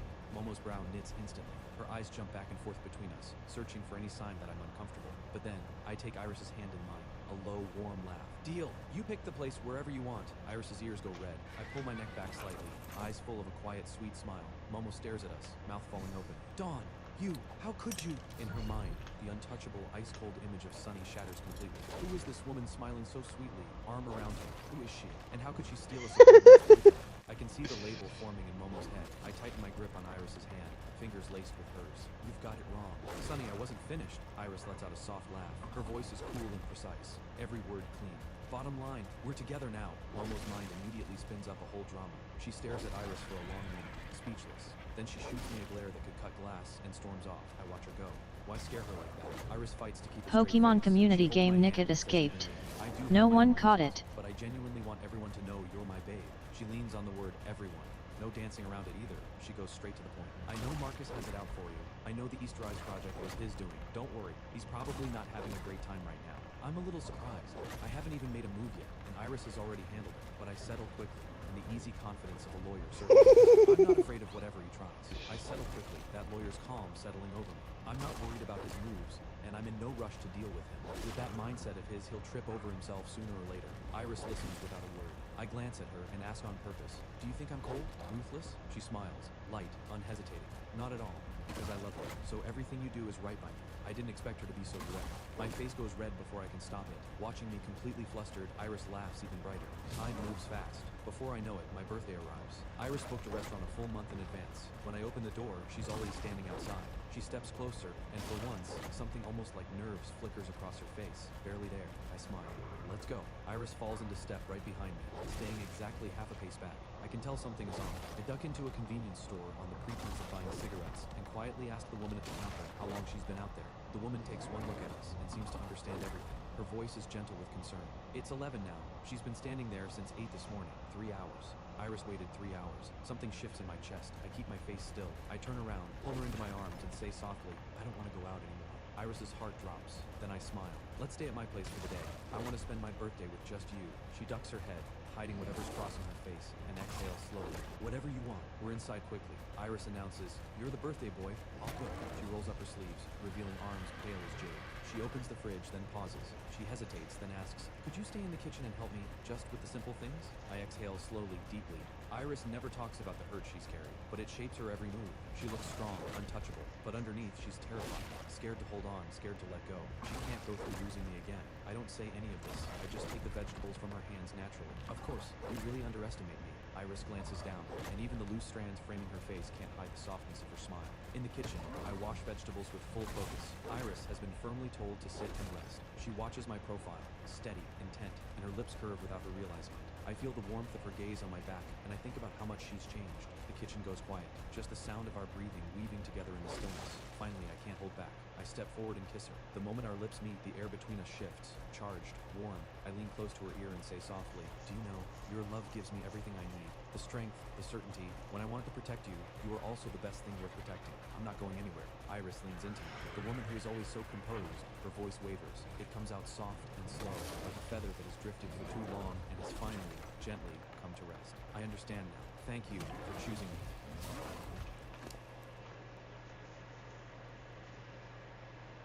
It's been 2 months since Rubina started at the Royal Academy. She's been busy making lunch for her fiancé, Dieter, every single morning before heading out.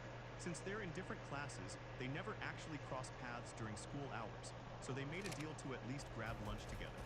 Rubina Rosen, the 15-year-old daughter of a Viscount, sits in her carriage thinking about the roast beef sandwiches she prepped. She really hopes Dieter is going to like them.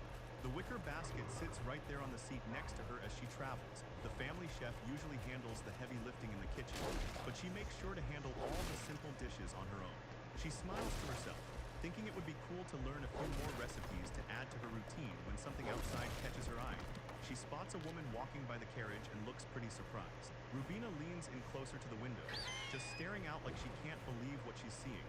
So she starts knocking on the glass to get the driver's attention. He looks back to see what's going on. The attendant hops right off the carriage to help her out as they come to a stop. The carriage comes to a stop, and the attendant asks Rubina if something's wrong since she looks so worried.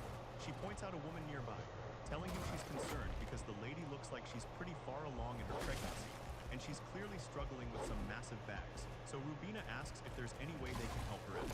The attendant suggests helping after they drop her off at school, but Rubina isn't having it. She says she'll just walk the rest of the way.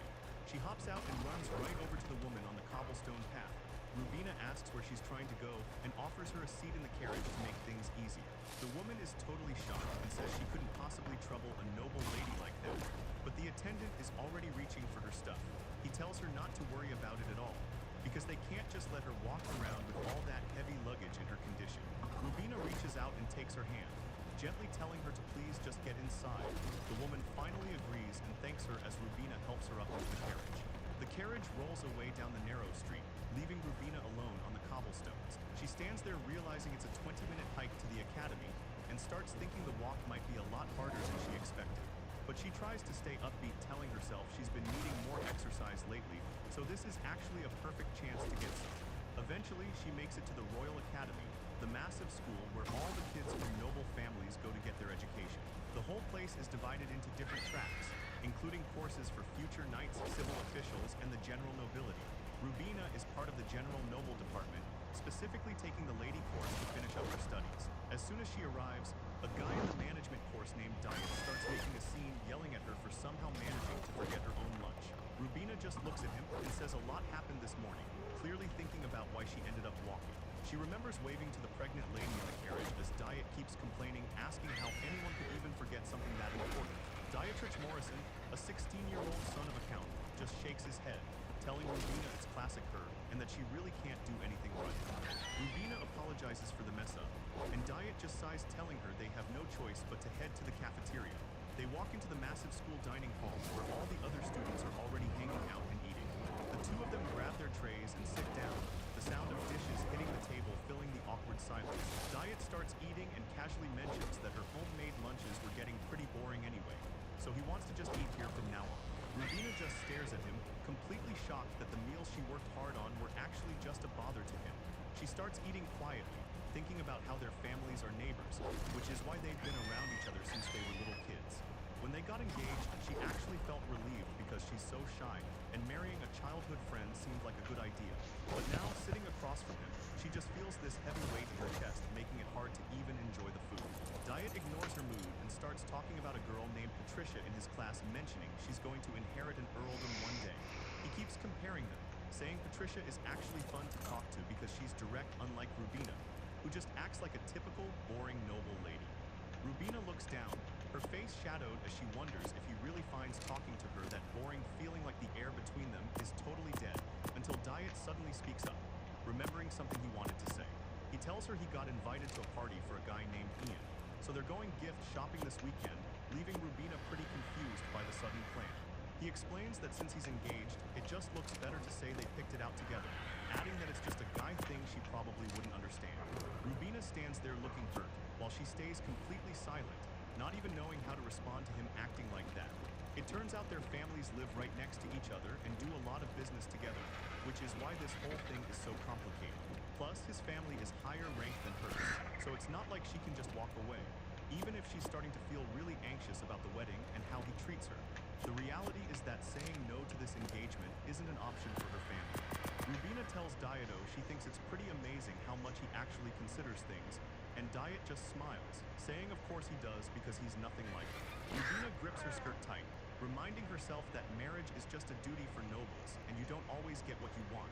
Feeling anxious, but deciding that as long as it helps her family, she can deal with it. Later on, Daito's mom asks if they're out picking a gift for a friend, and Kaito mentions a party he's going to soon. She realizes that means his friend's party and Rubina's birthday are basically back-to-back next week, so she tells Kaito to make sure he has Rubina back home by the evening. Diet tells his mom to leave it to him, promising he'll get Rubina back safe and sound. His mother says she's counting on him, while Rubina just goes along with the plan. The two of them head out to the shops, where Kaito starts checking out some ties for the gift. Rubina watches as Dieter takes a closer look at a pen he found, and Dieter mentions the shop is supposed to be pretty famous for its imported stuff, so Rubina points toward the door and asks if he wants to check it out. Inside, Rubina asks what everyone else is planning to buy for Ian, but Dieter says they're keeping it a secret from him. Just then, a voice calls out to Dieter from behind, catching both of them off guard, so they turn around to see a stylish girl waving at them with a big smile on her face. Dieter calls her Je and asks what she's doing out shopping, while Rubina starts to wonder if this is actually Patricia, but Dieter just explains he's looking for a gift for Ian, and she laughs because she's there for the exact same reason. The girl asks who's with him, so Dieter introduces Rubina as his fiancée, making the girl realize this is the person he's been having lunch with. Rubina keeps it polite and introduces herself as Rubina Rosen with a smile, but the other girl just stares back at her with a really weird, intense look. Patricia looks Rubina over with a smile and mentions how reserved she seems, which makes her think back to what Dietrich said about Rubina being the complete opposite of a girl like she. Moving on, Patricia asks Dietrich if he was actually trying to get Rubina's advice on picking out a gift, but she quickly follows up by asking if he's sure about his choice, since Ian is known for liking really flashy things. Dietrich agrees and says his taste is probably a much better match for this, while Rubina just stands there in total silence. Patricia starts pointing out specific colors that Ian would probably love, and Dietrich tells her that color would actually look great on her too, so Rubina tries to join in by saying it's nice, even though she feels totally out of place. Patricia leans in close and repeats that Rubina is just so reserved, leaving Rubina walking away as she realizes that reserved is basically just code for being plain and boring. Since she doesn't even know Ian, Rubina decides it's better to just keep her distance, while Dietrich and Patricia keep shopping together. Rubina leans over the glass display case, taking a second to look at the different items they have out, and as she looks at a wallet, she thinks about how the style is simple but actually looks pretty cool. She moves on to some cufflinks in a box, noticing that the shine on them makes them look really high-end. Rubina catches herself thinking that men's fashion is just naturally classy and looks way more mature than she thought, so she starts smiling, realizing that just walking around and looking at everything is actually a good time. She figures she should probably come back here when she needs to find a gift for her dad or her brother, but then her mind shifts back to the present, and she starts wondering if Dieter has finally picked out a gift for his friend. She looks around the shop and starts to get a bit worried when she notices that Dieter is nowhere to be found. The shop is quiet as she heads over to the counter area to see if anyone knows where he went, and after she asks a clerk about her companion, the woman tells her the guy already left with another girl, leaving Rubina standing there alone. Rubina stands there completely panicked with her hand over her mouth. She's realized they're officially separated and has no clue what to do. She slowly pushes the shop door open and steps out. The bell rings as she looks around for any sign of Dieter. Looking out at the crowded street, she wonders which way they could have gone. It's way too busy to just guess. She figures it's smarter to just stay put instead of wandering off and missing them, so she takes a seat on a nearby bench. An hour passes by, and a woman stops to check on her Rubina, just waves it off like everything is totally fine. 2 hours later, she's still sitting there looking up at the sky. Things are starting to feel a little more serious. By the 3-hour mark, she's just a small figure on the bench while the rest of the world keeps moving past her. It's already evening and she looks completely drained. She starts thinking that she really needs to get herself home.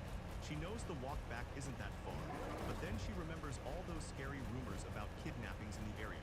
Clenching her dress, she wonders if she should just find the knights. She thinks about asking them for help to get her family. Rubina sits there panicking about what her next move should be, but then a voice calls out to her. A guy approaches and asks if she'd like to come inside for some tea. He's got this super polite, friendly vibe and reaches out a hand while giving a deep bow, making sure she feels totally welcome to follow him. So Rubina just stares at him in shock. She can't believe a guy like this is actually talking to her. She gets all flustered and tells him he really doesn't have to go through any trouble, but he just keeps smiling and says he brewed a special tea just for her. He even mentions he's dying to know what she thinks of it. She's honestly touched by how nice he's being, thinking to herself about how considerate this guy is for a stranger. Rubina finally gives in and says she'll take him up on the offer, bowing back while thanking him for the invite. He leads her into a room filled with books where a maid is already waiting. It's a pretty fancy setup, and as they step inside, he tells her he's sorry for taking so long to actually introduce himself to her properly. The guy introduces himself as the shop owner. His name is Jay Hudson, and Rubina bows back to him politely, introducing herself as Rubina Rosen as well. She gets welcomed into the room to get comfortable, sitting down on the couch and thanking him. So she Pokemon community game A Wild Slowbro appears catch it using Poke Catch. Winners revealed in 90s. Delicious and goes on about how sweet the aroma is, saying the whole drink is just making her feel totally relaxed. She starts tearing up and apologizes. It's like all the stress is just leaving her body at once. But Jay just gives her a kind smile, saying he's really happy she's finally feeling at ease. Moving on, Jay asks where her companion went, since he noticed they both came into the shop together. Rubina looks away and admits they got separated. She just stares down, clearly bothered by the whole situation. Rubina explains they were out picking each other, but Jay gets told that Dieter found someone else and got totally distracted. So Rubina feels like she should have stayed, even though he easily could have just called her over while he was having fun with his buddy. Jay mentions that she probably could have just headed home early and maybe complained a bit about the whole situation, but Rubina just looks down and admits she isn't really the type to do that because she has a hard time saying what she's actually thinking, especially when Dieter told her to her face that she seemed bored being around him. She remembers telling him it wasn't boring at all, even though it. Jay points out that when Rubina drank the tea earlier, she was totally honest about what she thought, and it really mattered to him because he actually blended that tea himself. Rubina just stares at him, her heart racing as he tells her how much her words made him happy. He goes on to say that being honest about feelings, the good and the bad, can totally change someone's world. So she doesn't need to keep everything bottled up, which hits her hard since she's always holding Pokemon community game Slowbro escaped. No one caught it. Rubina's caught off guard by the mention of the carriage, but Jay is already moving to get things ready. Jay asks where she lives and says he'll escort her home since it's getting dark, making Rubina feel really grateful for the offer, though she's also feeling a bit conflicted about the whole thing. She ends up apologizing and tells him she can't, because her parents were super strict about never going off with strangers. Rubina looks at Jay and tells him she really appreciates the offer to walk her home, but she has to turn him down. Jay doesn't take it personally though, smiling as he tells her that her parents are actually 100% right to be cautious. But he adds that he just wasn't raised to look the other way when a lady is clearly having a hard time. He suggests bringing a female staff member along so she feels safe, and as he says it, he gently reaches for her hand, leaning in to ask if she'll let him escort her home, just so he can stop worrying about her getting back okay. Rubina is completely stunned by how genuine he's being. She just stands there looking at his warm smile, totally winning her over. So she gives him a polite bow and tells him she looks forward to working together from now on. A little while later, Rubina stands by the gate of a large estate and says thanks as the carriage finally pulls away, leaving her alone for a second until she hears someone yell her name and turns to see her mother running toward her. Her mom is clearly stressed, asking what took her so long and saying how worried she was before asking if Dietrich already left for home. Rubina starts explaining the whole situation to her mother, beginning with a soft "actually." The scene shifts inside to the quiet living room where everything is still and empty. Rubina sits all by herself on the big sofa, looking pretty down about everything. She wonders if Dietrich made it home okay, but then she starts worrying that he might be out looking for her. She knows her dad will handle the Morrison family and thank Jay Hudson, but she feels like a useless kid. Looking down at the paper in her hands, she realizes that even today, she only made it back because Jay helped her, and now she has no clue what to do next. Rubina sits on a bench outside, thinking maybe they'll show up if she just waits a little longer, but she quickly realizes she wouldn't even know how to get back to the shop by herself anyway. The reality that she can't do anything on her own finally hits her, leaving her totally lost. Rubina is falling apart, wondering what she's even supposed to do. She feels totally alone and like she Alright. can't even take a single step forward. But then she looks at the paper Jay gave her. It says she doesn't have to hold everything in, and seeing those words makes her eyes fill with tears. She curls up on the sofa, thinking about how she's turning 16 and coming of age next week. She knows deep down that things can't stay like this, so she wipes her face and makes a choice. She tells herself she's going to have a serious talk with Dito first thing tomorrow. The next morning rolls around and the sun is shining bright over the academy, where students are heading in, saying good morning and talking about whatever they have on their schedule for the day. Rubina is already there waiting by the gate, and she finally spots him walking up. She tries to be friendly and says good morning, but Diet just cold shoulders her and walks right past, which makes her panic a little. She calls out for him to wait, trying to start a conversation about what happened yesterday, and Diet finally catches his stride and stops right in his tracks. Rubina tries to speak, but Diet just snaps and tells her to shut up. She stands there shaking, looking totally defeated and unable to say a word, but she finally finds her voice and tries to start a conversation again. Rubina mentions how she waited forever for him yesterday, but Diet just gets more annoyed and asks what she even means by forever.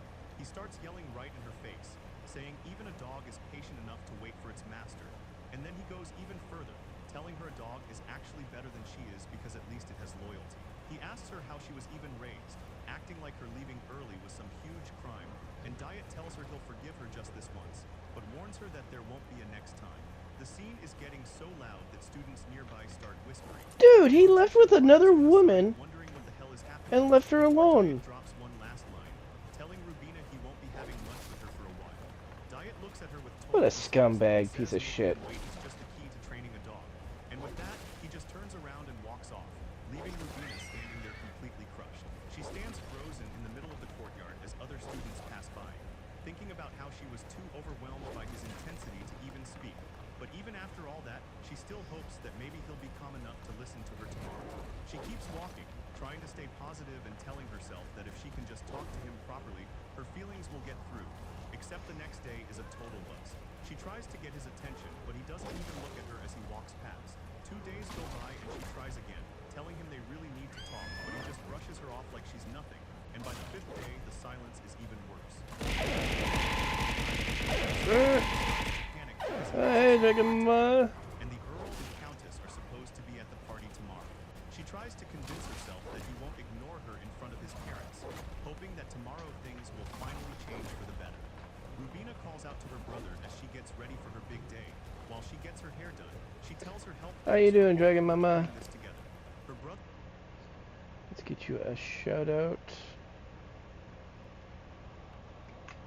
Dragon Mama 03, I just woke up.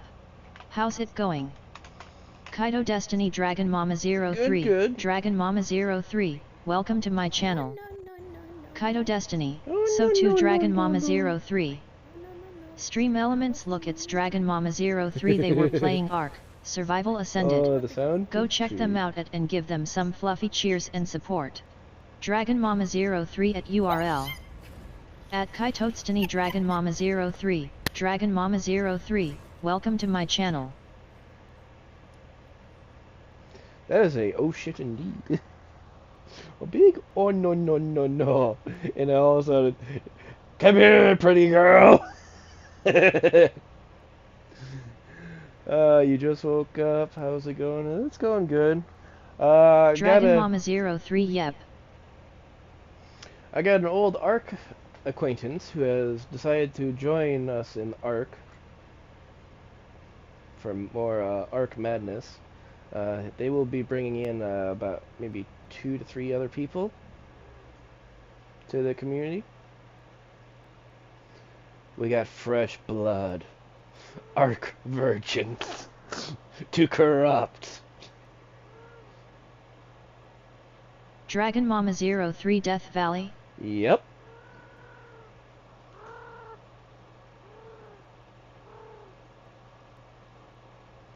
Let's see, where is...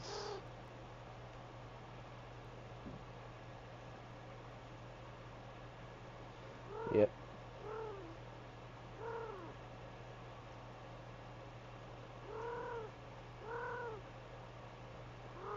Dragon Mama 03, nice.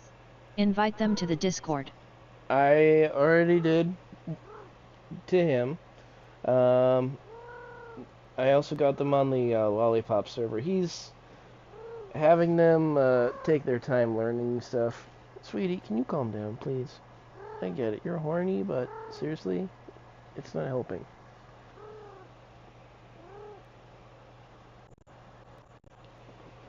Oliver's got my right hand. The other keys are good in my left hand. Ah, watch the fucking claws. His name is Rect, and yeah, I did get him in this Discord, in the Dragon Souls Discord.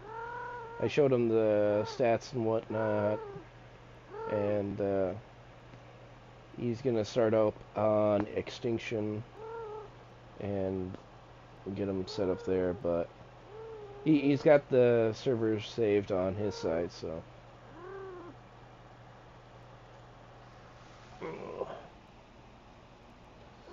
Kitty cat, why do you keep getting scabs? You got no bugs on you, that's for sure. You're fighting with your siblings, you need to stop.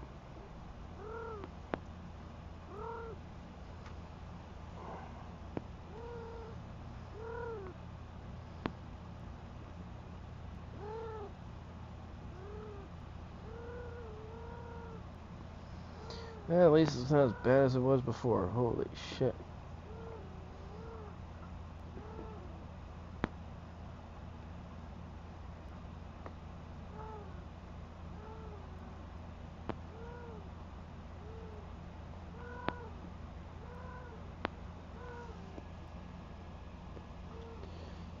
Thank God you guys do not have fleas. If you had fleas, I'd have a massive issue here.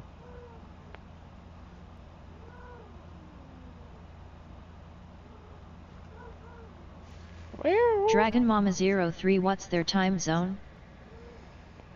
They are USA. As for time zone, I kind of forgot. They might be Eastern or Central. Most likely, because they're from my old PvP group.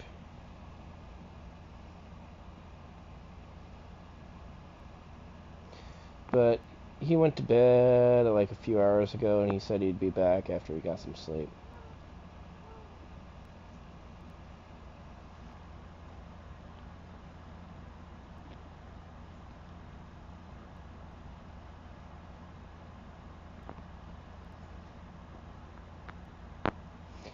But I'm currently on the Japanese server, Epiphany, and working on getting some metal and stuff, because I gotta make some saddles.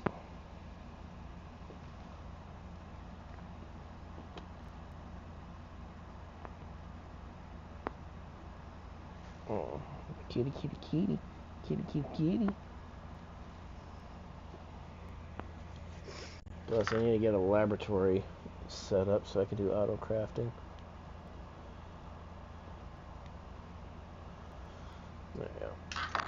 Alright, where's that hand sanitizer? Dragon Mama 03 just inform them of the server shutdown and open time. I have Monkey posting the times.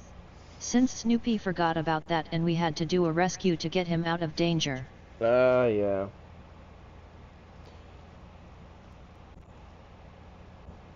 Yeah. Because he has to have it turned off at night. His time.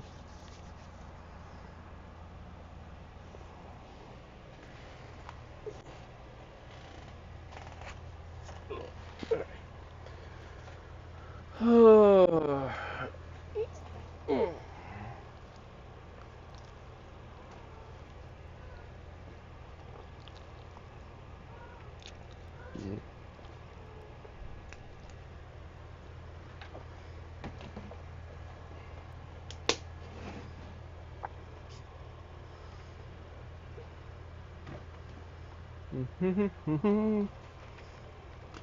Come on, kitty. Daddy needs to get up.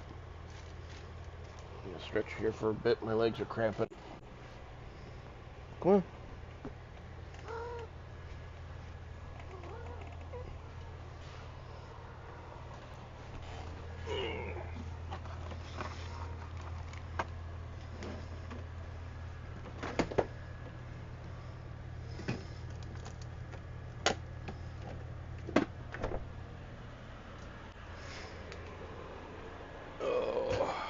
stretch. Dragon Mama 03 I did manage to get us 2 tames. Unique Alpha Dodo, and Alpha Listro. No they not fighters but it's a start. Yeah, that's still good.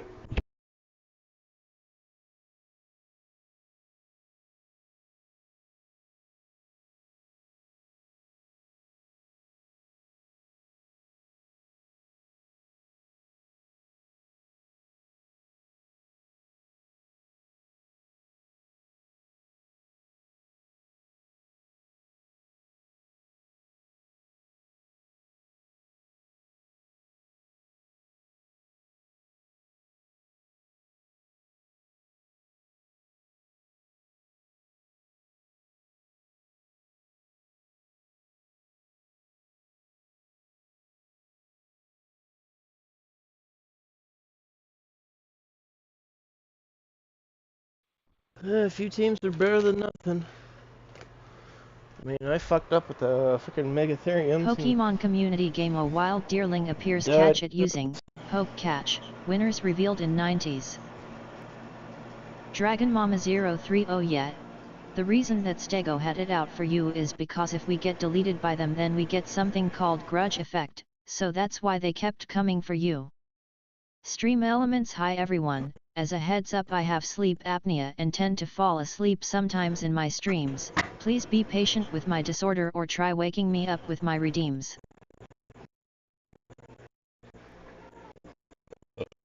Yeah, I saw that grudge thing. I wasn't happy about it. But usually when a grudge happens, shouldn't they be having a grudge with you when you killed your... when you kill their, same dinos as them? Not the... oh, they're gonna hold a grudge against me because they killed me. I'm sorry, I'm supposed to hold the grudge, not them.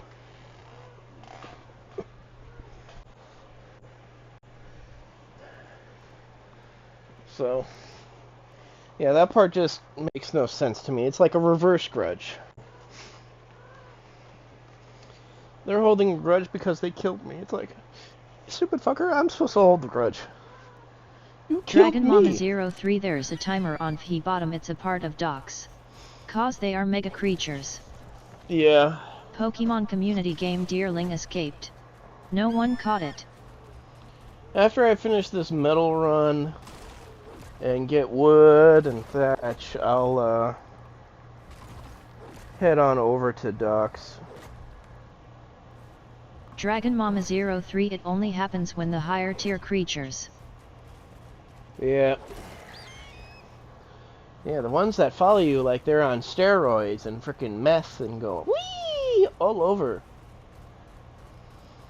Then fucking fly and go right through structure or through the frickin' mesh. Yeah. I can see why people don't want to play it, because all of a sudden there's OP creatures right at the start. And they just fucking whack you and destroy you. But I'm still gonna play. I'm gonna tough it out. I just lost my cool and temper because the 2 dinos that were given to me to help me survive died pretty freaking quick. But then again, they had primitive saddles, which I didn't check at first. Dragon Mama 03 Oh crap, I put wordy dirt in last message, my bad. Dragon Mama 03 Dud, I saw a legacy beaver. Fucker was huggy. The fucker was huggy. Yeah, it's huge. Stream Elements, feel free to come in and join the fun for crazy adventures through the worlds. I don't know why that's blocked. I mean, I'm wondering why a lot of words are getting blocked. Oh no, it's like, I didn't block any of those. Dragon Mama 03 but I got crap ton of CP. That's good. Yeah, I know the castle that's over at that beaver lake has a lot of CP area. It's just dealing with the beavers is a pain in the ass.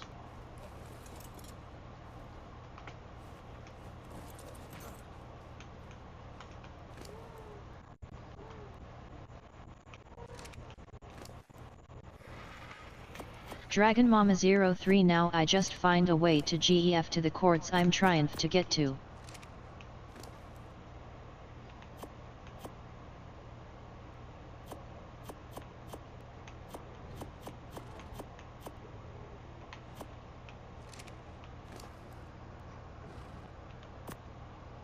Dragon Mama 03 I just gotta find a way. Well, is it to the base location you're after?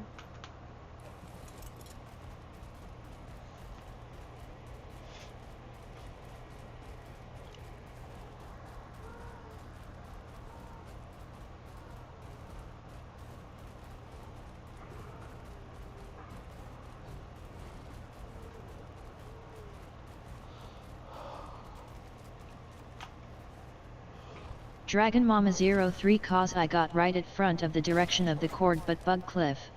Need up top.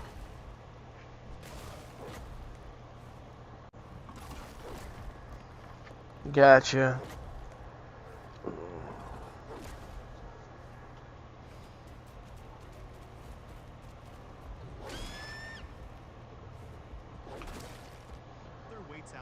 I'll switch over to your Discord. Dragon Mama 03 man this damn phone auto-correcting my shiz. Yep. Rubina looks in the mirror and says she's really lucky to have such a great brother. Then she finally steps out from behind the screen and tells him sorry for the long wait. Her brother is totally floored by how she looks. He tells her she's absolutely beautiful. He keeps going, telling her the white frills look like angel wings and she's the cutest angel he's ever seen. Rubina tells him he's definitely overdoing it, but he just smiles and says he means every word. As they walk, her brother asks if a lot of her academy friends are showing up. Rubina tells him they are, and that everyone was actually really excited to come. He gives her a big smile and says he's looking forward to it, but he's secretly just dying to hear all the gossip about how she's been doing at school lately. Rubina gets a bit shy and asks him not to grill her friends with a million questions. She admits she might have told them her escort was the most handsome brother ever. She smiles, confessing that she spent a lot of time bragging about him to everyone at the academy. Her brother is totally flattered and says he's honored, but honestly, he's just happy to be the one taking his cute sister out tonight. Rubina laughs and thanks him, holding onto his arm as they reach the entrance to the hall. He tells her it's time to go in, and just like that, the party for her 16th birthday finally starts. The girls inside spot her right away and start getting excited that she's arrived. Everyone starts calling out her name as she and her brother make their big entrance into the room. Everyone in the room cheers and yells happy birthday as Rubina walks in. She looks a bit overwhelmed by all the love. She gives them a big smile and thanks everyone for being there, while her friends clap and cheer for her. Rubina takes the chance to introduce her brother Luke to the group. Her friends are all super polite and say it's nice to meet him. Luke tells her he's just happy so many of her friends showed up and starts patting her head. Rubina's annoyed that he's treating her like a kid, but the girls nearby are totally losing. One of her friends mentions how Rubina is always talking about him, and another admits she's actually jealous of how close they are. The conversation gets cut short when someone calls out Rubina's name from across the floor, so she and Luke turn around to see who it is. It's Count Morrison, who wishes her a happy birthday. Rubina addresses the Count and tells him she's glad he could make it. She spots Diet standing right there looking moody, so she leans in and tells him they definitely need to talk later. Instead of saying anything back, Diet just scoffs and turns his head away from her. Rubina stands there looking pretty hurt, realizing he's just going to keep ignoring her like he always does. Diet catches someone's eye and yells for Shia to come over. Rubina turns around and her heart drops when she realizes Patricia is standing right there. Rubina starts sweating, wondering why Patricia would even show up to her party. Meanwhile, the girl just stands there in the crowd like it's no big deal. Diet looks over at the newcomer and asks Rubina if that girl is supposed to be a guest. Rubina has to admit that she definitely isn't, which only makes things more tense since Diet turns to Patricia and asks if she's the one he's heard about. She just gives him this knowing smile and says, yeah, that's her. Rubina is clearly shaking, so Diet reaches out and puts a hand on her shoulder. He tells her he's Hello, got this, so just hello. leave everything to him. He gives Rubina a specific job, telling her to go ahead and lead the rest of the guests to the dining hall. She's totally confused and asks if he's serious about her doing that alone. Okay, Diet is this tells her to fucker stand working up or straight not? and act like everything Yes. is fine. He reminds her that a good host keeps all the behind-the-scenes drama away from the guests, so he gives her one last bit of encouragement and says she's got this. Rubina takes a deep breath and says okay, feeling a bit Oh. better about the situation. let's She watches as Diet turns his back on her and walks straight toward Patricia and the other guys. He's moving with a purpose while she stays behind to handle the crowd. The guy standing with Patricia looks like he's seen a ghost when he sees Diet coming. Diet doesn't hesitate and walks right into the middle of it. Rubina takes a second to herself and just breathes. She's trying to get her head right before stepping up to the crowd with a huge smile. She thanks everyone for coming out to celebrate and tells the guests that dinner is officially served. She gestures toward the big doors and asks everyone to head into the dining hall. As she keeps the polite act going and directs people, she notices her brother in the background looking incredibly stressed out. The staff helps usher the guests through while Rubina stays focused on the job. She keeps telling people which way to go, but inside she's actually fuming. She can't wrap her head around Dieter bringing some uninvited girl to her own engagement party. She goes quiet for a moment. Her expression turns dark as the reality of the situation starts to sink in. Thinking about how much work her family put into this event makes it worse. The whole night was almost a total disaster. She looks over at her brother's upset face and decides it doesn't matter what Dieter was trying to pull. Seeing her family hurt is the end of the line for her. She stands there shaking with anger, saying she's never going to forgive him for this mess. The party finally winds down and the guests start heading out. One of them says they'll see Rubina back at the academy and thanks her for the day. Once the house is empty, Rubina walks over to her parents and her brother, Dietrich, to bring up the engagement. She stands there with her hands clenched tight, looking completely stressed out as she asks her parents if they'll let her break things off with Dieter. She explains that she actually used to be really happy about the match. Since they grew up together and their families are neighbors, he seemed like the perfect guy for her. But as she looks over at him, she admits she spent a long time thinking his cold attitude was her own fault. She really thought if she just worked harder or changed herself, things would get better. But after the mess today, she realizes she can't ever forgive him for disrespecting her family like that. She knows that calling off the wedding messes with their land deals and their social status, but she doesn't care anymore. She bows as low as she can and begging her parents to let her end the engagement right now. She's shaking and crying through the bow until her father finally tells her to look up. Rubina's father starts to speak while she waits for his response. Hey, why can't I hear anything? He catches her off guard by a Testing. 1, 2, 3. 1, 2, 3. right now. Rubina is in total shock and he calls her name while sliding a document across the table, telling her to sign it right then and there. Rubina picks up the paper and realizes these are official annulment papers. She sees that Dieter and the Count have already signed, and Dietrich asks what's going on, so their father explains he already made the other family sign the papers. Rubina is still confused because her mom admits they've been worried since that incident in town. Her dad tells Dietrich they plan to end it the second Rubina asked, so he explains he'd been getting things ready ever since Rubina first came to him for advice. They wanted to be able to get those signatures the moment she was ready, and Rubina stands there with tears in her eyes. She's just completely overwhelmed by how much her family is looking out for her. She breaks into a huge smile and tells them thank you so much for everything they've done. And looking at her family, she knows for sure that her mind is already made up. Rubina stands before her parents and mentions that since she's finally made her social debut as an adult today, she was actually planning to talk to them about everything, and her mom tells her not to be silly because even as an adult, she's still their daughter. Her dad smiles and adds that she can come talk to them whenever she wants, which makes the mood light again as her dad calls for another toast to celebrate her. The maid bows and says she'll get it ready right away while the champagne sits chilled in an ice bucket on the side table, waiting for the party to begin. The family raises their glasses together, in the air while they all cheer, Okay, now I have audio. Yay! Huge smile and says thank you so much, finally feeling relaxed as she spends the rest of the evening hanging out with her family. And later on, the living room is filled with a mountain of wrapped gifts piled up on the table. Rubina starts to head to bed, thinking back on how so many massive things just happened to her one after another. As she reaches for her jewelry, she realizes all the heavy and awful feelings she used to carry have completely vanished, and she thinks it's a little strange, but she figures it's because she had everyone there to celebrate this new start with her. Rubina spots something in the pile of gifts that catches her eye. She looks totally confused because there's a specific present she doesn't remember getting at all.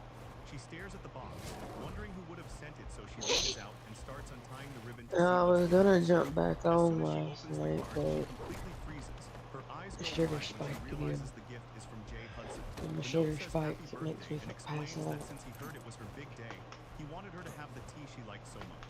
It turns out these tea leaves are a super rare original blend that people can't So I even said, buy I in a think it's store. safe to say I Making may Rubina not look really be in touched as she pre-diabetic reads how he range. hopes the tea brings her some I peace of think I mind might and have that got she'll over visit the that shop mark. again.